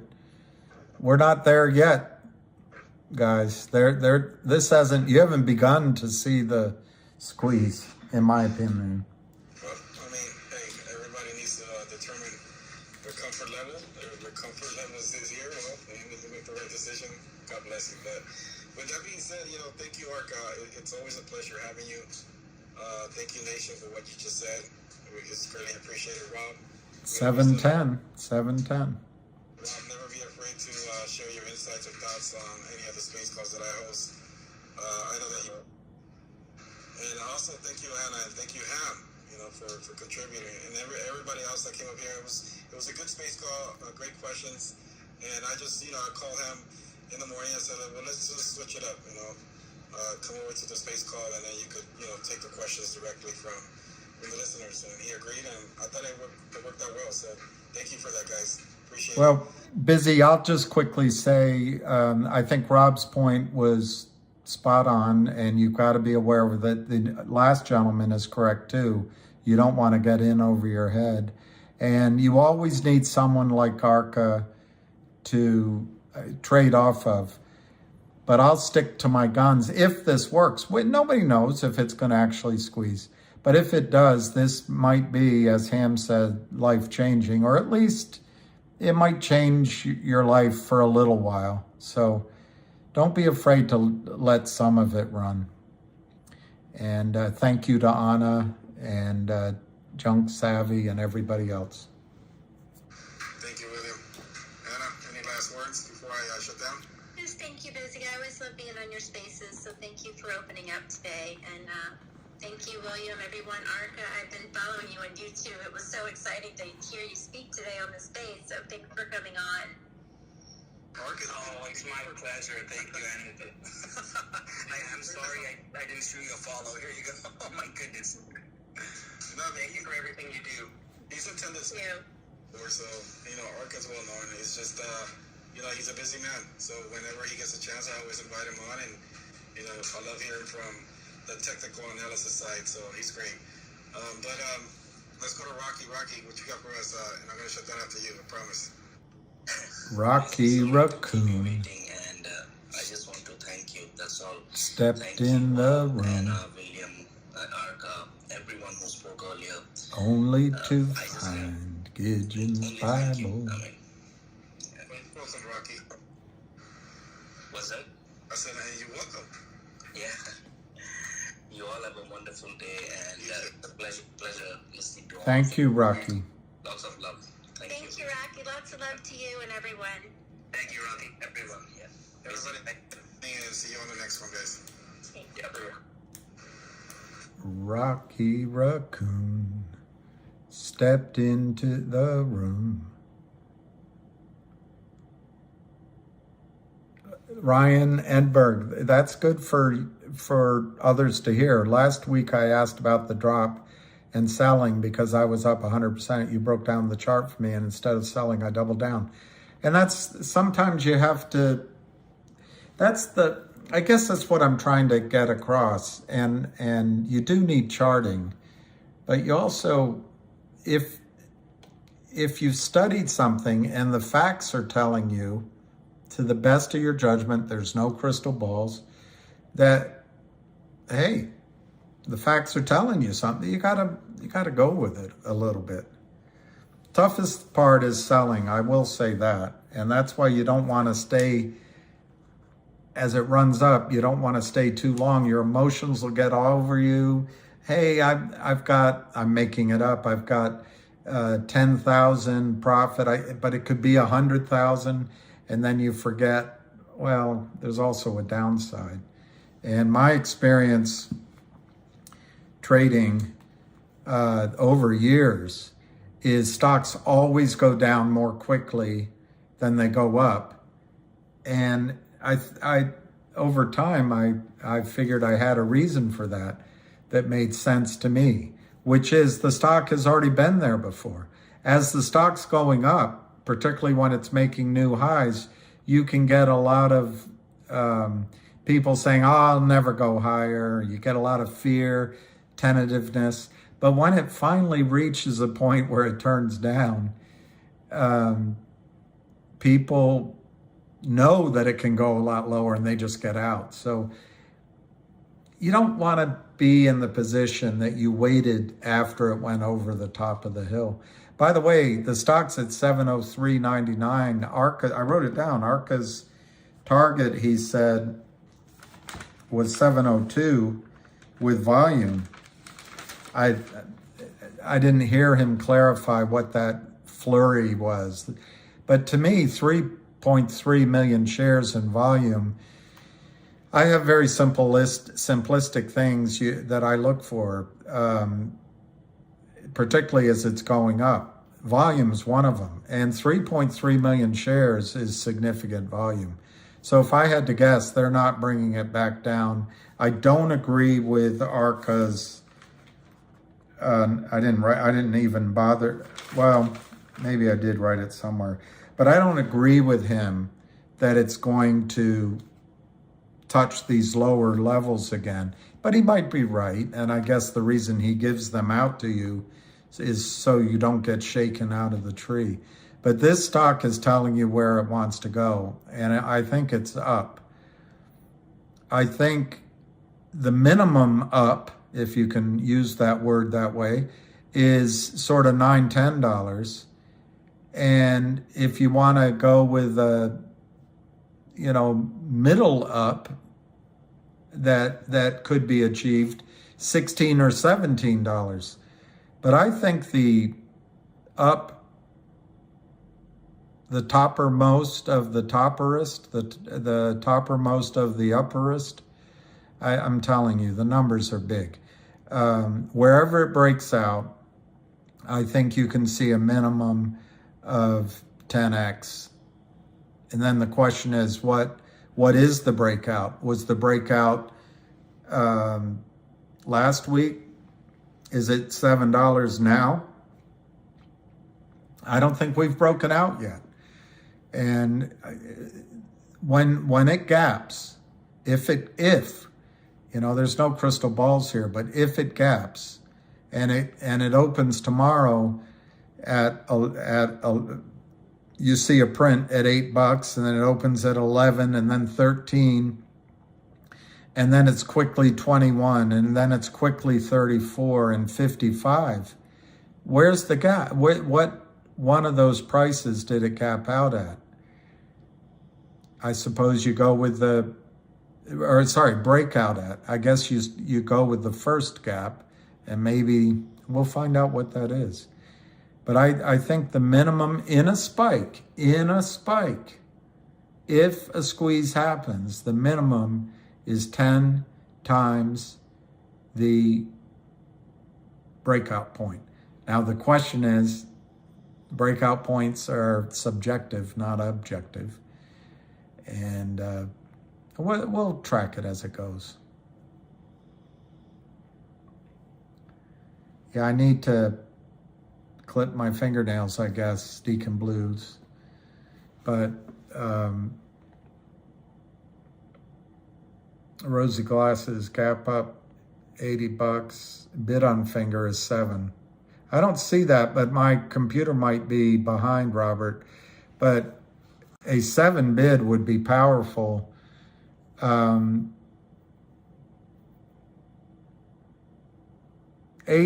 I think 8 will be a number where it could pause around. And I hate to bring up why I say that, but it's a Fibonacci number. I don't want to sound like the rest of those guys. Spot Fibonacci, spot that, spot this. But 8, I think, could be a point of a little bit of resistance. But if it gets through that, the next natural thing are big round numbers, like $10. But the next Fibonacci number is 13. And then you've got numbers like 12 and 15 have some significance in people's minds. But then you have 21 as the next target. So that's how I see it. Maybe 8, you might see a little struggle. 13 a little bit, maybe 21. But I think by the time it gets in those levels, part of what you need to see is speed. I feel the need for speed. You need it, needs the wrong word. You want to see that it's happening quickly. And then the people that this guy Rob was talking about coming up with a strategy, they don't have enough time. What's working in your advantage, unlike, for example, COSM, that's one we all know. I'm not trying to pick on them. But I think CLNV did it. I think GNE did it. I think there's a couple of others that did it. But Finger is not going to take money. Finger is not in the mood of going to some front on Madison Avenue again, taking money which goes and helps cover the shorts margin problem and helps cover the shorts calls. They're not going to do it.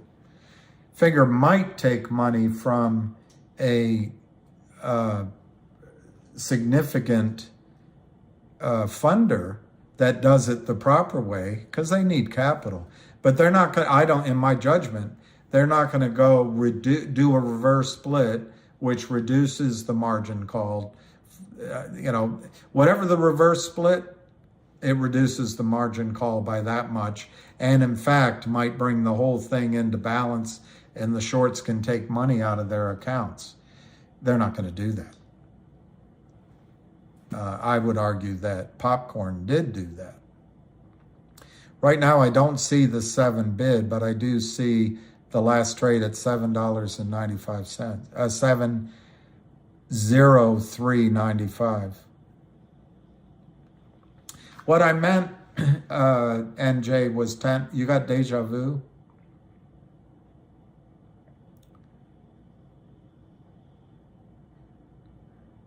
Well,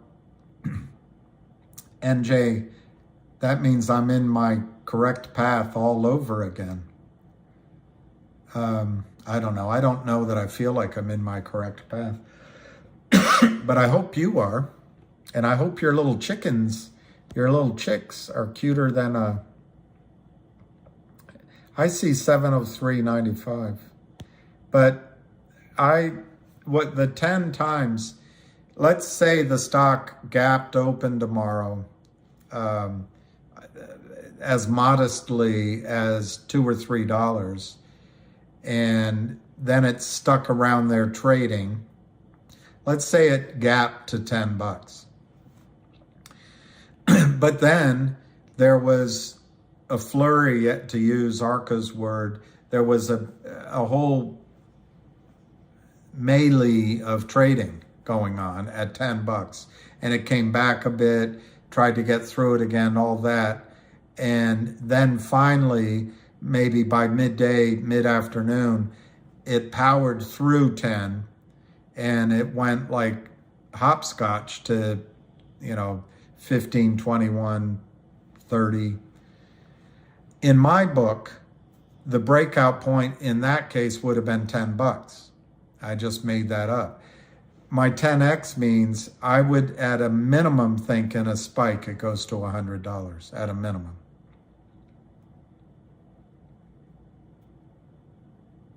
Yeah, I'm in DC. I have a slow computer, Robert. It's me. It's not you. It's me, not you. In fact, you know what I'll do? I'll refresh, and it'll probably show up. I have to upgrade, and no, it shows 6. I see 684 to 709. Wow. So there are 7 bids out there. I'm looking at the NASDAQ site. Let me look on,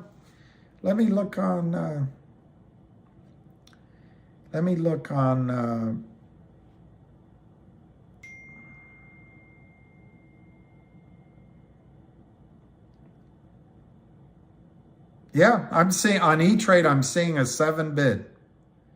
I'm seeing a 7 bid, and it's at 703.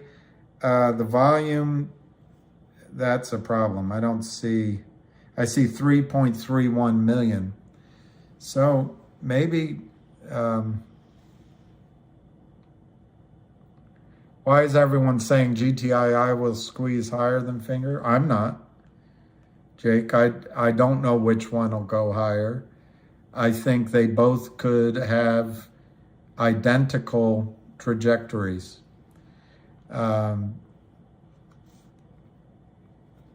I think they both,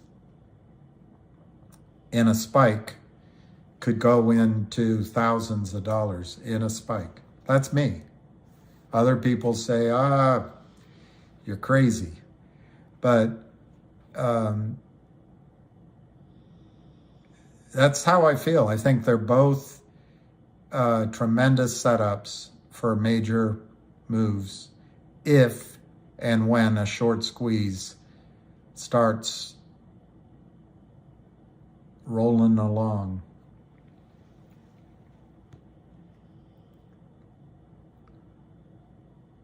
I would love that, Pete Tong. I would love I'd love to have a little studio.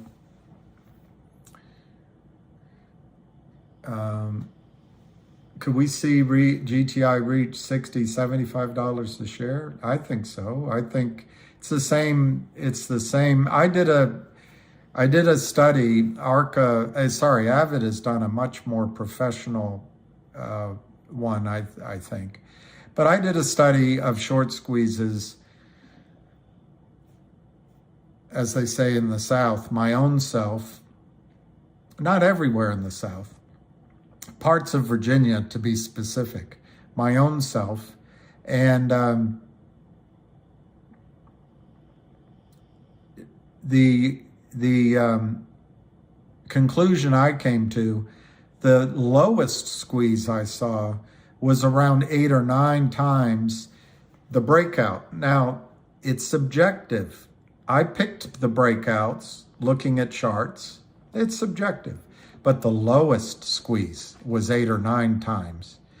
The many were 12, 15 times. So I used 10x as the low end.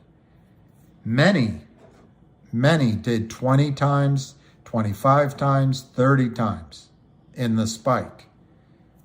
Quite a few did 100x. And the bad mamba jambas, they did 1,000 times from the breakout. So that's where I get my high numbers. But the caveat is there's a squeeze. It catches fire. It gets out of control. And I'm talking about a spike. I'm not talking about,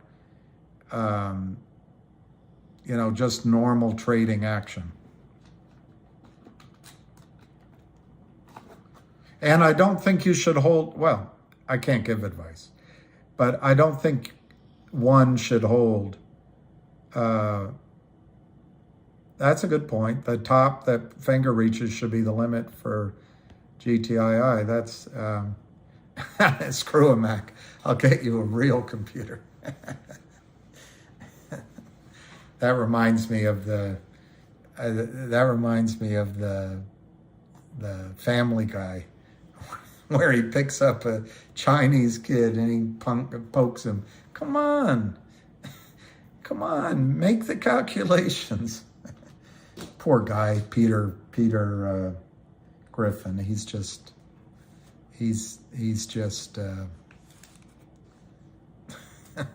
not that bright. All right, Pete Tong.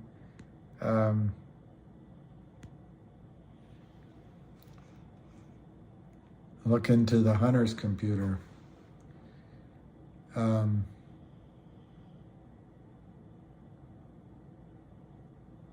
right, what time is it? So I guess by definition, I should either go to 6:45 or to 7. And, well, I think that's right. That's a good point, Alan. During a spike, I think about that all the time, actually, particularly with options. Do you need your GTC in place? I think if you want to get a specific price, you do, because I don't know, let's use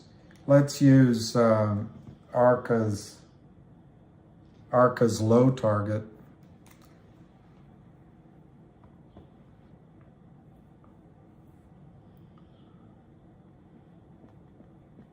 This is a target I heard. I don't know if it's right.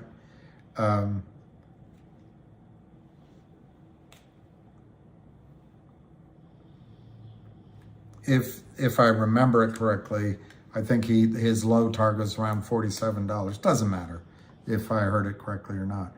But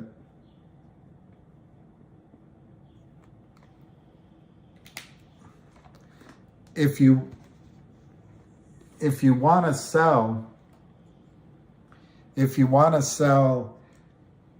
at 45, you better have that order in, because on the way up, if 47 is the top, you won't have it. You'll sell it down here 20, 18, 15. So on the way up, you should have your GTC orders in. You can always change them. You can always change them. The other thing is, I lost my eraser.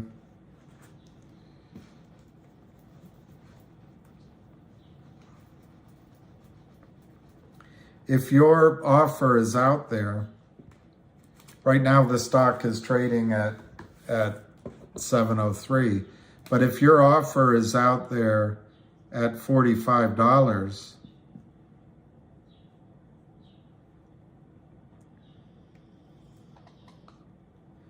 the only way the stock can get to 47 is if it goes through your offer.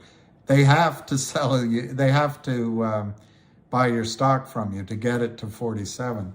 If, on the other hand, let's just say it got up into the 45, 47 range, your 45 might become the bid. Might. It might be like that, 45 to 47, but you might only get a partial fill, and it might not trade there because they start trading around your order if you entered it at that time. If you entered it at that time.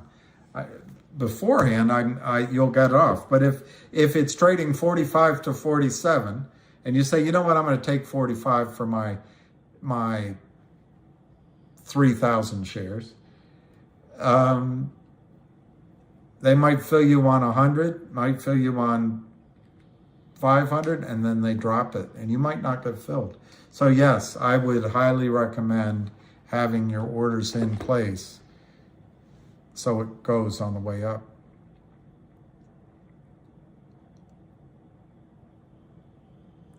Well, I know, Cryptic, I'm in that unfortunate position where I have options, and I used to own stock, and it makes me uncomfortable. But over each of these last 3 or 4 days, I've sold a small amount of my in-the-money calls and then replaced them with out-of-the-money calls that cost less. And, you know, I may be mad at myself because I really sold off my in-the-money calls, but they were the 2s, but I bought 6s, 7s, 8s, and 10s. So net, I actually increased the number of calls I own. I'm in the riskier calls because if for some reason they were able to get the stock to go down or just stay flat for the next few days, the premiums will come out of the 7, 8s, 10s, 11s, 12s. By the way, I expect tomorrow they'll add more calls. They'll add, maybe they'll go up to 15. They'll add the 12s, 13s, 14s, and 15s, or they'll skip that and just add a 15 tomorrow. Because it looks like we're gonna, now I see the bid, Robert. I see a bid at 7. Bastards, I think they don't want you to know that it's at 7. So anyway, what I did by doing this was take my original money off the table. That's what I did. And frankly, early in the morning, you'd be surprised what I bought. I don't know, I had no knowledge of anything. I still don't. But I said to myself, you know what? I'll try to buy back my original position in Vocal that I lost all that money on. I sold it at a loss. And so I bought some vocal with it, and the rest I bought calls, and I left a tiny bit in cash. It's risky because vocal has a wide spread, but it looks like I got lucky because vocal was actually up today. I had no idea that it would be up. But from a friend of mine, Small Cap Investing, he summarizes vocal as having a CEO who is fighting the shorts. The OG collection is worth more than where the stock is trading. And he might get creative in his next financing. In other words, not going to Jeff Easton. These are huge changes. So, but the negatives in vocal, you can't hide them. The negatives in vocal are he needs money. He's got a really overextended cap table. He issued a lot more stock. So the ratio of stock versus the short is different. However, a lot of that stock is restricted, so it might not have changed. And he needs money. So until we know what the financing is, you got to be very cautious. But anyway, I'm explaining that to you because I think with options, Cryptic, you've got to me, they expire next Friday. So whilst I could look really stupid and this could be a $17 stock tomorrow, if I didn't take some of my money off the table, in my case, my original money off the table, and I don't know, let's say the Ukrainian war turned into the Polish war / Turkish war all at once, and Russia. I don't know. I'm making it up. And there's a crash in the market. All you need is this stock to go down for 8 days. And Ham said I was wrong because he was talking about trading days. I was talking about calendar days, but whatever. 8 trading days. And, you say, oh, well. And I don't know what I'll do with the rest of my calls. I wish I could roll them over to August, but the premium is just so large in August. But do I regret selling the calls? I sold some Friday, I sold some Monday, and I sold some today. So just little chunks. It's because I can't get over the fact in my mind that the position is going to expire next week. But I didn't sell my out of the money calls, the ones with the most leverage. I sold my 2s. Am I going to regret it? I already regret it because if I had waited until today, I would have made a lot more money. But I just tried to stick to a discipline of taking a little bit of money off the table so that if for some reason that I cannot foresee, the stock went back to 2 or 3 by next Friday, at least I took some money off the table. That's all. Widespread. Who was that senator that had the widespread? Steffens? No, not Steffens. Stafford? Jeffords? Something like that. So you got the August 11s. Well, Kevin's story, what's kind of scary about Joey Boy over in England, and then he just talked on national TV about our shortage of munitions. These are, I don't know, they may try to, I know they're going to try to reelect him, but if for some reason he comes out of there, you're going to have Kamala Harris, and she'll be the first female president. She'll pick one of her shades to say she's the first of, or maybe she'll be the first of all three. First Jamaican, first Indian, first Asian, first African, well, you know, I don't think you can call her African American. Jamaican American maybe, but first she'll say black. First woman, wow, just broke through all the firsts. But my gosh, it might be the first absolute nightmare president we've ever had too. I see 701 right now. I don't really see the volume having changed very much. So I guess it's not trading a lot of stock. Oh, I see. They had to protect. That's why they issue more options, yeah. Well, she, you know, she got her start since people pick on the previous president for, you know,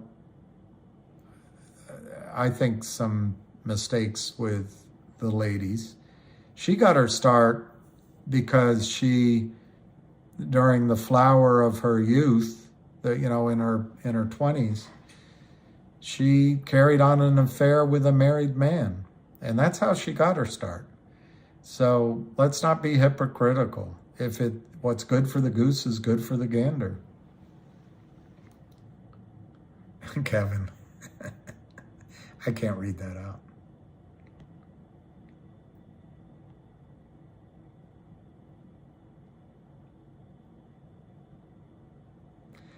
Christian Martinez, I did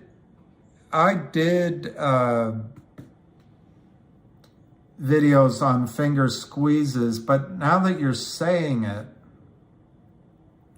I wonder if I did it as a video or if I just did it with people I talked to. I can't remember. When I first bought into finger, I was convinced in a squeeze that finger could go 1,000, 1,500, 2,000, 2,500, 3,000, 4,000 a share. And that was when they had a short position of about 6 million shares. I'm doing it by memory. And a float maybe of 1 or 2 million shares. Well, the float's gotten bigger, but the short's gotten much bigger too. I would have to, you know, I'd have to give it more thought, Christian, but in general, if finger breaks out at 7, I think 70 is your low target in a spike, and 700 is your middle target. And I think it's ridiculous to say 7,000. I think that's probably ridiculous. And a man in my position can't be made to look ridiculous. But something up there, some high number. The reason I don't think it can go all that way is you'll get the big boys coming in to short, and they'll put their weight on it. Will it be at 2,000 or 3,000? I don't know. But if it breaks out at 10, you know, I think you could see 100 and then 1,000 and maybe thousands. So I think finger and GTII both have the exact same trajectory as a potential. But, you know, it's a prediction in the dark. And obviously, it's my opinion. It's not financial advice. The whole video's that. But this can get out of control really quickly. And remember, the buyer is the imbalance that the criminals created over many years. That becomes the imbalance of the buying. They created the selling and profited from it, but now they pay the piper and the buy-in comes, and that's the imbalance to the upside.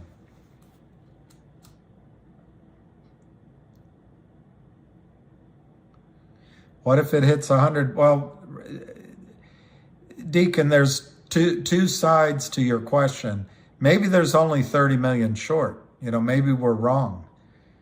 But maybe it's not as high as 150 million. Maybe it's only 10 or 20 or 30 million. But remember, when they buy in shares, for lack of a better word, they have to be real. Those have to be shares. They can't buy it in and cover it with IOUs. Would a squeeze on finger push GTII? Absolutely. Absolutely. I personally think we won't get a chance to experience finger and come back to GTII at cheap prices. I think they're going to go at the same time, but that's a judgment call.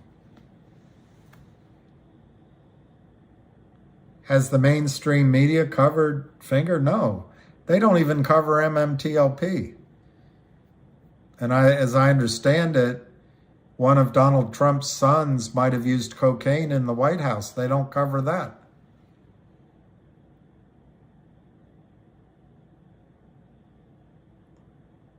Yes, I did say that, MKC.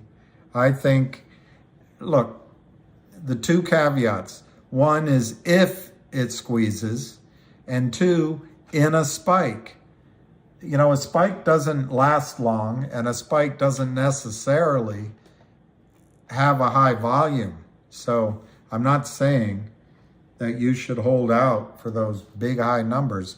What I'm saying is that you can almost come up with your dream scenario and put out stock in GTC orders, and the spike should run through all your orders. That's what I'm saying, if you're not too greedy.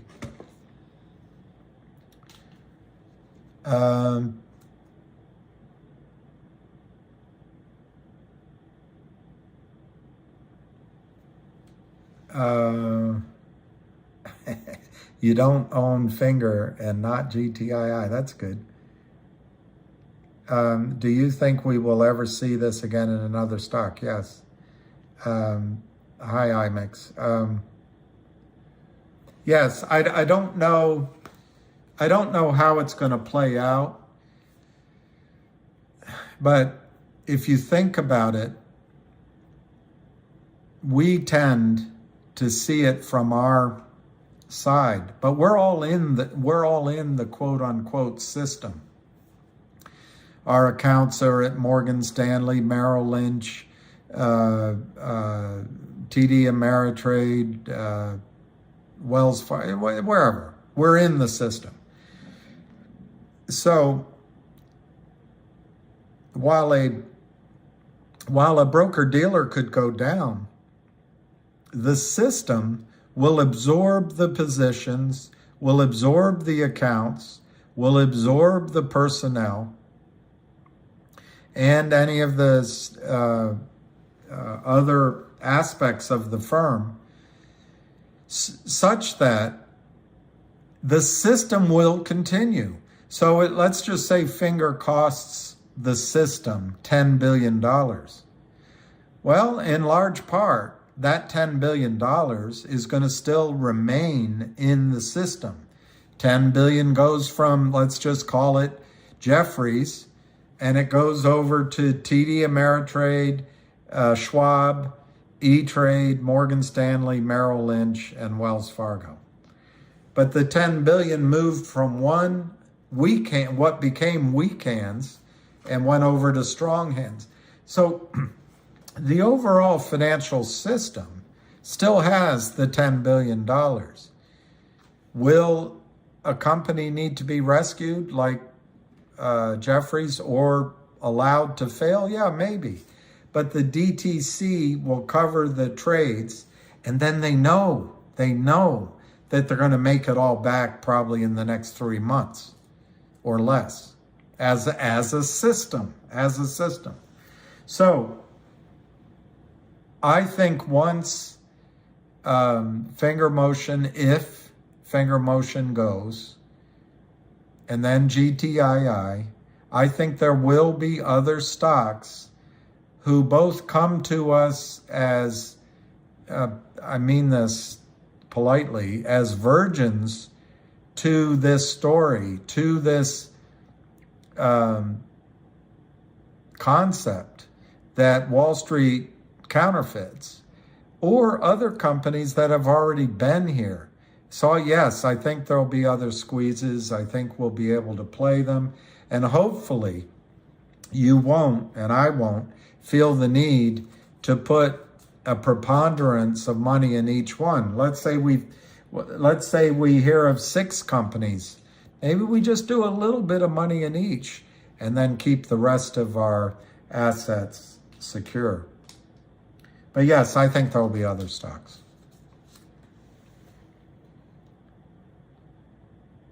I know if you get caught between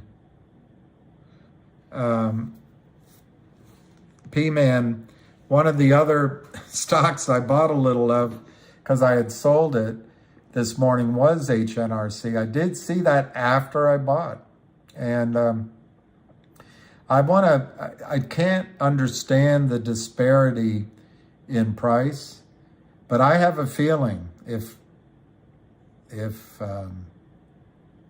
I have a feeling deep inside of me. I have a feeling that as he moves to Cunningham Energy and as the stock maybe gets to $3 a share, he's a NASDAQ stock, so it could be interesting. Well, Dominic Pantaleo, I couldn't agree with you more. Unless there are massive changes in the market, and I can rattle them off. Bring back the uptick rule. Make pansy-ass financings that come in tranches, that come with the proceeds of money that the firms sold your own stock in the market illegally, that have tranches, I already said that have toxic formula, also have default provisions that say if you get delisted, you're in default, which encourages reverse splits. Just make all of those contracts illegal. Make it, if you're raising money, if you're giving a company $5 million, it has to be presented to that company at settlement of the contract. The whole $5 million. Make it mandatory to describe who the investors were in the financing. No longer allow for the F3 button. No longer allow for any extension on a fail to deliver beyond 1 day. No longer allow movement of trades from one firm to another. Don't allow it. I also think they should start a separate regulatory body that regulates, is not controlled by Goldman Sachs, is not controlled, that's a government entity. Maybe it's just after micro cap, small cap, and mid cap, maybe that's all it follows. If you have a career at this entity, you can't go work at Merrill Lynch or Goldman Sachs. You can go leave and do something else, but maybe it's 5 years, 10 years, 20 years before you can sell yourself out. So you have some continuity.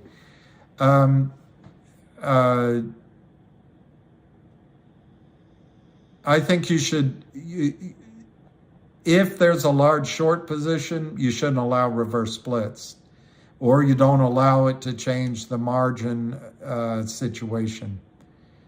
And lots of ideas like that. I also think if you do a financing and you're in the financing business, you've got to maybe have a trading desk or research. I think if you're a prime broker like a Merrill Lynch or a Goldman Sachs or a Morgan Stanley, and you're running these trades and you're locating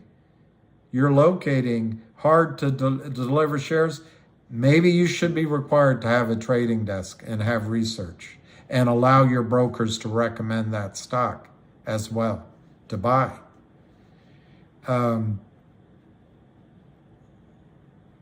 I would simply get rid of short selling, failures to deliver in any stock under $10 billion market cap. Pick one. Just can't do it. Anyway, enough of my ideas.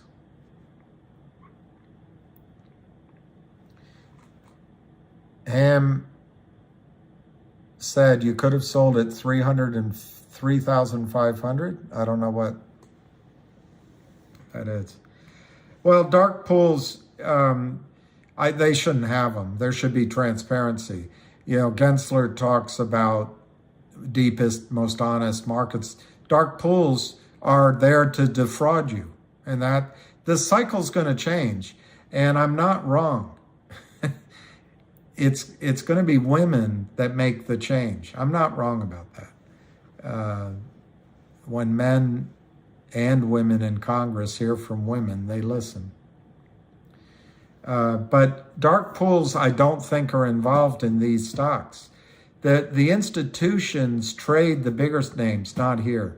And that's where I think the rules, I know I'm raising my voice, I think the rules that have all these exemptions for the big stocks, well, okay, there's big boys up there. But down in these smaller stocks, don't allow it.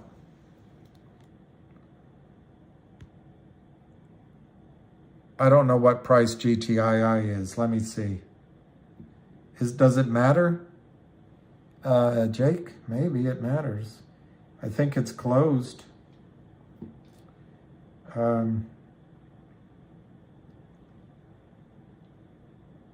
I see a closing at 134. I see a 133, but what they do after hours, they don't trade it, but they print trades that they got backed up on during the day. That's what they say anyway. So you might have seen a crossing or a printing of trades that happened during the day, but the last trade was 133. And this aftermarket trade at 134 won't show up anywhere. You got screwed in AMC.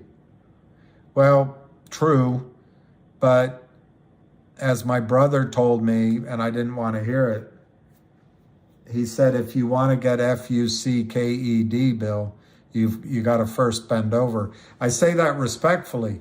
I think there were many times you could have gotten out of AMC, traded it, gone to another trade, and even come back. I also agree with I don't know this name, Keith AZZ. I do think that AMC and GME could have runs. If this system gets corrected, they could all have runs. So, but AMC, they've diluted it. It's big boys in there. The institutions are working with each other. When Melvin Capital went down, the other hedge funds bailed them out, not because they're good guys, because they were saving their own rear ends. So, but that's not going to happen with Finger.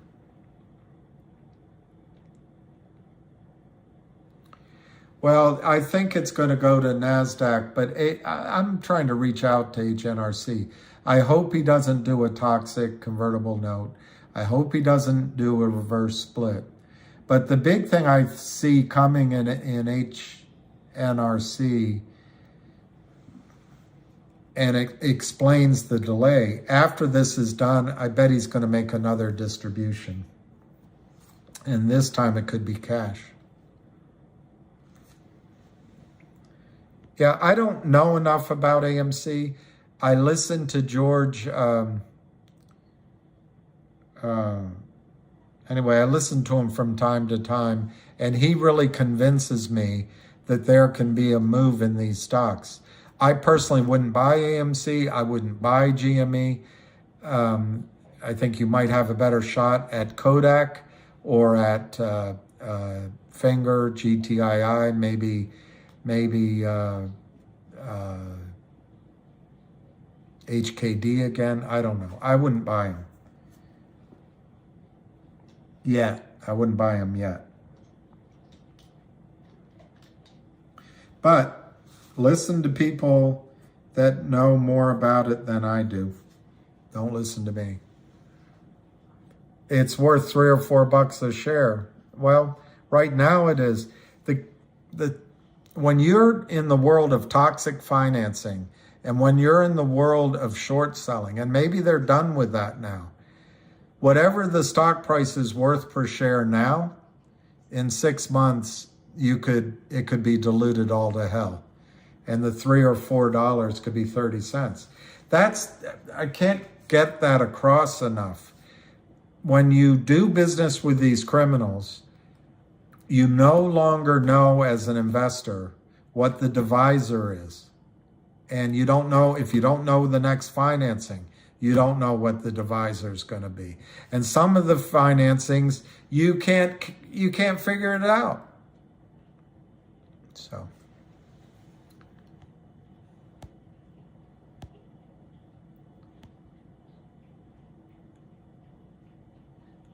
You're saying we have a chance?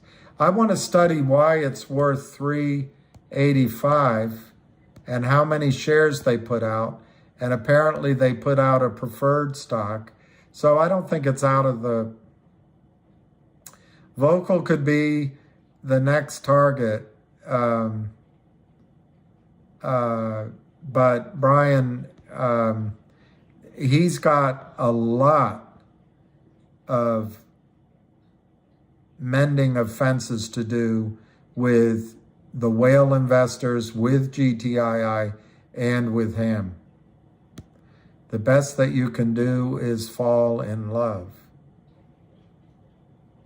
Hobson, this is Gloria. Hi. I see that you have a wonderful economy with words, Gloria. I look forward to your next syllable with eagerness.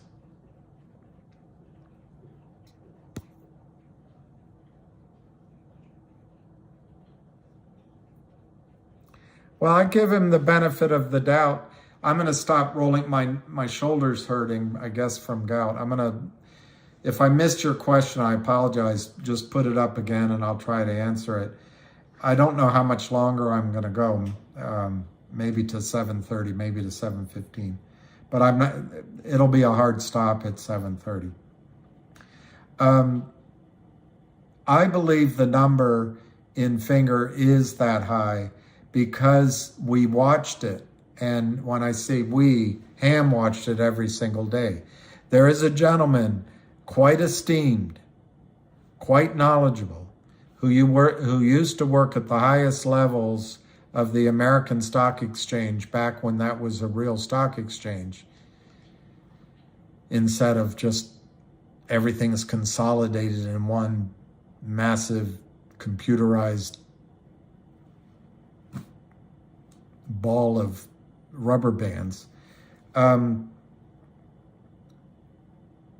He says there's no way that the short's that big. Well, what are the arguments that the short's not that big? One is that when we see the short numbers, that later on they cover it. Well, we've never seen it in the volume. 2, they're borrowing the stock. Well, there isn't any stock available to borrow.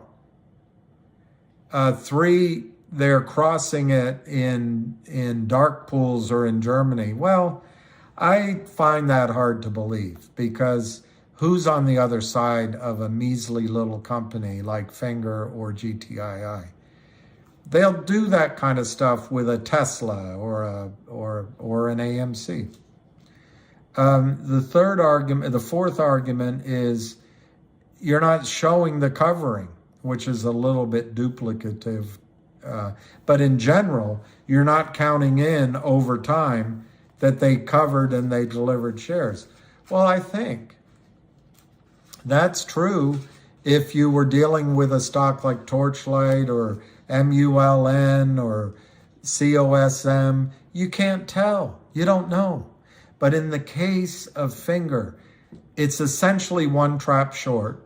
Where it might be different is Benchmark Capital refers their victims to companies like Lind for a fee.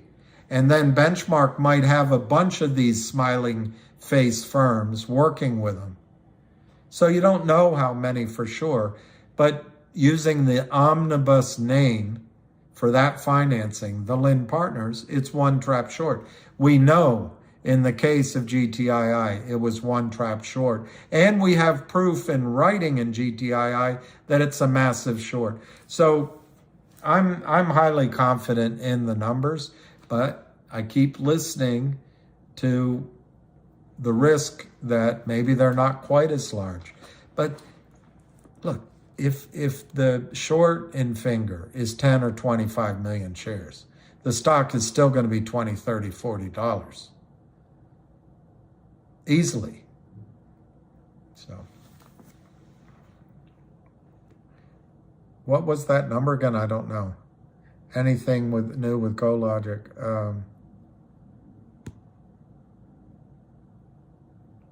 Or ZQ did good today. That's great. I don't think there'll be any halts. This is not an invitation, Gloria.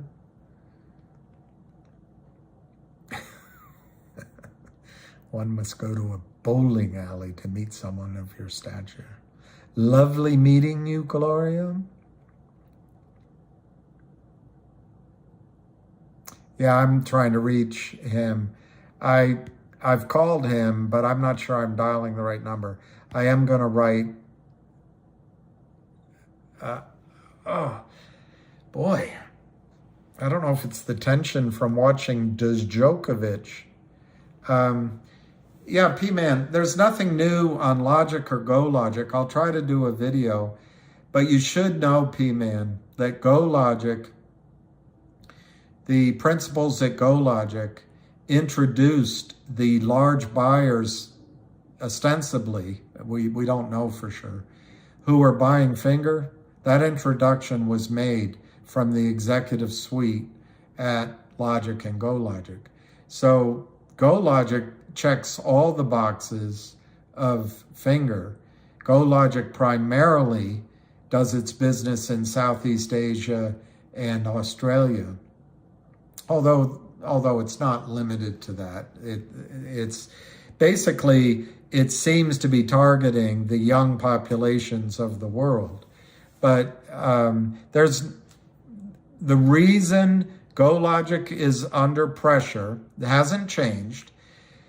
It was a distribution from Logic 2 Christmases ago. There's something like 20 or 25 million shares that are restricted, that the shorts figure are going to be dumped on the market. So they figure they'll short GoLogic. They've got a surprise coming to them. But that's the likelihood of what's going on. These guys aren't geniuses. They see a red door and they want it painted black. It's simple as that. Red door will paint it black. Stock up, we'll sell it down. And it's always worked before. It's not going to work in GoLogic. Having said that, I think GoLogic's going to take longer so that you can see the visibility of what's going on, potentially. Logic, they're just waiting on the SEC to approve the S4. Who's waiting? Aubrey Speck. And, it's like saying, did she call yet? Did she call yet? You don't know. You don't know. Are we there yet? Are we there yet? We would know that a little bit better. I don't know what other analogy to use.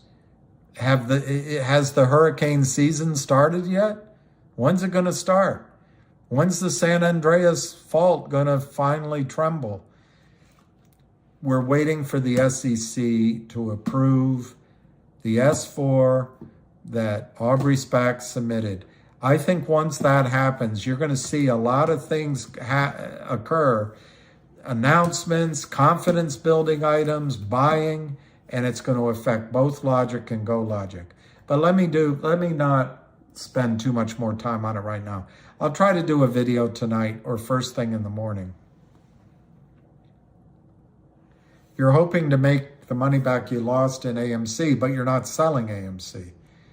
I would strongly recommend that if you think you're going to make gains in FNGR or GTII, that you consider selling all or part of AMC at a loss, wait 31 days, and you can always buy it back, but at least you've established a loss that you can write off against gains, and you can write off against your income, $3,000 a year.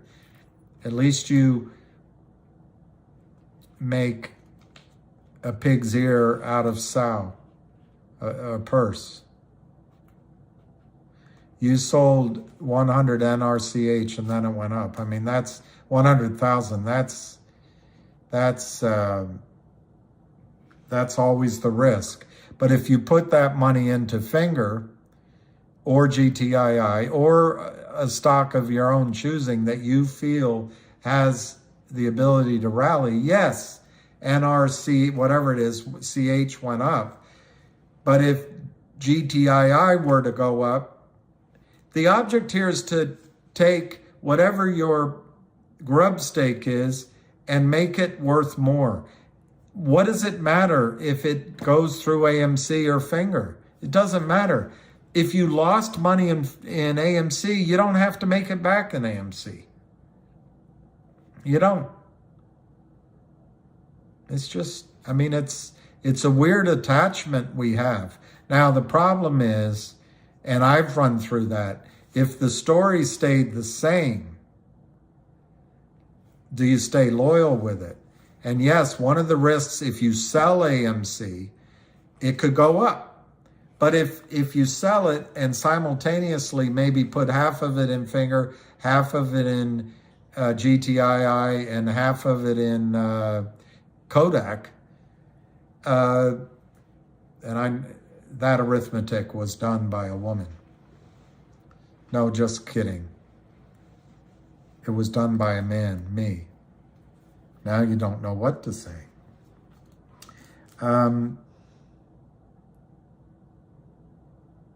That joke was written by a woman. That's what he says. But anyway, those stocks have a chance to go up as much or more than AMC. So at least you still have the potential energy, if not right away, the kinetic energy. In the case of whatever stock it is, yeah, and that's one thing that always makes me nervous to sell. But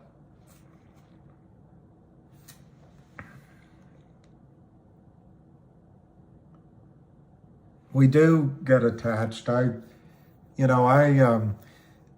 told you I lost massively on CRTD, but when I took some of my profits this morning, I said, well, you know, he's going to move to upstream. He's going to distribute the OG collection, and the stock's down. Maybe I'll buy my original position back. And that's what I did. I didn't know that it was going to go up today. But that's that strange attraction. Well, it worked before. Maybe it'll partly work again. And maybe I'll do a video on that. God, anything new on Go Logic? I just answered that, P-Man. Are you trying to see if I'll get upset? Go Logic is going to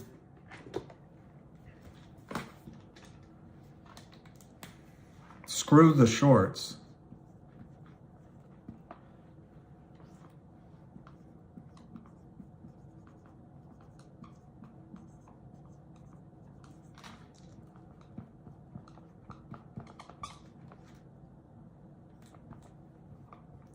Right now, Go Logic, I don't know, P-Man. So many times I say this, so I apologize to everyone for repeating myself. Go Logic at $1 a share is going to split into Gamma Ray and FinTech. They've already announced this deal here. They've already announced this. FinTech is going to go into the NASDAQ company, Recruiter.com, RCTC. You can look it up. This one is going to keep the trading vehicle of Go Logic. Both sides have new deals to add in, and their goal is combined to have well over 100 million in revenues by year end. The stock will continue to be sold short by the same criminals who short everything.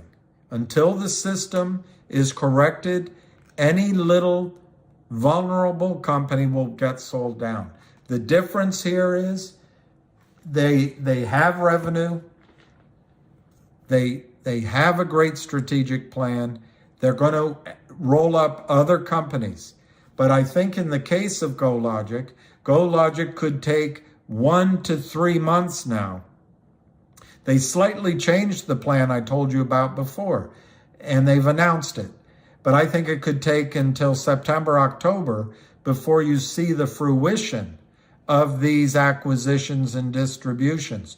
1 share of Go Logic is going to become 1 share of whatever Gamma Ray is called and 1 share of whatever FinTech is called. And the combined value of the 2 pieces of paper that your 1 piece of paper has right now, I think by September, October, easily could be worth $4 or $5 a share. I think the combined company, the 2 combined, could be worth $20 to $25 12 months to 18 months from now. That story hasn't changed. So that's what's new on Go Logic, P-Man. We were promised a mother of all squeezes. I don't know which one you're talking about. Yeah, Julie Kim, thank you. I wouldn't buy popcorn from Popcorn. So anyway, P-Man, I'll try to do a video on it. It's just, what's frustrating is the company cannot control when the SEC approves the S4. I think once you see activity in Logic, people are going to connect and say, hey, things happen, and you'll see action in Go Logic.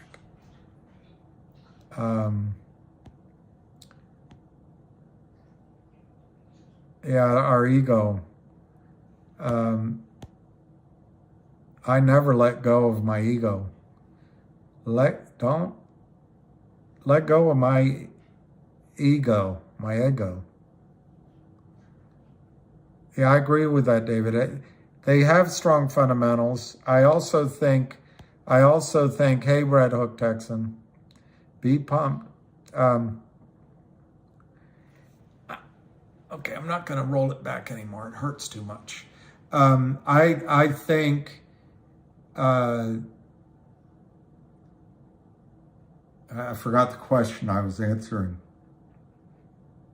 Oh, I think Logic and Go Logic are also great fundamental stories. Really impressive. The key thing to remember with Logic and Go Logic, the IPO markets are very difficult for small technology companies or even mid-sized technology companies. On one of the calls, which I just watched, for Go Logic,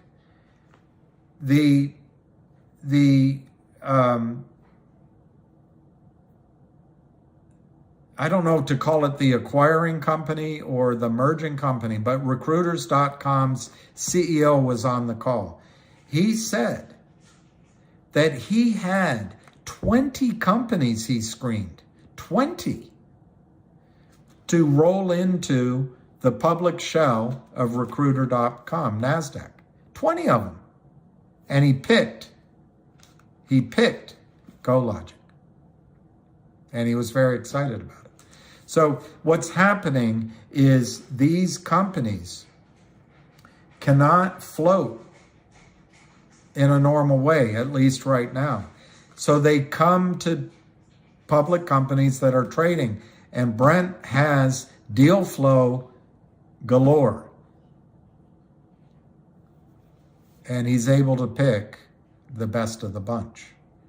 And from calls he's had with you, from the call I just listened to, and from logic, from your own ability to think it through, each of these, if you have Logic, you're going to get 2 companies. If you have Go Logic, you're going to get 2 companies. Each of these 4 companies are going to have acquisitions between now and year end that revolutionize profit, revenues, assets, and the shorts aren't going to be able to destroy these companies. Brent understands it now, and he's fighting it. You're not going to see these companies destroyed by criminals anymore. I don't think Finger will get much past 50. Someone, as always, someone will rescue the short. I think anything that gets the stock to 50, I'll just go on record, anything that gets Finger to 50 could easily cause it to go to 500. And it could get to 500 in a matter of 2 or 3 hours. That's my opinion. So I'll just offset your opinion. But your opinion and my opinion, we both could be wrong. Yeah, heat pad, Big Al, that would be great. I would love to own a, one of those hot pools, just to get into a water at 90 degrees or something, however the human body can stand it. It would be perfect. All right, I don't see any more questions. It's 7:32. Let me see if there's one more.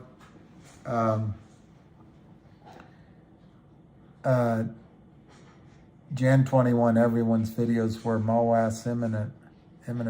What? And are you trying to be negative that I put out videos on GTII and Finger that the mother of all squeezes was imminent? Well, I've already told you before. In my judgment, GTII was on the verge, was in the middle of squeezing when everyone decided that the better stock to be in was COSM. And that destroyed that squeeze. It, like any heart attack, the patient was on the hospital bed. And I told you in my videos, I don't know which ones you're talking about, but I told you after the stock got crushed, GTII, that it wouldn't get up and run a marathon right away, that the stock needed time to recover. Well, the good news is about what happened in last November timeframe is that the short position is much, much bigger. But yeah, be negative. Be negative. Just assume the mother of all squeezes is not going to happen. This isn't the stock for you, GTII. And assume that Finger's not going to have a mother of all squeezes. Just, if you're in them, take advantage after they go to $10, get out, or get out now. My understanding is AMC still has a move ahead of it. Kodak's in the middle of a move. Maybe you can buy Apple or Tesla and make a great profit. Don't listen to me. If you're skeptical that these stocks don't have the potential for a short squeeze, just don't listen to me. Don't buy them, sell out of them. And if you feel like you were promised a mother of all squeezes in January, and now it sounds like you're being promised it again, just trade on the side of the shorts. The only sure thing is the system is set up so they can counterfeit shares in size. But I think I've spent the last few hours with Ham trying to explain to you that this time may, in fact, catch them out. But if you don't believe it, get out. And I respectfully submit to you, I didn't do a video in January saying that there would be a mother of all squeezes in either stock. So I disagree with your interpretation of any videos I did in January, but they're up there.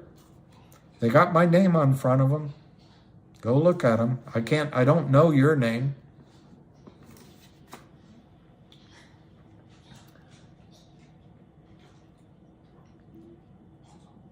Okay, AMC will squeeze when they get rid of senior man. I don't know if it will squeeze, but you could be right. Look, Dominic, I think AMC squeezes if they stop diluting. As soon as there's a financing that allows it to get to its next milestone of revenue, perhaps it'll stop going down. But the movie theater business, I don't think it's a great business.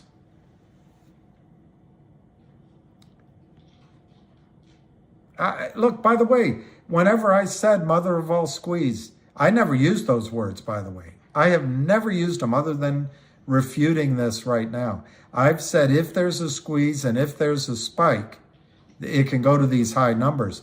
But I've also said take money off all along the way, and I've also said use the spike as a way to get out of your GTC orders. So whatever that gentleman is implying about me, I just respectfully say he's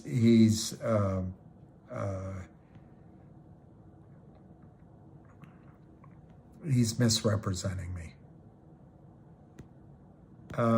There was a question here. Oh, David, asking if the market decides to tank and money gets tight, would that have the effect on logical? Yeah, I think if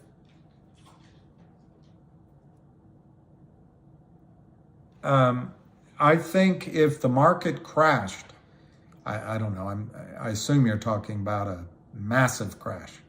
If the markets all crashed if the Dow went to 2,000 or even 10,000, yeah, I think you'd have to revisit every stock we're in. But ironically, I don't think a stock market crash will affect the revenues that Logic or GoLogic generate. Maybe the gamma ray side, but fintech and mobile phones and AI, I don't think it's really going to affect the revenues.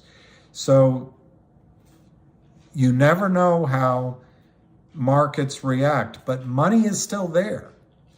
So money moves from certain stocks to other stocks, and it could be entirely plausible that money will go to companies that have high revenues, high cash flow, and maybe good earnings, but cash flow being the key. So I wouldn't assume that if the market tanks, that it's going to destroy.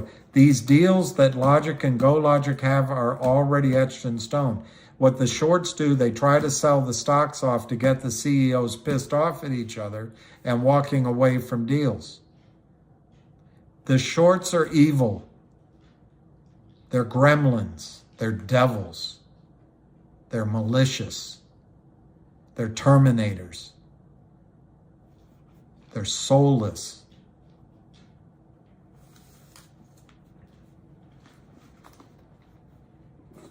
But we can use that to our advantage because they're also stupid. And we can turn it around. I mean, I heard the tennis described today by one guy. The goal is to hold your serve and break the other guy's serve. Well, one thing I notice about Novak Djokovic, he never gives up. And eventually he gets the other guy to break their serve. And I think you're going to see the shorts we're going to break their serve. Could be a very good week.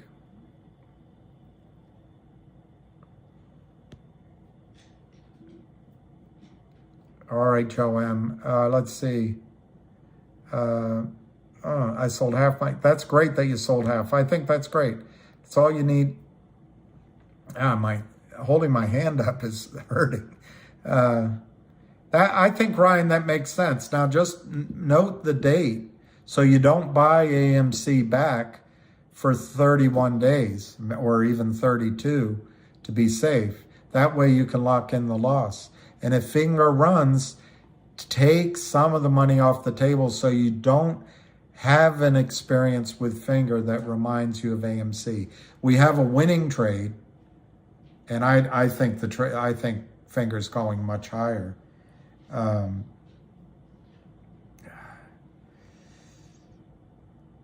Right now it's 696. Hey, Jasper Reed, Elf. I think AMC, I think Popcorn is working with the hedge funds. What's your other point that was interesting, FA? I don't see it. Oh, short selling seems dangerous as the short borrow rate fee is over 88%. Wow. And there are no call options available. That's GTII. The current short interest in GTII, Ham said today he thinks it's 400 million shares. We don't know. There's no transparency in Gary Gensler's stock markets. He wants transparency whenever Kim Kardashian puts on a swimsuit. He wants to be able to see through it. Or if she trades crypto. But he doesn't want transparency. He talks out of both sides of his mouth. And you don't like my lamp? Well, we need an Alf mug. I know, that would be great. All right, so I'm going to go 3 more minutes. How would anyone identify the short interest? How did anyone see it as 88%? No, the way I read 88% was the interest charged. I'll have to, I don't know where I can find that article. There is a real short in GTII. And maybe they're combining what's been disclosed by Alpine lawsuit. But I don't know the answer where you can find it. Any danger in using unsettled funds to buy? Jay, you better check with your broker, but my experience is you can do it once and they'll tell you can't do it again. But I also experienced a hold on my account. The rules are all different. So at E-Trade, you can sell and buy. It's just then you can't, okay, you got XYZ security, you sell it. You buy Bimbo security. If XYZ security takes 2 days to settle, you can't sell Bimbo's security in 1 day. You've got to wait to the settlement date of the security 1 you sell, it settles T plus 2. You buy security 2 on the same day. You can't sell security 2 until after T plus 2. That's how I understand the rule. Or T plus 1, T2. You're right. Thank you, Keith. Got it wrong. T plus 1. You see, in this world, there's 2 kinds of people. Those with loaded guns and those who dig. You dig. I don't know how I don't think CNBC will cover it, but I think they'll start out by saying that we're a bunch of 500-pound, 30-year-old men that can't leave our mother's basement, and we're just trading with extra money from COVID financing or something. They'll try to blame it on us. But if it does go, it's going to be so big they can't hide it.